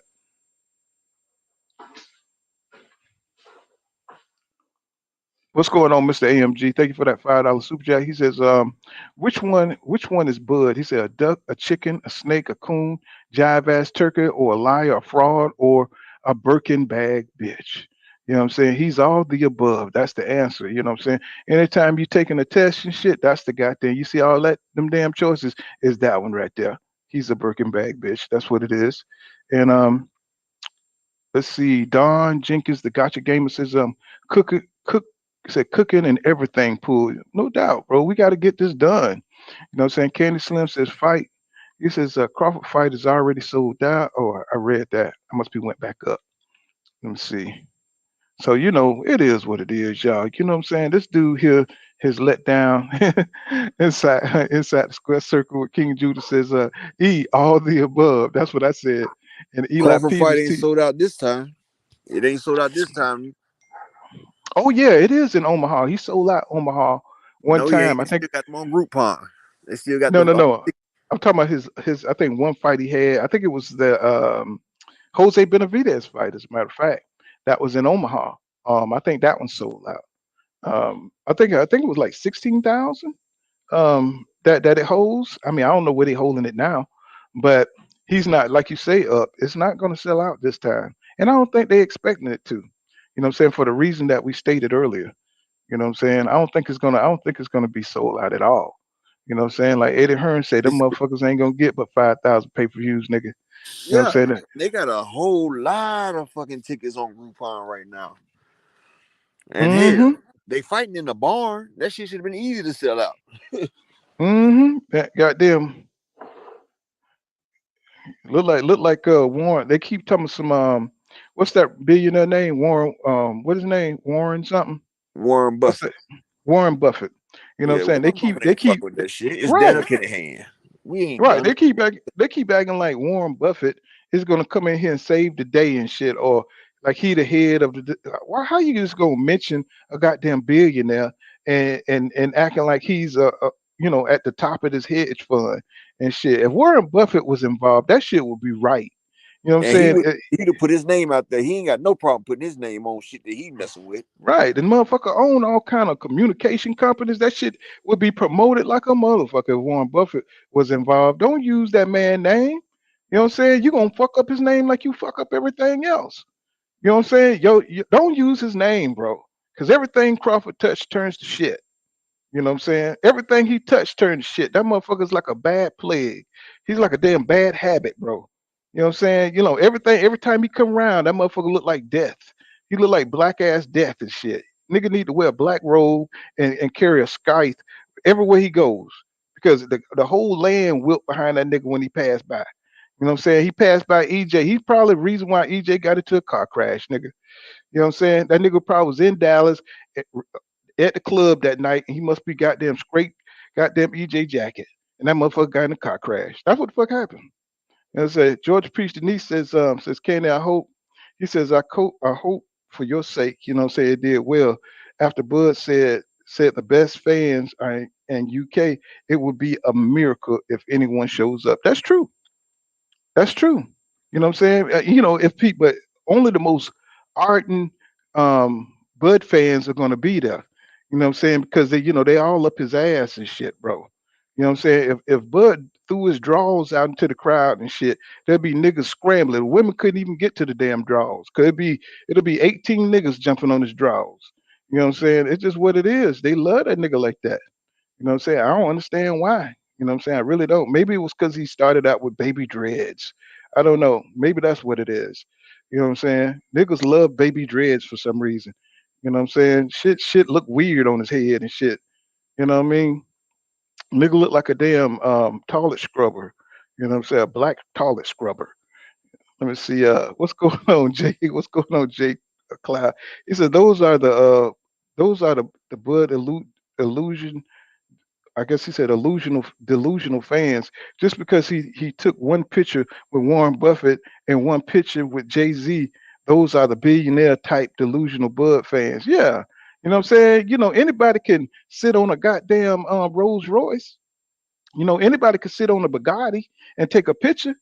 You know what I'm saying? That don't mean you rich, nigga. What that means is you sat on a goddamn expensive ass car.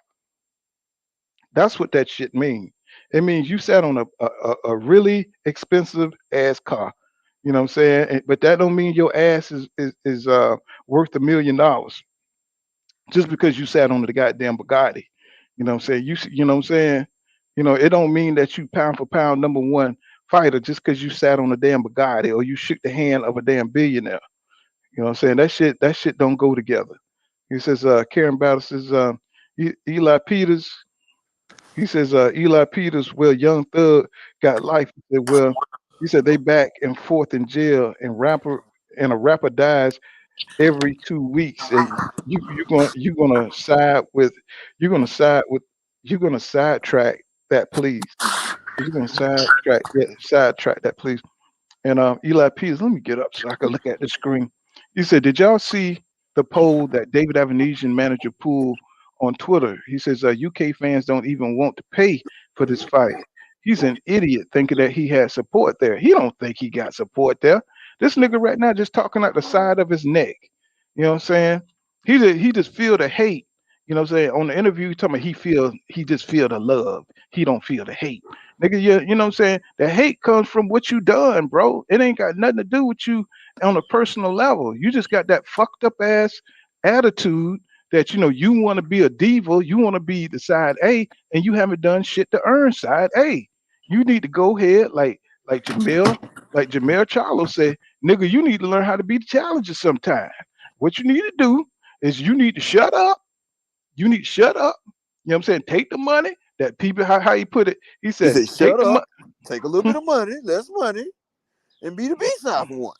He said, be humble, be humble. You know what I'm saying? And go ahead and fight Errol. He's a stud. You know what I'm saying? I said that boy crazy as hell right there. That boy crazier than a motherfucker. He said, "It's Thurman, Danny Hmm. Garcia. He ain't fought Ugas. He ain't fight none of them people." But yeah, the Mm-hmm. damn UK fans didn't want to pay more than $20 for the Bud fight. That's because that's all they used to paying for shit, man. You know what I'm saying? Them niggas, they are not used to paying no high ass 86, you know what I'm saying, dollars for no damn pay-per-view over there.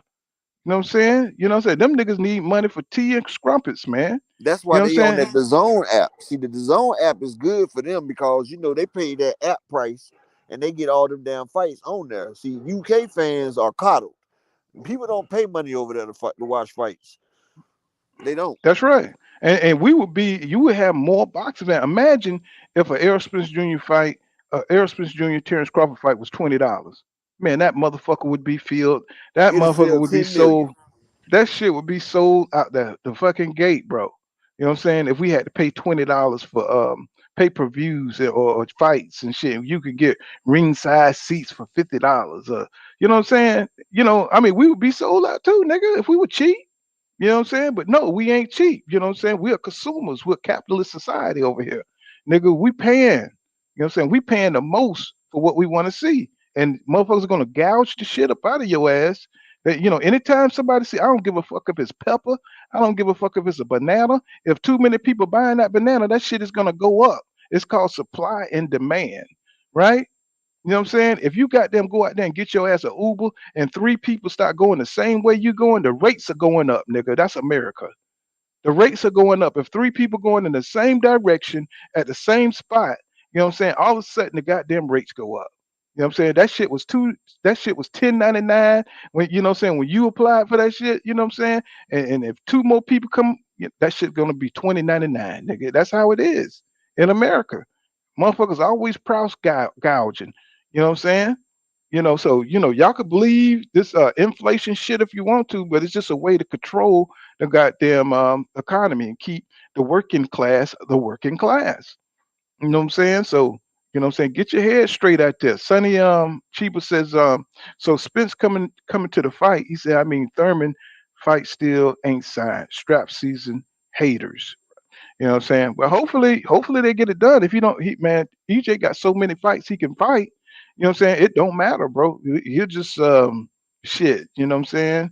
I mean, if it ain't Keith Thurman, you know what I'm saying? Standing on this, he got that fight, but it's going to purse bid, right? Um, so he could still fight one of them dudes. He could wait it out.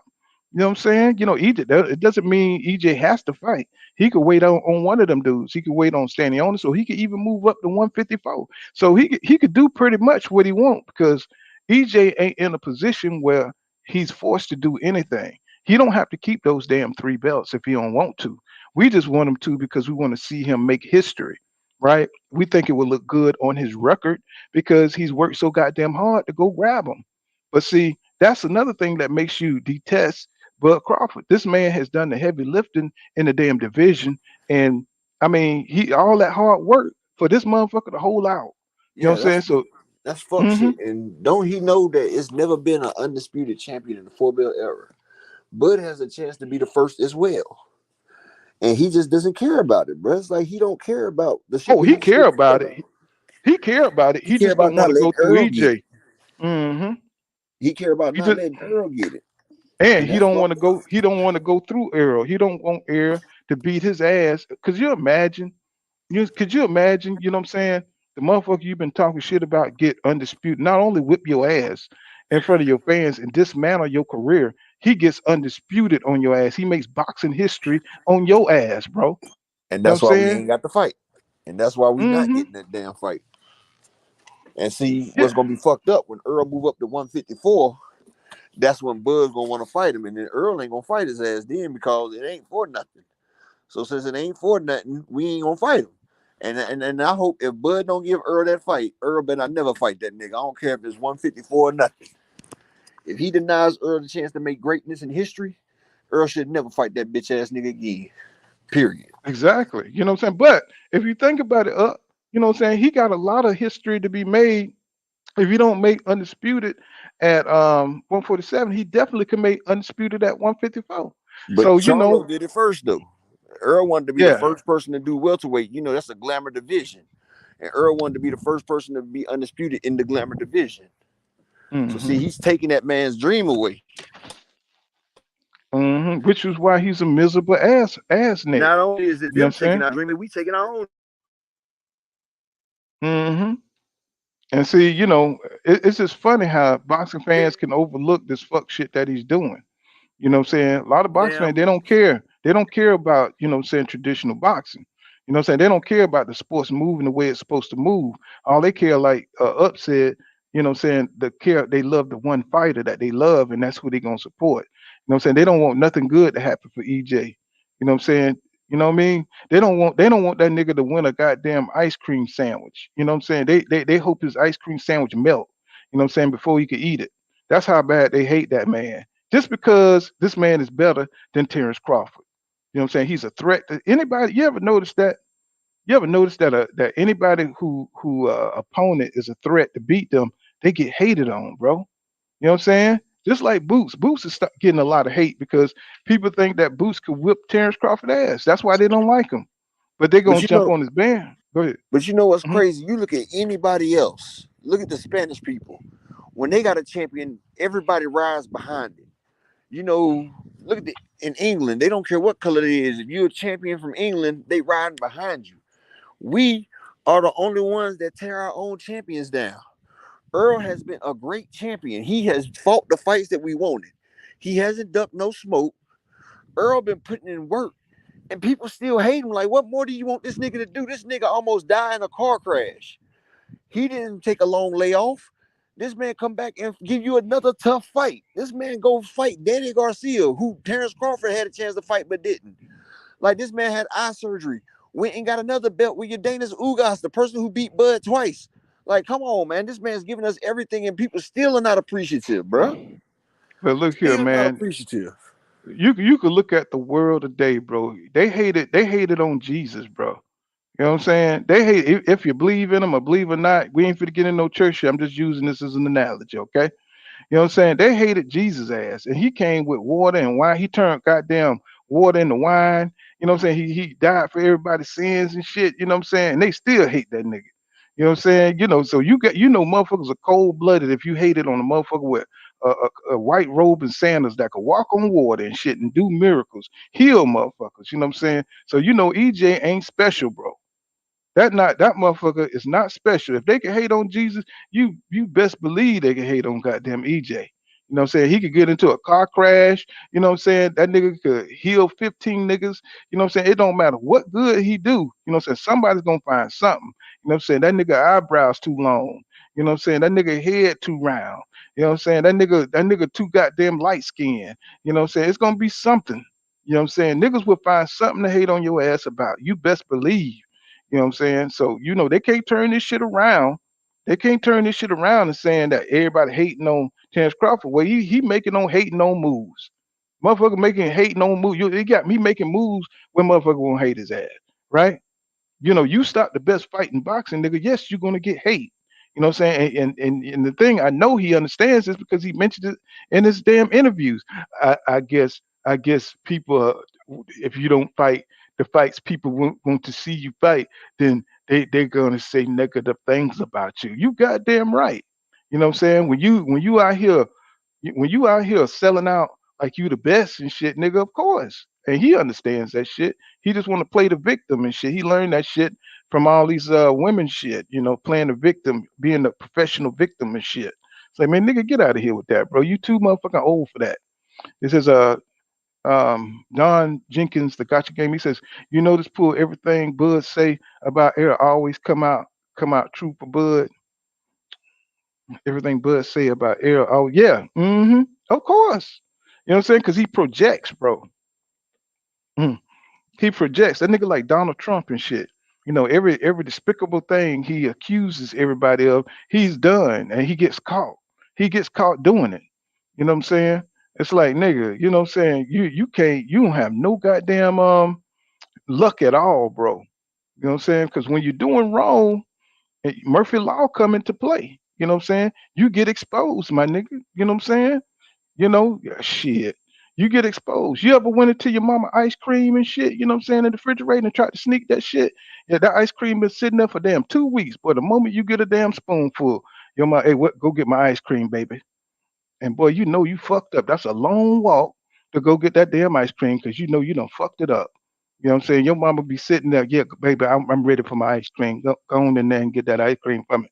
And you, boy, you be sitting there with tears. Boy, you be stressed like a motherfucker because she gonna see that scoop up out of that goddamn ice cream. She gonna tear your ass up. You know what I'm saying? But that's Murphy's law. You know what I'm saying? That's how it works. Soon as you do some fuck shit, it comes right back on you. You know what I'm saying? That's what Bud Crawford is experiencing. He think he's doing something great, but watch EJ come out on the other side even greater. You know what I'm saying? Inside Square Circle with King Judah says, he says, can't wait to see what EJ tweet. Can't wait to see what EJ tweet during that clown show. You know, if he get, we already know what he's gonna tweet because if he get knocked out, what he gonna say up? He gonna If he laugh get, his ass off, put his ass in no, the no, dirt. there it is, there it is. That's what I was waiting on. And Mills Lane says, he says Danny Duck, hello. He was mandatory and didn't press. His reporter did.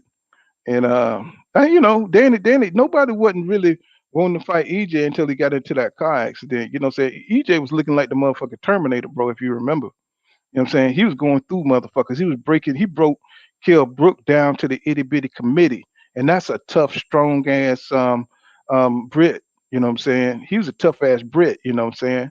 And he broke his ass down. You know, through attrition. You know what I'm saying? Them was like two predators going at it and shit. A super predator and a regular predator. And goddamn EJ went in there and ripped the spine out until that nigga broke down. You know what I'm saying? He had to give it up. He had to bow down. You know what I'm saying? He fucked him up so bad that he was never no more good. You know what I'm Talking saying? about The Kell nigga went, Brook, right? yeah. You know he the man down logo. That's Kell Brook right there on the man down logo. That's Mm-hmm. Kell Brook kneeling right there. That's Earl made that nigga a logo. Right. You know what I'm Earl beat saying? this nigga so bad and turned him into a damn logo. I mean, that was a tough ass fight. I would have to say, you know, if I had to pick, you know, between the Sean Porter and Kell Brook, I would say the Kell Brook win was better. And the reason why I say that because that was his first step up championship fight. And he You know made what I'm that saying? Sean Porter fight harder than it was because he could have fought Sean Porter a better way, but he wanted to give the fans what they wanted. Cause see, the fans were sitting there talking about, you know, Earl gonna try to use the outside on it. So Earl said, "Fuck it. If y'all want me to go on the inside and fight him, I'm gonna do it." See, Earl's a fan pleaser. He fights each person the way that they fight. Mikey's supposed to be such a high skilled guy, high IQ. Earl beat his ass with IQ. See, Earl gives us what we want, and we still like, man, it's no pleasing us, bro. He gives us the fights the way that we want it, and we still have problems. Mm-hmm. Damn. That's because fans are fickle, man. Even back in the gladiatorial days back in Rome, you know what I'm saying? They had to keep increasing the gore more and more because motherfuckers, in our core, you know what I'm saying, we love fuck shit, bro. You know what I'm saying? You know, they had to put man on lion. Now all of a sudden they got to put a man on two lions. You know what I'm saying? Now you got that man versus a damn gorilla. You know what I'm saying? Now we got to have, you know what I'm saying? So they just kept increasing that shit. You know what I'm saying? You know, man versus man, man versus two man. You know what I'm saying? So we Man we versus a love, raptor. You got man yeah, versus a velociraptor and shit now. Shit. yeah. So we love the excitement, you know what I'm saying, of battle, of seeing motherfuckers going at it. That's what sells, you know what I'm saying? Drama sells. You know, and Terrence Crawford ain't giving us no goddamn drama with this fight. The drama is all gone. But now, if this motherfucker turn around, if David Avenesian come around and find some shit from the land, where he from? Where he from? He from? Is he Greek or some shit? What is he? Yeah, he over there. He from over there. He over there, part of the Russian people. It's a different country, but it ain't part of Russia. But you know, he over there. Well, I don't know who the Russian guards are, but if you could get some power from the Russian guards and go in there and knock the fuck out of Terrence Crawford, you know what I'm saying? I'd be happy. You know what I'm saying? I'll Because be I happy hate. too. And I hope he don't in that rematch clause. I hope he don't honor it. I hope he just go ahead and go straight into a fight with Earl. Go in that bitch and turn Bazuzu on his ass and shit, and get demonic and shit, and just motherfucking just start whipping up on his ass like the Tasmanian devil and shit. We'd be like, boy, I'd be sitting back like when AJ got his ass knocked down by Andy Ruiz, nigga. I was tripping. You know what I'm saying? So Yeah, I was like, damn, boy, them motherfuckers going at it. See, so but if Bud loses this fight, he ain't gonna be the same. You might as well go ahead and retire. Yeah, Bud ain't gonna lose this shit though. Even though I would love it, he ain't gonna lose this shit. Well, that's why he took the fight. That's exactly why he took the fight, and that's exactly why he's not gonna get any credit for it. Because you know what I'm saying, the motherfucker, you know what I'm saying, he don't want to take no chances. That's why this fight is not gonna happen between him and Errol Spence Jr. Because he knows that's a huge risk. That's an incredible risk. If you never had no 50-50 fights your entire career, at the beginning of your career, in the middle of your career, why are you gonna have 50-50 a 50-50 fight at the end of your career? It don't make no sense. You know what I'm saying? Why would you take a risk now? Right? And You know what Earl I'm ain't saying? the one you want to jump off the porch with for your first one. Right. You know what I'm saying? He ain't used to going toe to toe like that. He did that with Gamboa, but Gamboa was a midget. You know what I'm saying? He was a midget moving up. You know what I'm saying? So yeah, your arms longer than him, you got the advantage. You know what I'm saying? Yeah, Bud will get straight in your ass. You know what I'm saying? But he ain't gonna do that against a motherfucker who's ready for him, somebody who can match him athletically. You know what I'm saying? And plus he's older too. Man, Bud, y'all better stop. You know what I'm saying? This is just common sense. You know what I'm saying? Real spill, Midwest boxing talk says, salute. He said dope content. He said I've been binge watching for a couple of days. Oh, I appreciate that, bro. You know what I'm saying? You welcome up, you know what I'm saying, to the panel if you want to say something, bro. You know what I'm saying? You know, I keep an open panel, you said, for the boxing fans who, you know what I'm saying, want to vent and get something out. You know what I'm saying? Let's see, Don Jenkins, the gotcha gamer. He says, like when he said Al Heyman don't want EJ to lose. Now, man, all those fucking narratives are just stupid. You know what I'm saying? It's just something to say, bro. Nobody ain't even listening to that shit no more. That shit played out, bro. And let's see, Jonathan Pydra says, he says exclusive. I already know Bud next excuse to avoid Spence. He says Pacquiao just came out saying he still wants to fight Bud and Spence. Now you know Bud going to try to get that instead. Shaking my head, he ain't going for that fight because you know if he loses to Pacquiao, you know what I'm saying, Pacquiao might have some shit up his sleeve. He gave Keith Thurman his first loss. You never know what the hell Pacquiao is on, bro. You know what I'm saying? He get in there, he turn up and shit, his old ass, turn up and beat shit out of Terrence Crawford. Guess what? Everybody gonna be like, oh, just like Keith Thurman. You know what I'm saying? That nigga lost 1,000 points, man, when he got beat by Manny Pacquiao. You know what I'm saying? And, you know, so Bud ain't gonna take nothing that's competitive. I'm just telling y'all right now, y'all need to look at Bud like he's Canelo. You know what I'm saying? Y'all look at Bud like he's Canelo because he's not going to take a risk of losing right now. You know what I'm saying? Manny Pacquiao is too good of a fighter, even at 40, you know what I'm saying, to take that risk. They want to see what he looked like first. You know what I'm saying? He's going to have to take a fight and he's going to have to look slow and old as fuck before Bud get in the ring with somebody like that. Somebody with a name, somebody with a punch, somebody with power, somebody with speed, somebody who could possibly knock him off that King of the Mountain bullshit that he owned. You know what I'm saying? Somebody who could pierce that fake ass facade that he got going on. Inside the Square Circle says what King Judah says, he said, I start confessing before I go. Get the air ice cream worked every time. He says, what's going on, Mr. AMG? He says facts about the Murphy Law. Yeah, man. You know what I'm saying? We've seen it happen in boxing too many times. You know what I'm saying? And let me see, second birth. Let me see, somebody fell out. What's good? What's good? What's going on? What's going on, John? What's happening?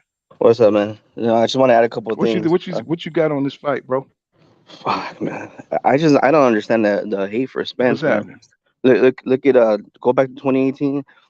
Spence and Bud have the same amount of fights. You going And in and out, bro. Can you hear him up? you hear me?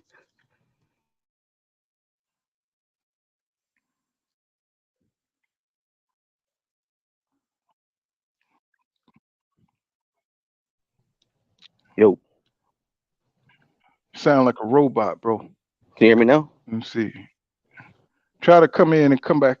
Go out and come back in. Maybe we can hear you. Yeah, go out and come back in. I'm gonna drop another link. There you go. Try to come back in.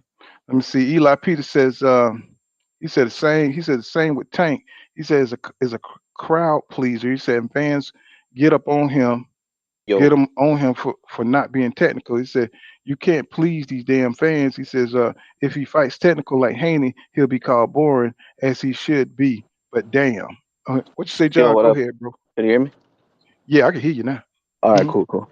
No, what I'm saying is, just let's just say you don't like Spence or Bud. Just look at the numbers. Like going back to 2018, Spence and Bud had the same amount of fights, and Spence had a car crash. Spence had eye surgery. How do Bud fans justify that? He has the same They amount don't. of fight as Spence dating back to 2018. Let's say, it's always the PBC excuse, fight someone else. He's just not fighting. Dude is just straight up not fighting anyone. You Yeah. know, Hmm. he's kind of comfortable with that whole aura of like, oh, he's a pound for pound. And I still don't understand how he's pound for pound and he hasn't proven anything. They're just basically basing it on possible scenarios. It's not they didn't get in there with Keith Thurman, hasn't got in there with Danny Garcia, got in there with one foot out the door Porter, got in there with the weight drain, end of his career, Kell Brooks. How? You know what I mean? It just doesn't make any sense to me. Check this out. I was on a different chat yesterday. I don't know what the channel was.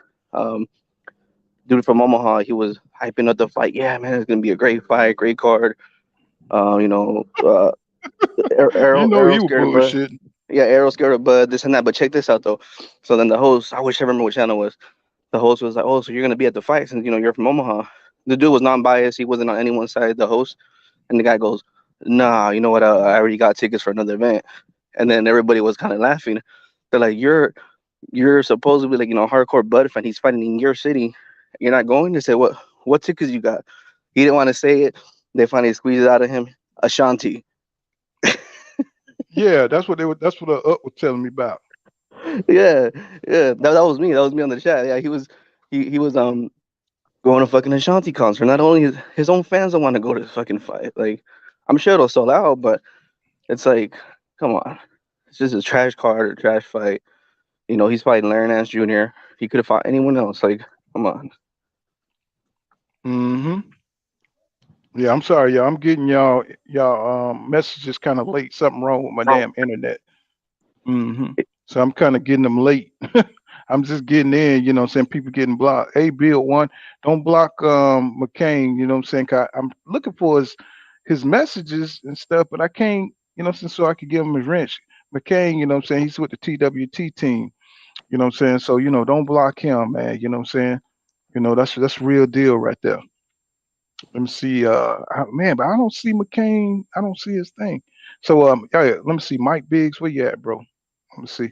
Y'all subscribe to Mike Biggs Boxing, man. If you like my content, you'll love the winning team content. You know what I'm saying? They got Ricky Williams. They got a great team over there with G5 and Just Do Boxing. You know what I'm saying? So y'all subscribe and check out those channels, man.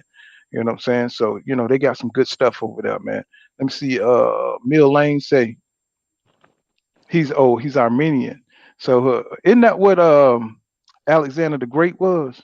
He was Armenian, right? Wasn't he Armenian? Up, I think Up took a break.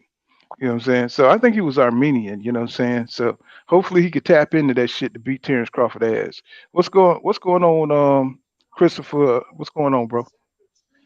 Chilling, man. Salute to you, Paul, in the chat. Hmm. Well, I just wanted to tap in, man, and ask this question, man.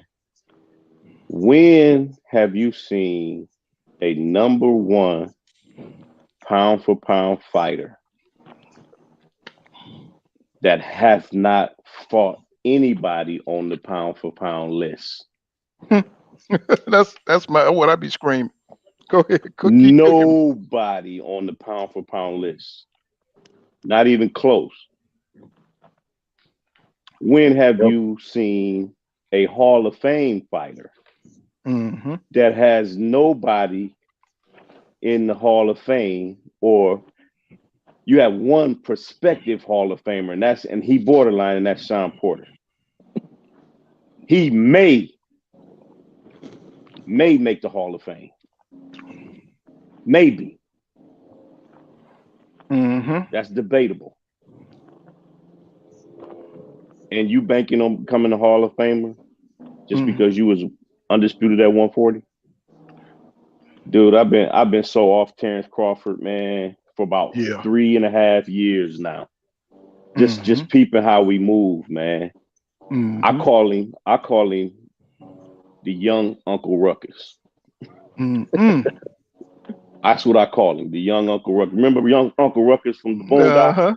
I call him the young Uncle one Ruckus, eye bro. bigger than the other. Yeah, the young Uncle Ruckus. He loved white folks, bro. Man, I mean, I'm sorry. I'm sorry, hey, bro. dude. Hey, we still fucked up, ain't we? We still fucked up, ain't we? Man. We messed up, bro. We messed up, man. Hey, but I just wanted to tap in, man. Just ask them 2 questions, man. How can you be a Hall of Famer? You have nobody in the Hall of Fame on your resume. That's true. Nobody. You know what I'm saying? How can you be the number 1 pound for pound fighter? You have no pound for pound fighters on your resume. I will admit Terrence Crawford is a talented fighter, but he has not proven it in the ring. He has not done it against elite level competition. Honestly, I reduce him to Boots level. He's a prospective great fighter. I can see it. I can see it, his talent in the ring. But unless that talent can hold up against elite level talent, then you're not a great fighter. Exactly. Until you can prove that, you're not a great fighter. You have great potential. Period. That's where Terrence Crawford is for me. He's nowhere on my pound for pound list. That's right. I can't continue to just leave him there and he ducking smoke.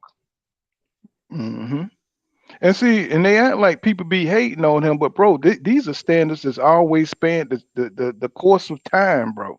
You know what I'm saying? Bro, there was no bigger Terrence Crawford fan than me. I remember when this fight was first being talked about, when he was first getting ready to move to the division. I was one of them people that was like, I don't know. I don't even know who to pick. I don't even want to pick nobody. I said, I just want to see the fight. But I don't want to see it right now. I want them to get everybody else out the way. Get everybody else out the way. They come together for Undisputed, and I'm just going to sit back and watch. That was my attitude.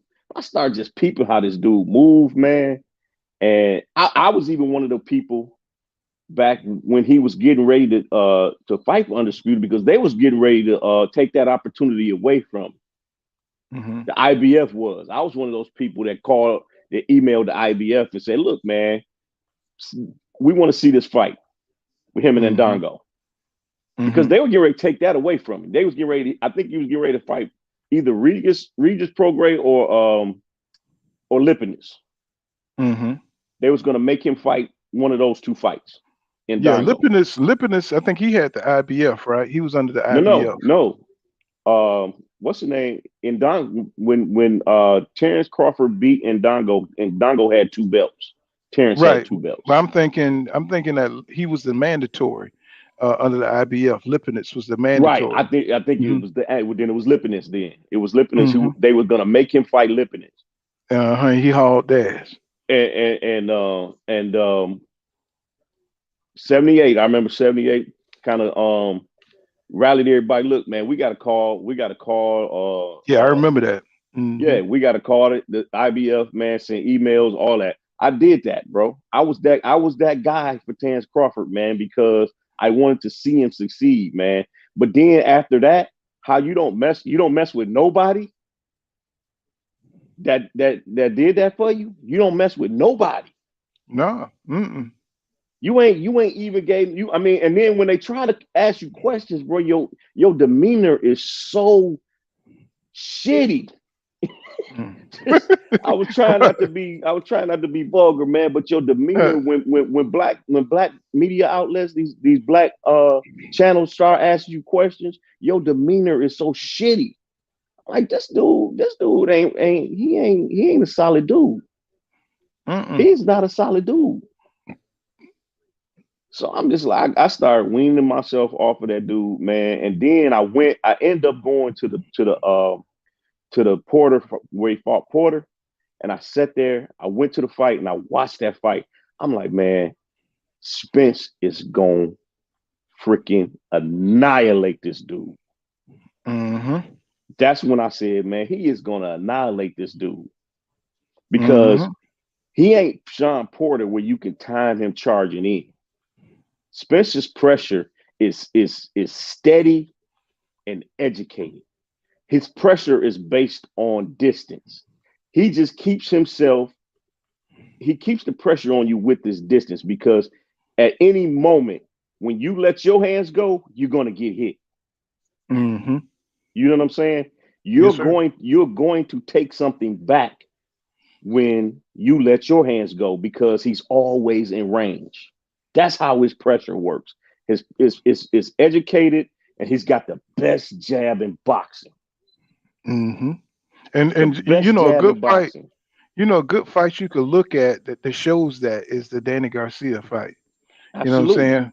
When he stood right there, so Danny Garcia felt the pressure to do something. So when he got ready to counter you, or if he wanted to lead, he's going to lead with the jab, or he's going to counter you. He's going to stand in there and put enough pressure, put enough feints on your ass, so you have to do something because you can't time him. You don't know what the hell he's going to do. Exactly. You can't time him coming in because he's already there. He stays where he wants to be. So it's not like you can time him coming in and get that flash knockdown.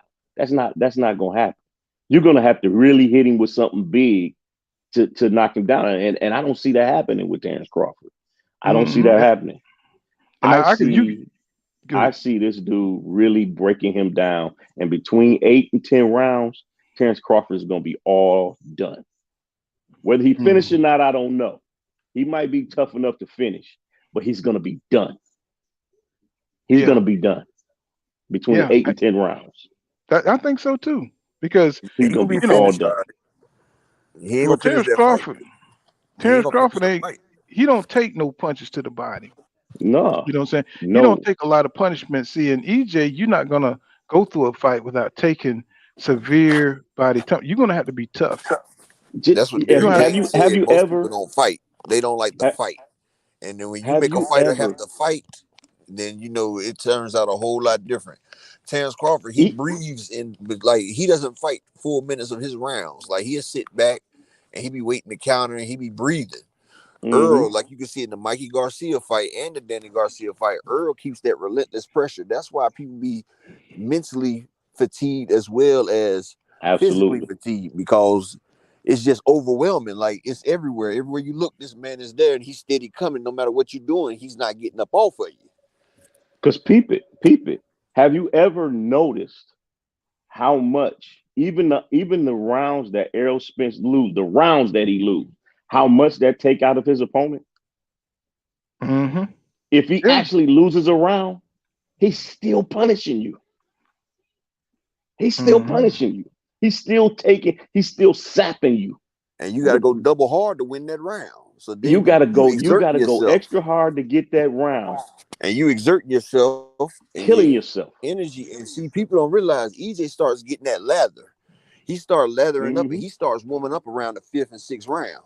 That's when he gets stronger. Cooking. Yeah, that's he when really he starts gets strong. cooking right there. You know, it's like a wheeled-on machine.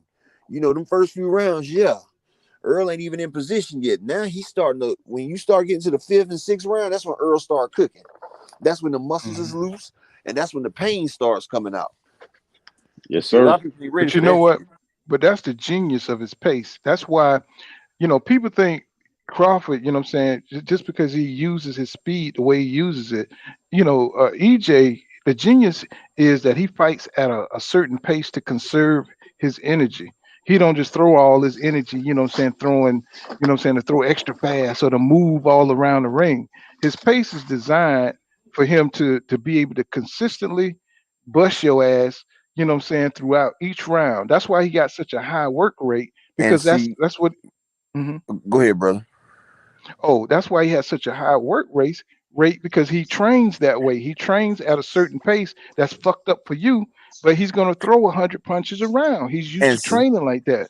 and see, Hmm. that's what fucks up his opponents because his opponents is not used to going at that pace. So if Hmm. you gonna win a round against Earl, you gonna have to go at that pace and you gonna have to exert yourself. Like that's like Hmm. when you Absolutely. running long distance. You got that man that's in front and he Absolutely. running the leg, he running his race. And now you trying to catch up with him. So you exerting all your damn energy to catch up with this man. And he hasn't even turned on the last bit. See, you Nope. far behind, so you got to turn up to catch up with him, and you using up all your energy and your stamina catching up with him, and he hasn't even turned on the jets yet. And that's how they be falling. They be sinking in a quicksand. Yes, sir. Yes, But sir. Sean Porter, It, he did it for that fight though. He trained well damn he 20 trained his tail rounds, off. He trained his tail off for that fight. 9 months. He trained his He tail trained off for that nine fight. months with 6 different coaches because they said fatigue makes cowards out of fighters. Out of anybody. That Yeah. I coach high school basketball, and that was one of the things that my coach used to say. He just said it would make fatigue makes cowards out of men. Period. You can't. Conditioning. You're not tough when you're tired. That's right. Conditioning. You're What's not going tough on, when you're Romley? tired. What's going on, Romley and Emily Jones? He says, "What's up, pool panel and chat?" He said we might get an upset tonight, and he comes back and says, he says, any truth on EJ versus Pac-Man rumors running around? And I don't know, bro. That's going to be something new to look into, but I really don't. You know what I'm saying? EJ ain't going to get much credit for that fight. You know what I'm saying? Maybe Salute through. Ramon and Emily. You know what I'm saying? It's not a big fight with my man being 47 years old. You know I what I'm mean, it's a saying? big money there. It's a big money fight, but Yeah, ain't, Yeah. yeah. ain't He Pacquiao gonna like get some money 44, out of it. 45? Like I think 45, I want I to think say. that's gonna be Bud's excuse to not fight Spence. He's gonna try to go out that Pacquiao fight for the money. Man, he ain't gonna get that Pacquiao fight before Spence. Spencer closed the door on that shit right there. Spencer I mean, take he already turned the shit down once. You know what I'm saying? When he had the fight in the bag, right? and And he tried to. Pacquiao see the numbers that this shit do today. He ain't gonna want no part of that shit. Hell no. Right. Nah. What did I say? Everything Bud touches turn to shit because he ain't right. You know what I'm saying? When you ain't right, bro, you know what I'm saying? Shit don't work out for you. You underhanded, you know what I'm saying? And the laws of the universe, you know what I'm saying? That you put out that negative energy, that shit gonna come back on you, bro. Ain't nothing gonna be you dig a ditch, you know what I'm saying? For your enemy, you better dig 2 ditches, bro. You know what I'm saying? Because you gonna fall in the other one, trying to dig a ditch for the dude you trying to bury. And that's what it is. You know what I'm saying? That's Real exactly what it is. Hmm? real talk, man. And I tell his people all the time. The reason why Terrence Crawford does not sell, and I kind of said it earlier, but his core fan base, the people that used to really support him, he done ignored them. He done ignored them. Us, people that look like him, he don't stay in touch with them.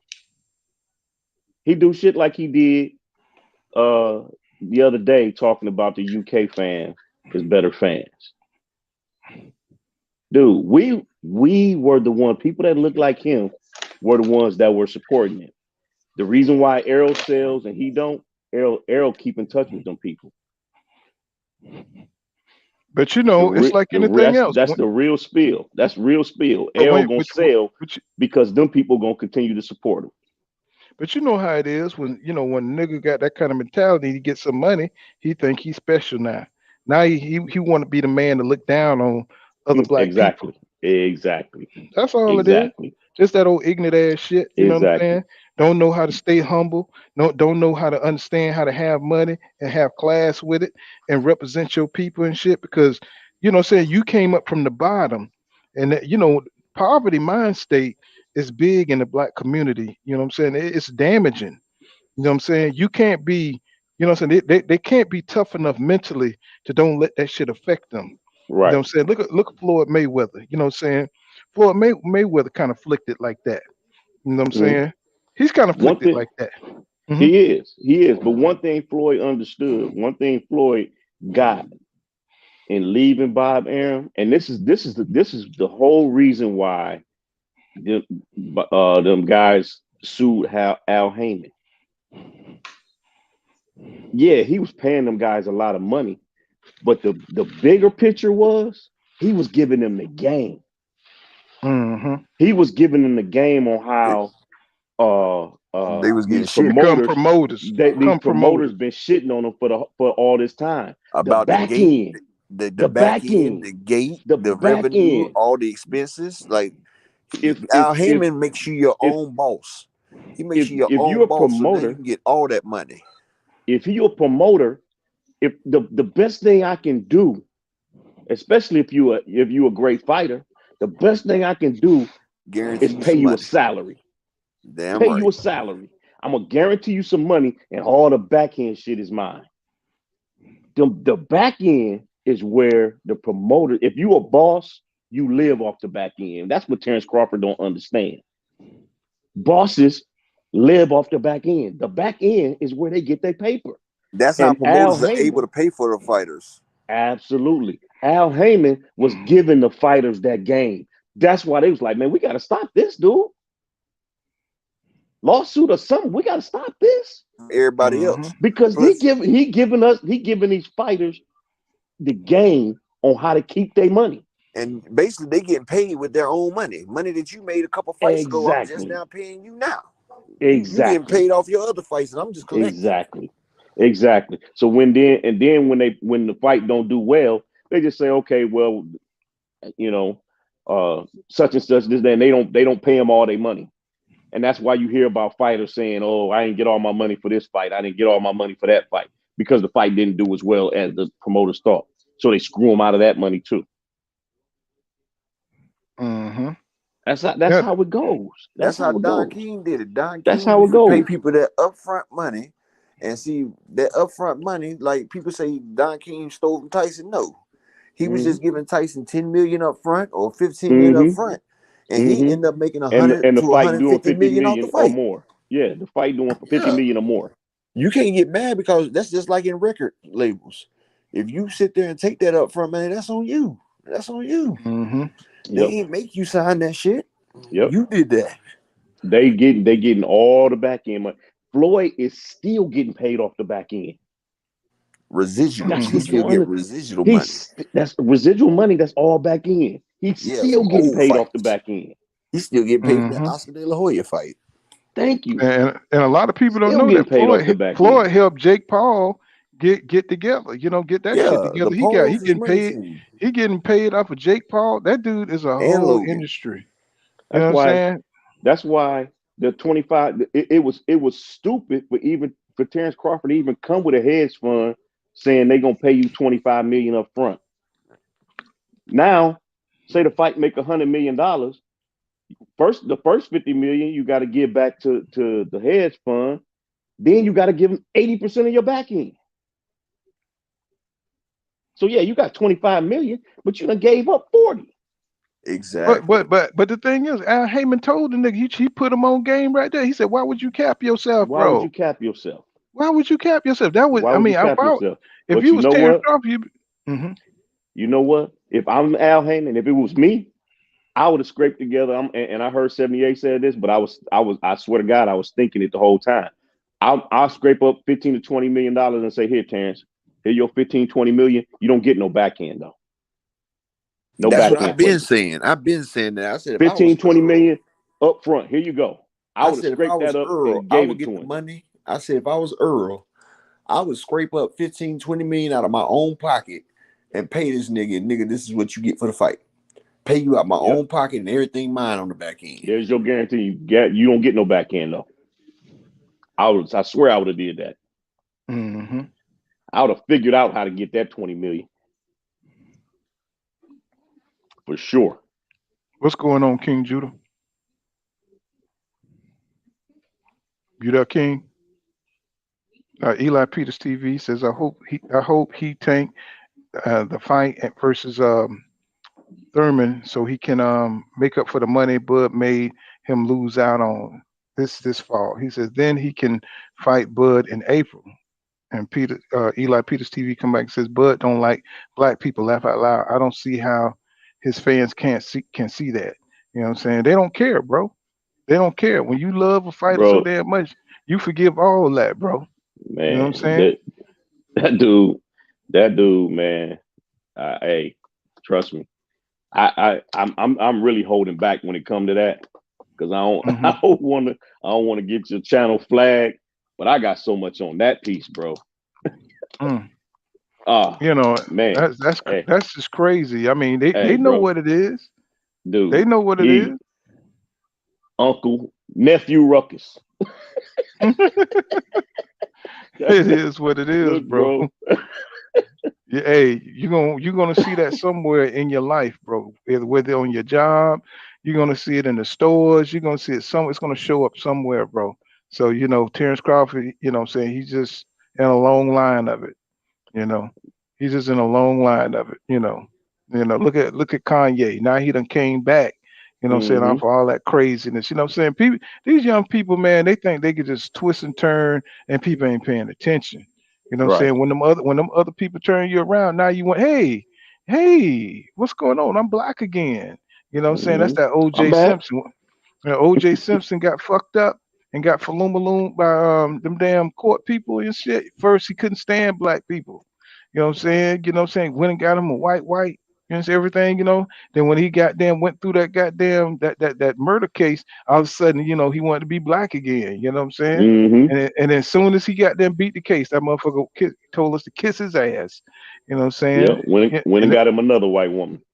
And then went in there and tried to steal his own shit. That's how these people do you. You love them so much, they throw your ass in jail for years and years for going to get your own shit. That's how they do niggas. Yeah. You getting your own shit, bro. But see, that's how they do you. They couldn't get him on a criminal trial, so they turned around and got him on a civil trial. Like if I beat the criminal trial, they coming. How you gonna get me on a civil trial? They said I was not guilty, and then they took everything from him. Okay, well you ain't going to jail, but we're gonna take all your damn money. That's crazy. But look how they doing Kanye. That nigga was a billionaire. They done broke. I know he got plenty of money, but look how they look at Adidas cancer. That nigga got cancer so smooth. You know what I'm saying? It shows you what they can do to you, bro. When they want you to fail. You know what I'm saying? This nigga he done lost millions of dollars, and he's still under lawsuits. So you know what I'm saying? So you can go out there and you can sell out all you want to, but as soon as you say the wrong thing, bro, you know what I'm saying? You black again, bro. You know what I'm saying? Oh, now he's talking about Jesus, and the nigga talking about all kind of shit about the secret societies and shit. And everybody think Kanye a goddamn genius and shit. No, he's a confused ass nigga. You know what I'm saying? That just went out there. He lucked up. Well, I ain't gonna say luck up. He do have musical talent, but that's what he should have stuck. Niggas be doing too much, man, when they trying to push the envelope and not knowing what the hell. Just like Tupac. Tupac was a great musician, but when you start trying to be a black civil leader and you don't know what the hell you're doing, go sit your ass down, getting in gang fights and shit. And you know what I'm saying? That's not a way to lead, bro. You know what I'm saying? Do what you know how to do. Do what's right. You know what I'm saying? That's all you have to do. Be true to yourself. Stop trying to you know what I'm saying, influence people on some fuck shit, man. People could look at you, you know what I'm saying, see what you all about, bro. You know what I'm saying? You can't fake the funk with black people. We can see through all that. Oh yeah. You know what I'm saying? Oh yeah. I mean, you can look at that nigga eyes and tell he confused and shit. He says, nigga, just be talking. Yeah. You know what I'm saying? Let me see. Andre Smith says, he said, try not to give black fighters no money and look what happened to that. Right. You know what I'm saying? Let's see. He said that holy boy says after 10 years of repeat showing of the fight, he said he would be kicking himself in the ass for not getting the back end money. You know what I'm saying? It ain't the back end money, bro. He can't be that damn dumb. What it is he wanted to keep his eyes for Christmas because goddamn EJ, he wasn't gonna be in no shape to spend time with his family. Because he wouldn't have went through that fight, he would have been spending all that time in recuperation. You know what I'm saying? And EJ, I'm pretty sure he's been frustrated, you know what I'm saying, listening to all that gay talk listen to all that bullshit all them years, he gonna take that shit out on Bud if they ever get in the ring. But Yeah. Bud gonna make sure that don't happen. He's gonna make sure that don't happen. The only What's thing I going on? concern with Errol, man, is I think sometimes that Bud is stalling it out to make it harder for Errol to make the weight. Mm-hmm. You know, that's the only thing I concern myself with, man. Is he gonna be just totally drained making that weight come when and if the fight do happen? Well, you know, Bud said that was his plan. I'm sorry. Hello, everybody. What's going on? I didn't hear that. When he say that? You know, when he had that when Earl had that red jumpsuit on in the backstage of the Maurice Hooker fight, he said, "When I stop him, they're gonna say he was too big for the weight, and I waited him out till he was too big for the weight." Stop who? Stop who? Better me. Okay. Better me. Wait. Ooh. He's like, What's going on? What's going on, DJ? Peace, y'all. He owed that man $1 million.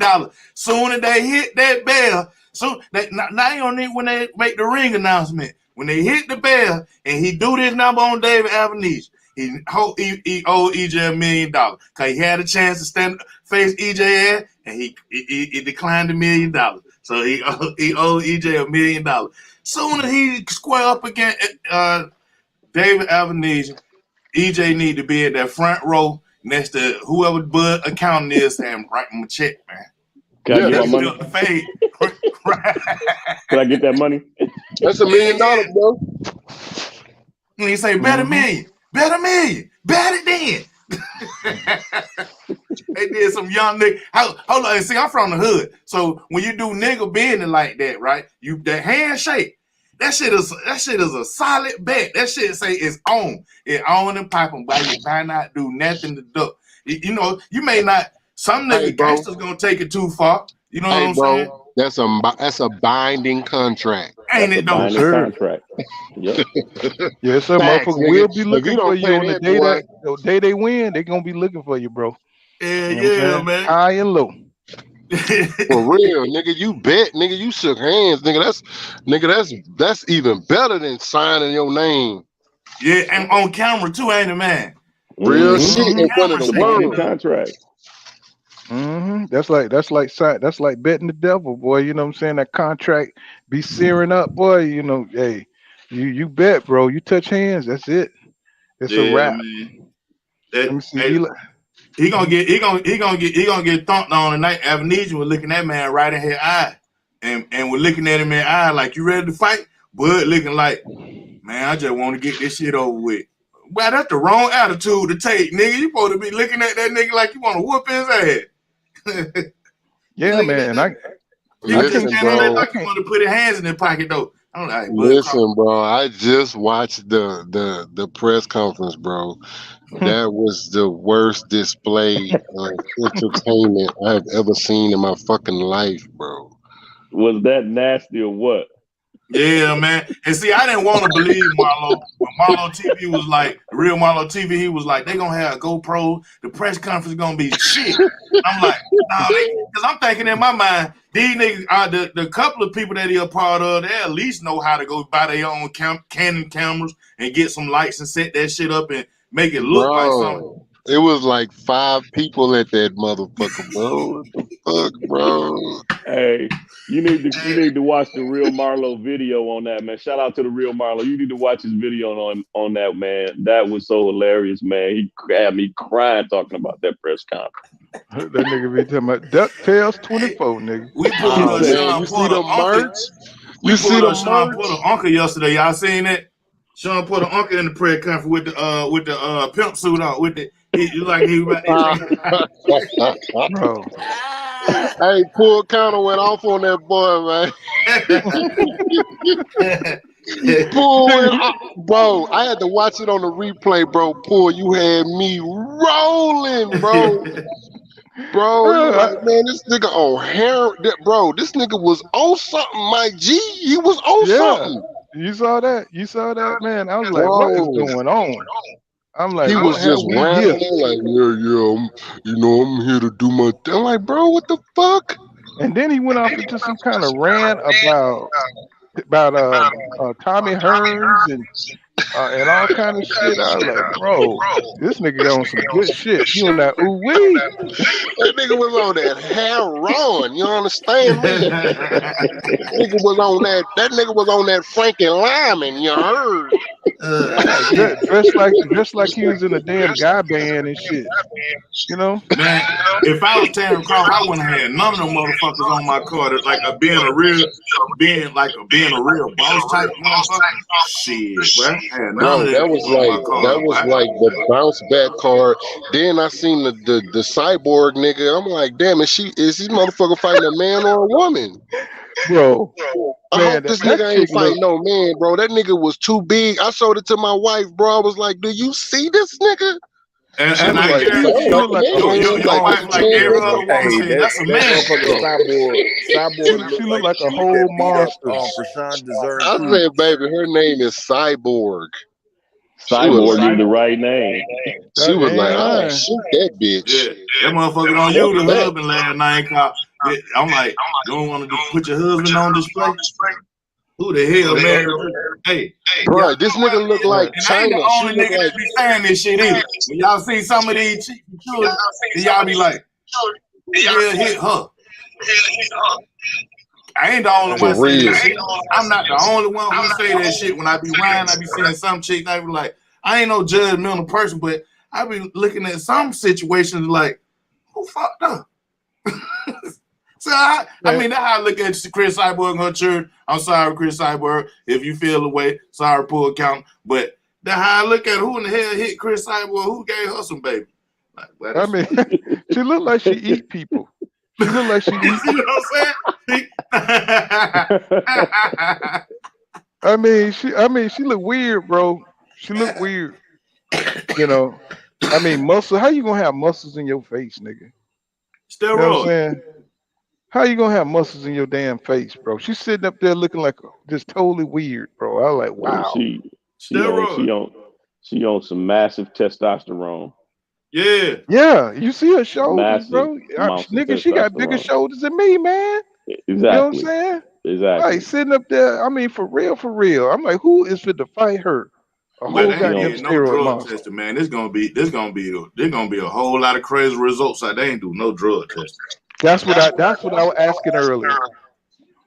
And see, this is a test for Terrence Crawford because he probably juicing too.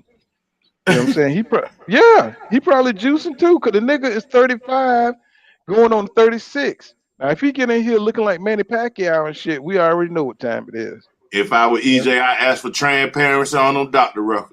Soon when the fight over with, you go and they test you and make sure everything. I need transparency on their blood work, Jack. You need to make sure you were good, bro. I ain't lying. We pulling hair. You know what Yeah. I'm saying? We pulling everything, bro. We taking blood samples.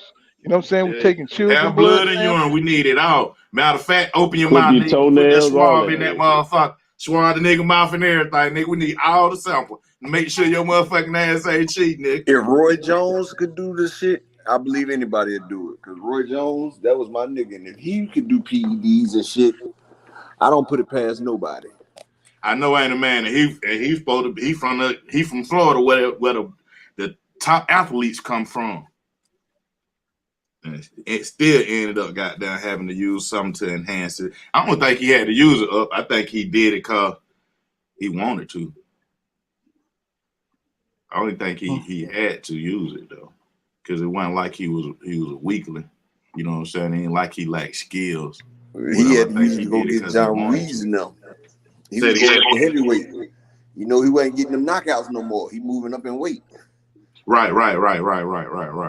And I think that's what I mean by he wanted to. Like, you really don't need to have possess that certain power to knock them big dudes out. You faster than them. You know what I'm saying? You can beat them 12 rounds. You know what I'm saying? You can always beat them dudes 12 rounds. You understand the power. You understand their tempo. You don't need that shit. You know what I'm saying? You can beat them niggas 12 rounds.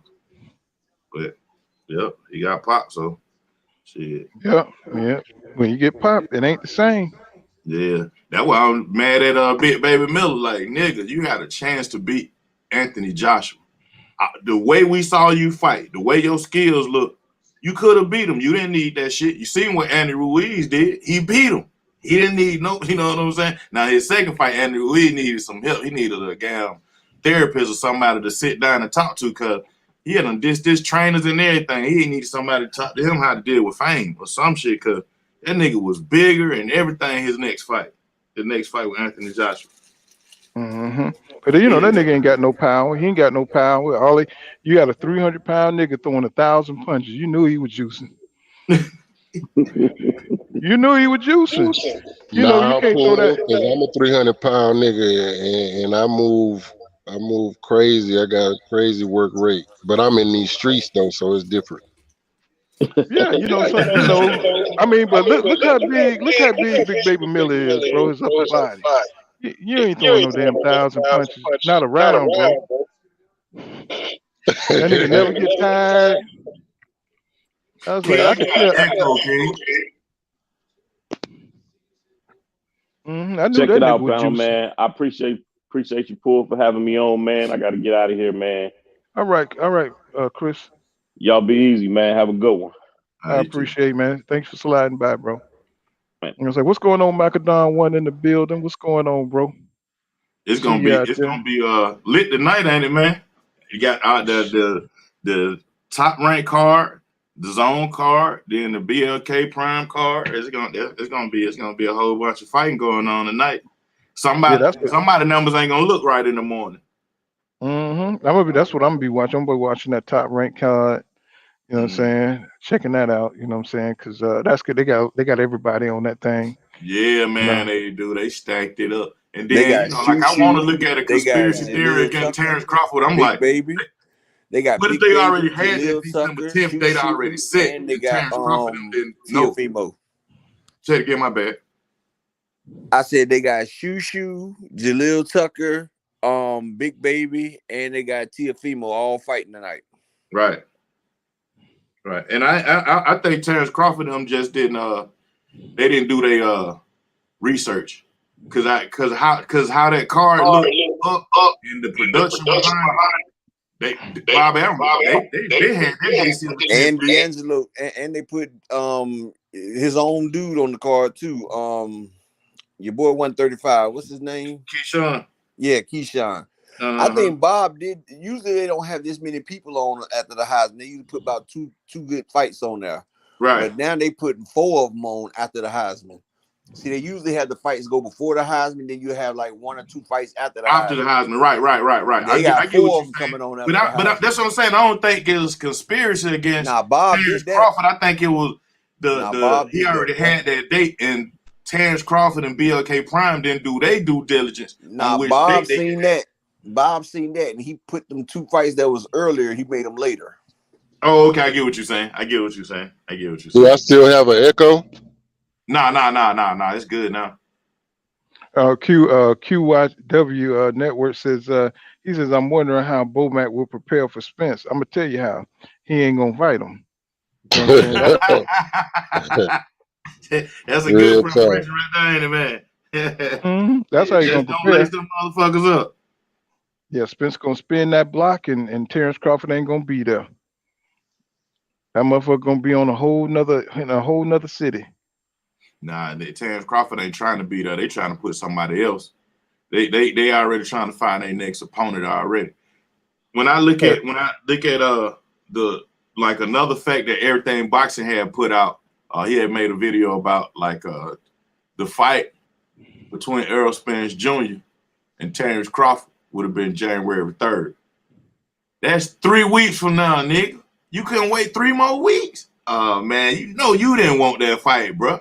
Like, okay, they say the fight next year. When I hear next year pull counter, upper echelon king, I was thinking next year they did negotiate it so it could be kind of warm outside. A lot of people come outside. Everybody could, you know what I'm saying, gonna spend some money and shit. You know, that's what I'm thinking in my mind about next year, because I'm thinking about the capital and stuff.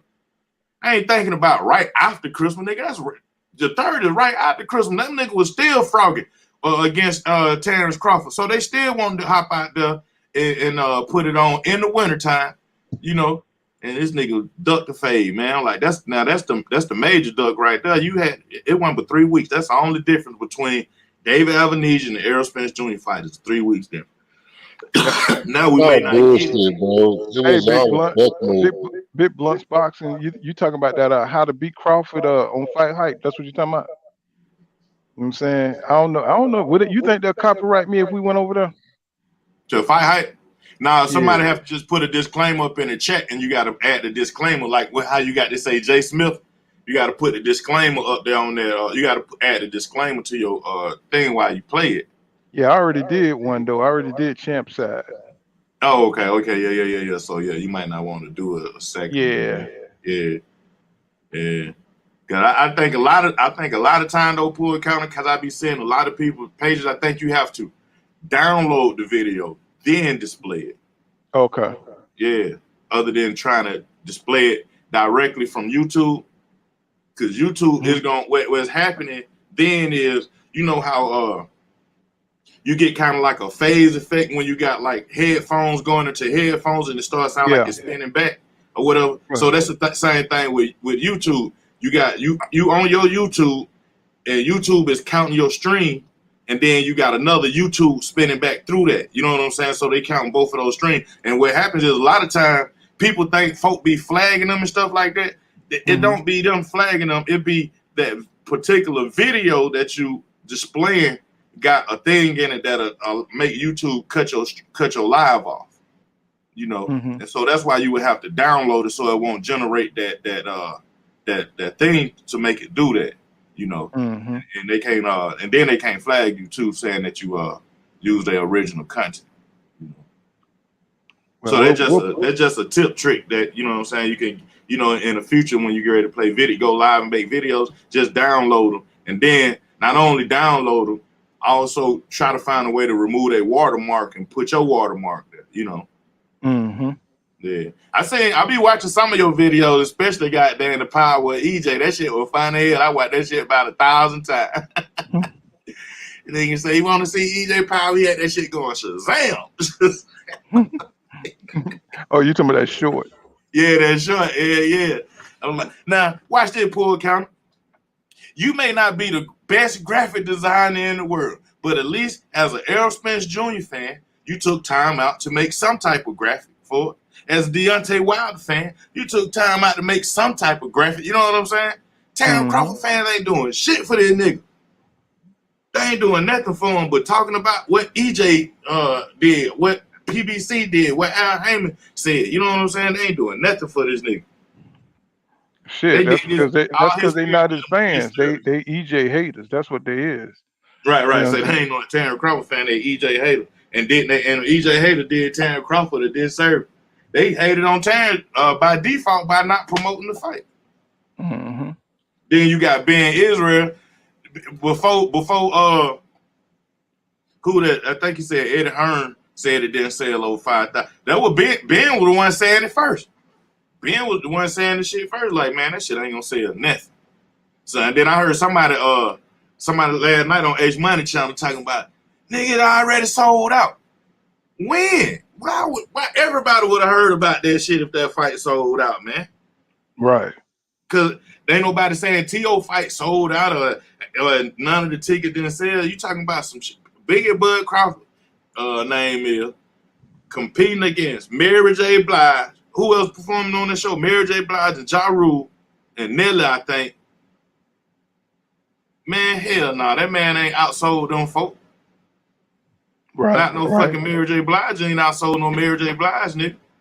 Every nigga in Omaha, old lady told them they going to Mary J. Blige, fuck a boxing match. They going to see Mary J, nigga. They want to see Nelly. They ain't trying to see no fucking Terry Crawford. But we'll see though, cause I don't want to be no hater to the Omaha fan, to the Terrence Crawford fan. I don't want to be no hater. That nigga just hating on Bud. Now I don't want to be no hater. We'll see if he can outsell Mary J. Blige, nigga. What's good? You all right? What's going on, Lazy Lefty OG? What's happening, bro? What's up, man? What y'all talking about that tweet that Coach Red put out last night? What about Eddie Hearn? No, about black people said that don't support Bud. It'd be the black people be the biggest haters or something. Oh no, I'm talking about me. Now I'm talking about me. I said Nick. I ain't even know about the tweet, but that's how we say shit like that because a nigga hear what I'm saying and feel like I'm hating on Bud. But I ain't hating on Bud. I'm just comparing Bud Crawford. We in the same place. We go like you take your girl to Vegas, right? You going to Vegas because you want to see a fight. That's a lot of time that what nigga go to Vegas for. But you ain't telling your girl that you going to Vegas because you want to see a fight.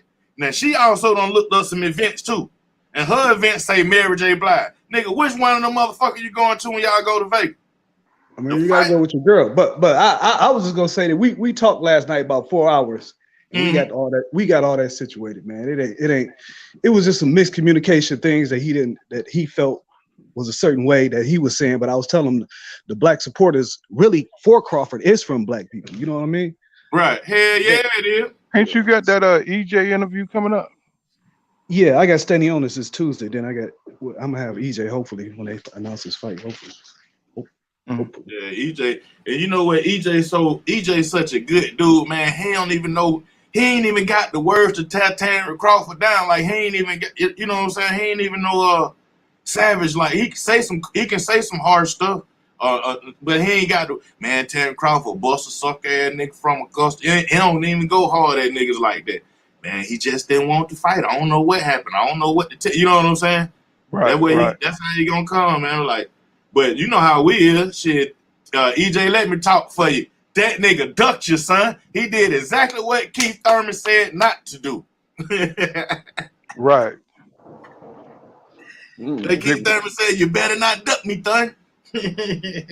According to them, they gonna try to get the fight made next. With Keith and Errol?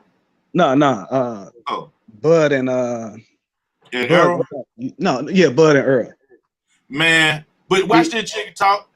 I mean, he was just he was look. I still told him I still feel like Bud didn't want to fight, but he was saying some stuff that was like, you know, this was happening and that was happening, this is that. But you know, like I said, man, all we want to do is see the fight. We don't hate Bud. You know, I told you, I don't care who wins. I just want to see the goddamn fight. You know what I mean? Yeah. You know, pretty much, you know what I'm saying? But see, you don't want to go through all this bullshit, bro. You know what I'm saying? Everybody been able to make damn fights, the big fights in history, you know what I'm saying? I ain't talking about the ones that fell through. This is a fight that can be made. Now that he's not with Top Rank, you know what I'm saying? We don't want to hear all this confusion and all this misinformation. All we want to see him is sign a contract, fuck all that being fair shit, win one. If he gets a damn rematch or he win, he becomes the man. You know what I'm saying? That's all it is, bro. Exactly, and that's you what I told him. Like you got Ryan and Tank and Ryan making a big fight. Then you got these white boys, Usyk and Bivol. They about to make big fight. I was telling him like, man, we need our big fight too. We need the big fight for us, and that's Earl and that's Bud. You know, we that's our big fight. We don't give a fuck with nobody else. You know, care about that damn fight. Any other people? We want to see our big fight. Right. You know, this is our motherfucking Tommy Hearns versus Marvin Hagler. This is our shit right here. You know what I'm saying? All these motherfuckers all following up this rabbit hole bullshit. You know what I'm saying? All this misinformation and dumbass shit. You know, nobody gonna care about that, bro. What we care about is motherfucker being the baddest man in the land, going for greatness. You know what I'm saying? Don't say you the damn pound for pound number one, and then when you get to the motherfucking fight, there's a motherfucking bunch of problems. You know what I'm saying? I don't give a fuck what he talking about. I don't give a fuck what his fans talking about. I don't give a shit. You know what I'm saying? You get in there and you sign that goddamn contract because you've been selling out for fucking 5 years. You know what I'm saying? It's the pressure is on you, nigga, because you the one saying this man duck. You calling this man gay and all kind of dumbass shit. Nobody ain't tell you to say that shit. You know what I'm saying? That came out of your mouth. Nobody made it personal but you. You know what I'm saying? You made the shit personal, my nigga. Ain't got nothing to do with disliking you. It's about you backing up and standing on what the fuck you talking about. Right? So nobody don't hate no fan base. Your fan base seeing the fuck shit you doing and they trying to cover for you. That's the problem, bro. You know what I'm saying? That's the problem. They cover for every fuck shit this move this nigga make. The nigga ain't fought none of the top goddamn competition at the damn division. So what the fuck you talking about? Right? So you can't cover for that, nigga. Shut the fuck up. You know what I'm saying? Nobody want to hear that bullshit. We got a goddamn number one pound for pound fighter who ain't fought nobody top in the goddamn division. Right? And this man got 3 motherfucking belts and he's trying to fight you, and these motherfuckers making up excuses. Nigga, that never in boxing has that happened. Never. So what's so special about this dude? What's so special about this dude that he can do what the fuck he want to do? You know what I'm saying? That everybody is cool with that. I You know asked what him I'm that. saying? I asked him that last night too. I was like, why is y'all like so? Y'all seem to be the one person that can't nobody that Heyman can't make a fight with. He could make it with Pacquiao and all that. I went through the list. I was like, why is it y'all that y'all can be the one person that he seen and can't make a fight with? Yeah, I mean, basically what he's saying. I mean, like I like Red a lot. He's a cool dude. He like one of the realest over there at the camp. And basically he said they gonna do whatever they can to make the fight after this fight. That's basically what he told me. There was a lot of things going on that the fans don't understand this and that. But after this fight, they definitely trying to make it. And how the man gonna have it two ways? You want to fight this man so goddamn bad, but you didn't goddamn get in the ring with him. You didn't sign a contract. You wanted to fight him so bad you went and fought David Avenesian, right? That don't make no damn sense. It shouldn't have been no other fights to be made but Errol Spence Jr. with all the shit you talk. And then you're not trying to hold this man accountable for that shit. You know what I'm saying? So nobody's trying to hear that bullshit out there, bro. You know what I'm saying? That this man is something that he's not. He's showing you he didn't go fight the PBC fighters back when he was with Top Rank. That's too long to go, man, without fighting the top goddamn fighter at 147. I mean, that don't make no damn sense. Yeah, You know what I'm and saying? then Big That Bo don't Mac make talking about he don't know who he is. I ain't even know who he was, but he a tough fight, nigga. How you ain't know who he was and he a tough fight? The fight you kind of down, man. You as a trainer, listen to this. Listen to this shit. Listen to this shit. This man is at 147. You know what I'm saying? And here's this motherfucker talking about he's a 3-division champion, undisputed. Man, nobody wants to hear that bullshit no more, bro. You're not a boxing fan. You're not a motherfucking boxing fan. You still talking about this propaganda bullshit. This is real boxing talk, bro. Nobody gives a fuck about his goddamn undisputed record at 140. You know what I'm saying? We know he did that shit. You know what I'm saying? What you want? You want him to bring that undisputed 140 undisputed title up to 147, and this nigga haven't done shit? What the fuck are you talking about? Man, get this nigga up out of here, man. and Nobody want to hear that bullshit. and all his fights at 47 won top 5. They all been like they top 20, top 15, some shit like that. Kell Brook wasn't up there with no rank. Sean Porter ass was out the door. His rank had done dropped all the way down to like 6 or 7 after he lost to EJ. That shit went all the way down. As a matter of fact, I want to say it went back to 8. I think Jerron Ennis went above Sean Porter. Come on, man. I'm letting you motherfucking trolls know that don't come here with that propaganda shit, because nobody want to re-argue that dumbass shit. You know this nigga haven't fought the top in the division. So don't come in here with that propaganda shit. You can come in here and talk some boxing, but you don't come in here with that propaganda shit, because we done been through it too often. This is like the Floyd Mayweather, Manny Pacquiao arguments. Nobody wants to hear the propaganda shit no more. This is real hardcore boxing talk. So everybody knows the history. Everybody knows what's up. You can go back to your motherfucking channel and talk all the shit you want, but I won't see it because I won't go to your fucking channel. Fuck your channel. Okay? You know what I'm saying? I don't care if you're a Bud fan, but don't come in here with that bullshit, bro. You know what I'm saying? It ain't personal, but don't come in here with that dumbass shit. You can love Bud. You know what I'm saying? I was a Bud fan until I seen how this nigga was moving. You know what I'm saying? Right. And if you moving like a fake ass nigga, I'm gonna treat you like a fake ass nigga. And that's what it is. It's a way to defend. It's a way to defend. Listen, man, look at my face. I try my best to defend this nigga, man. Every day I try. It's a way to defend him, man. Maybe you can just throw some hypotheticals out there like this. Well, maybe as a man he wanted to stand on his own. Well, maybe he thought, you know what I'm saying, that he was making the right decision. It's the other way.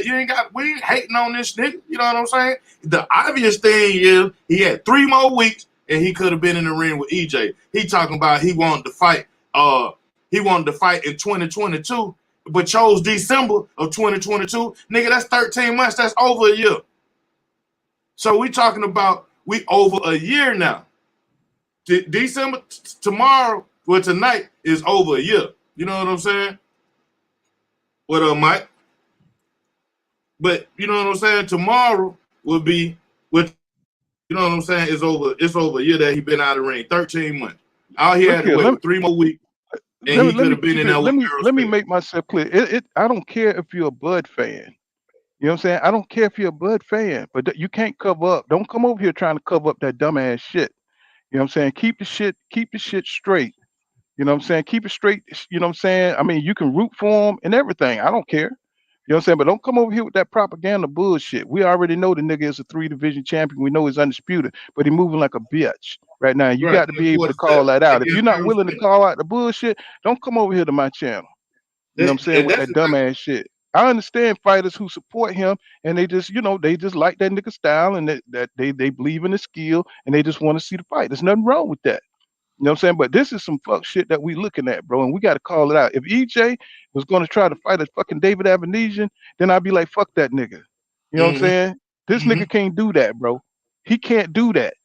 You know what I'm saying? If he went trying to fight some old fuck ass fight, I'd be like, no, man, what the fuck are you doing, bro? You know what I'm saying? I would be the first to call it out. But y'all niggas, y'all so far up goddamn Bud Crawford ass hole, you know what I'm saying? Y'all just love the funky draws so goddamn bad, you know what I'm saying, that you can't see straight. You know what I'm saying? So, go to somebody else's channel with that bullshit. Just keep it real over here and you'll be cool. You know what I'm saying? I don't want to hear all that propaganda bullshit. You know what I'm saying? Right. We into boxing too deep for that. Keep it real, Right. bro.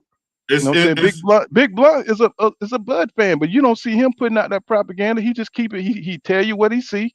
You know what I'm saying? And he stays up on everything. So you know what I'm saying? It's not about being a Bud fan over here. You know what I'm saying? I see a lot of people haven't been back, but you know what I'm saying? It is what it is. As long as you know your boxing, as long as you keep it real, then it's all good. You know what I'm saying? Some propaganda I'll let go.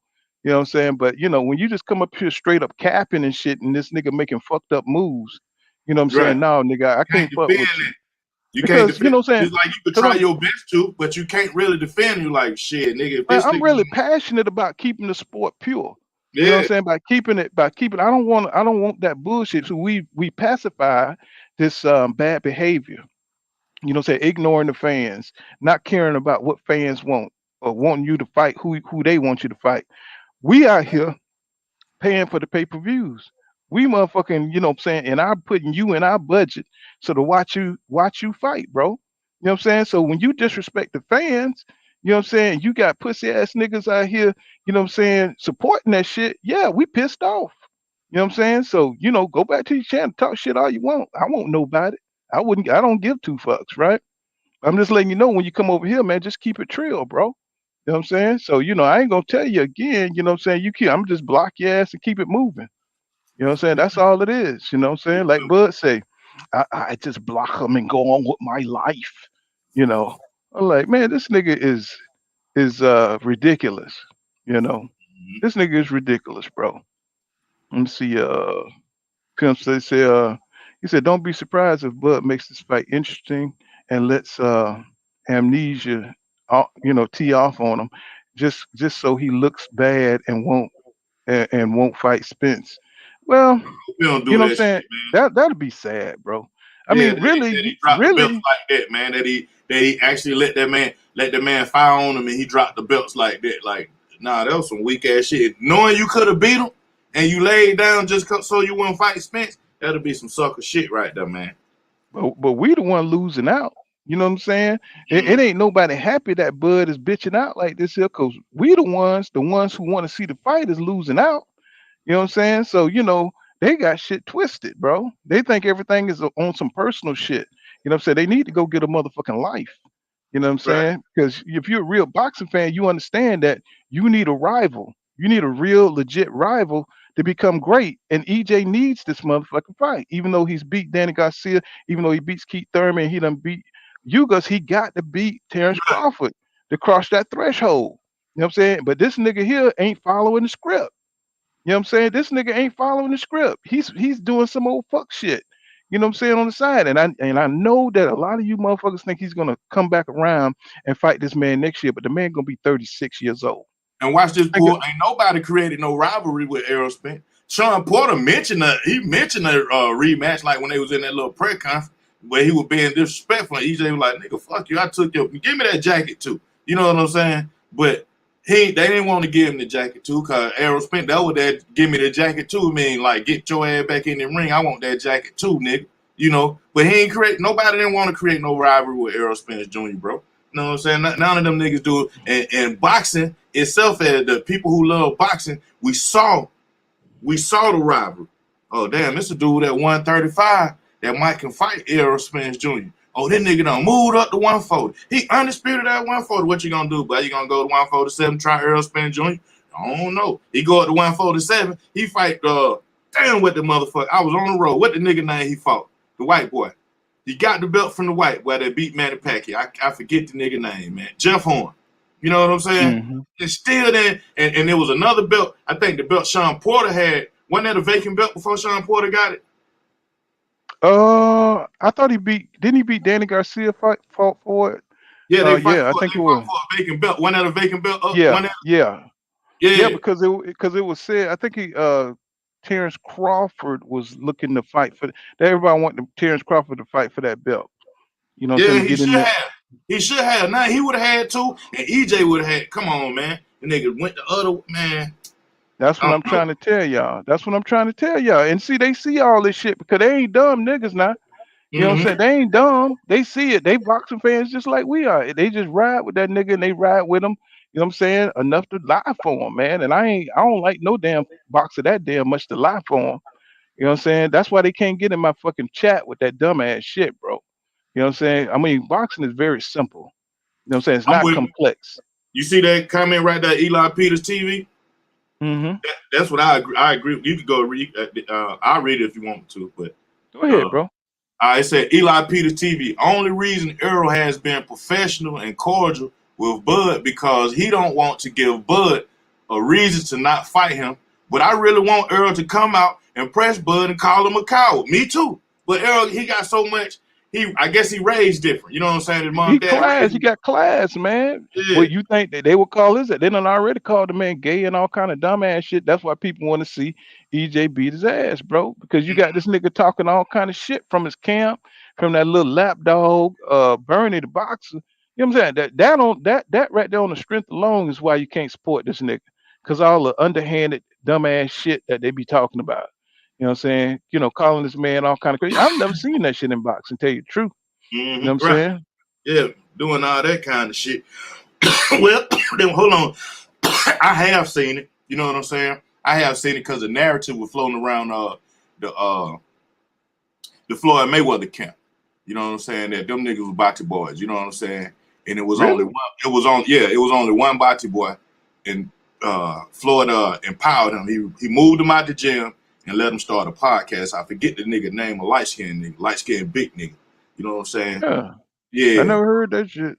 Yeah, I forget the nigga name, man. The nigga podcast ended up getting big. It was him. It was him when the podcast first started popping off. I wish somebody in the chat knew I was talking. I forget the big light-skinned nigga name, man. But anyway, yeah, he ended up being a bocce boy, man. And you know what I'm saying? He come out on his show. And Floyd was on the show like, man, you still my nigga. You know what I'm saying? We don't get no bigger type shit. You know what I'm saying? Because the dude was like, he didn't have a place in boxing because of his lifestyle and shit. You know what I'm saying? Man, it's plenty of gay niggas can knock your ass out, bro. You know what I'm saying? They ain't got nothing to do with their asshole. Right. You know what I'm saying? Mm-hmm. You know, I'm gonna think of it in this. I'm gonna think of it in a minute. It's a dude back. I think his name was Kid Gallahan or some shit like that. I gotta go back and remember. Kid Gallahan, you know what I'm saying? He was a gay dude. And this shit was like back in the fucking 50s, I believe, or 60s. I think he was like a middleweight. Kid Galahad. And he was fighting this other dude. I forgot, man. I gotta go back and look that shit up. And he beat the dude to death in the ring because the dude called him gay. And he was gay. You know what I'm saying? But it was, you know how the stigma was back then. You know what I'm saying? Yeah. You couldn't be a gay motherfucker back then. Motherfucker was on some serious shit. You know what I'm saying? You might as well be black in goddamn Alabama, nigga, in 1931. And shit, motherfucker call you gay back then. So, you know, motherfucker got destroyed. I forgot what that Griffin, something like that. Griffin versus Kid Galahad or some shit. Beat his ass to death, bro, in the ring. You know what I'm saying? On some emotional shit. And the nigga was gay. You know what I'm saying? So gay people can fight, bro. They still niggas. So you know what I'm saying? I ain't saying that you go support that shit, but you know what I'm saying? When you fight one of them motherfuckers, you better come for real, like you fighting anybody else. You know what I'm saying? Or you gonna end up with you gonna get beat up and you gonna get your ass tore up. You know what I'm saying? You don't want that. You do not want that. You know what I'm saying? But shit, y'all, we done been on for five. Man, I came on at 9 o'clock this morning. You know what I'm saying? I'm gonna leave it right there. You know what I'm saying? My wife's looking at me all crazy. You know what I'm saying? And you know what I'm saying? But we'll probably be back on for the fight tonight. You know what I'm saying? I'm gonna watch that top rank card. You know what I'm saying? Let me see if I can work my way out the doghouse. You know what I'm saying? Cause I've been on boxing all goddamn morning. You know what I'm saying? And now it's goddamn 3:30 in the afternoon. Goddamn. But I appreciate everybody sliding through, especially DJ Charm. I love when he come up here. You know what I'm saying? He make the podcast just flow just a little bit easier after I've been running my mouth all goddamn morning. You know what I'm saying? I appreciate Oh man, Von appreciate you Bradley. for letting me up, Oh man, of course. You know what I'm saying? You family, bro. And Brian Bradley, you know what I'm saying? Don Jenkins, the gotcha gamer, you know what I'm saying? That holy boy. You know what I'm saying? Upper echelon. You know what I'm saying? I appreciate everybody. Mike, Big Mike, Real Talk TV, Eli Peterson, you know what I'm saying? And this guy, QYW Network. We got to remember him. You know what I'm saying? I'm gonna see if he got a channel. You know what I'm saying? Big Blunts and Boxing. I know who he is. You know what I'm saying? Always supporting the channel. And let's see, just Joe, just underscore Joe King underscore King and Game Time NP, you know what I'm saying? Brandon Smith, Jay Smith, you know what I'm saying? Film Study, of course, who's a pillar of Pull Counter Boxing, you know what I'm saying? Keeping it trill, you know what I'm saying? Mike Biggs Boxing, you know what I'm saying? On the winning team, y'all make sure y'all subscribe to him. Check him out, Macadon One, you know what I'm saying? Another soldier, you know what I'm saying? Had to come up with a name for my 300, man, my great 300, man. Warriors up in here, man. Be talking real shit. And make y'all sure y'all subscribe to Chicken Talk, man. You know what I'm saying? You know what I'm saying? He had those great interviews, man. He's got a tank interview y'all got to check out on his own strength.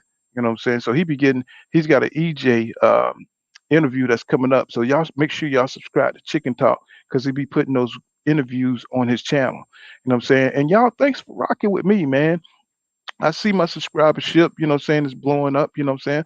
But I do it for the, you know what I'm saying, the talk. I do it for the knowledge of the people out here that rock with my channel, you know what I'm saying? And I appreciate y'all supporting my videos and Upper Echelon. Y'all make sure y'all subscribe to Upper Echelon, you know what I'm saying? And we're getting bigger and bigger, man, and we're doing big things, you know what I'm saying? So, you know what I'm saying, y'all keep on rocking with your boy, you know what I'm saying? Pull Kind of Boxing. You know what I'm saying? Make sure you smash that like button, subscribe to my channel, man. And you know what I'm saying? Y'all my niggas out there, you know what I'm saying? Just keep it real, you know what I'm saying? And check me out, you know what I'm saying? Maybe a little bit later, we'll be covering those top rank cards and stuff like that. But until then, peace out, y'all. And remember what I say. Law don't go around here, law dog. You savvy. See you guys a little bit later. Mhm. Peace out, bro.